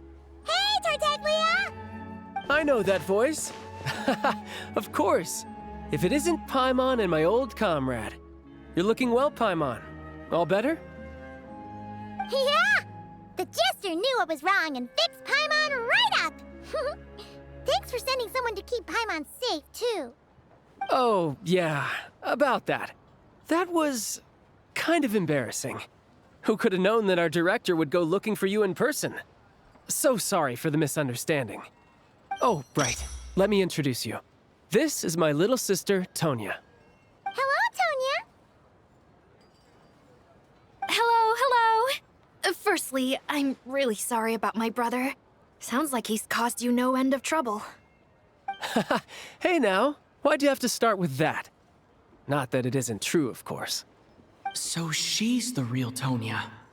She said you two didn't manage to meet up at the theater. She waited ages for me, and when I didn't show, she got a little worried and went outside.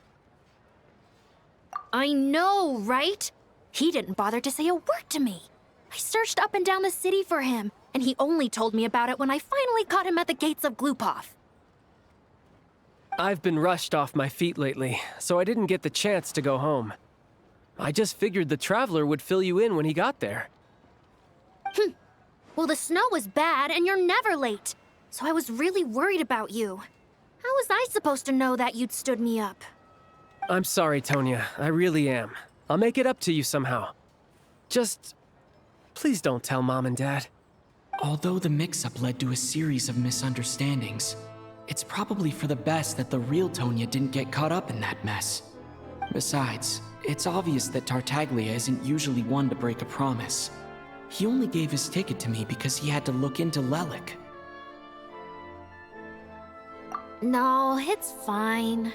It just meant I didn't get to see the show in the end. By the way, what did you think? You were one of the first people to see it, you know? I would say... the best is yet to come. Huh? What kind of review is that? Hey, look!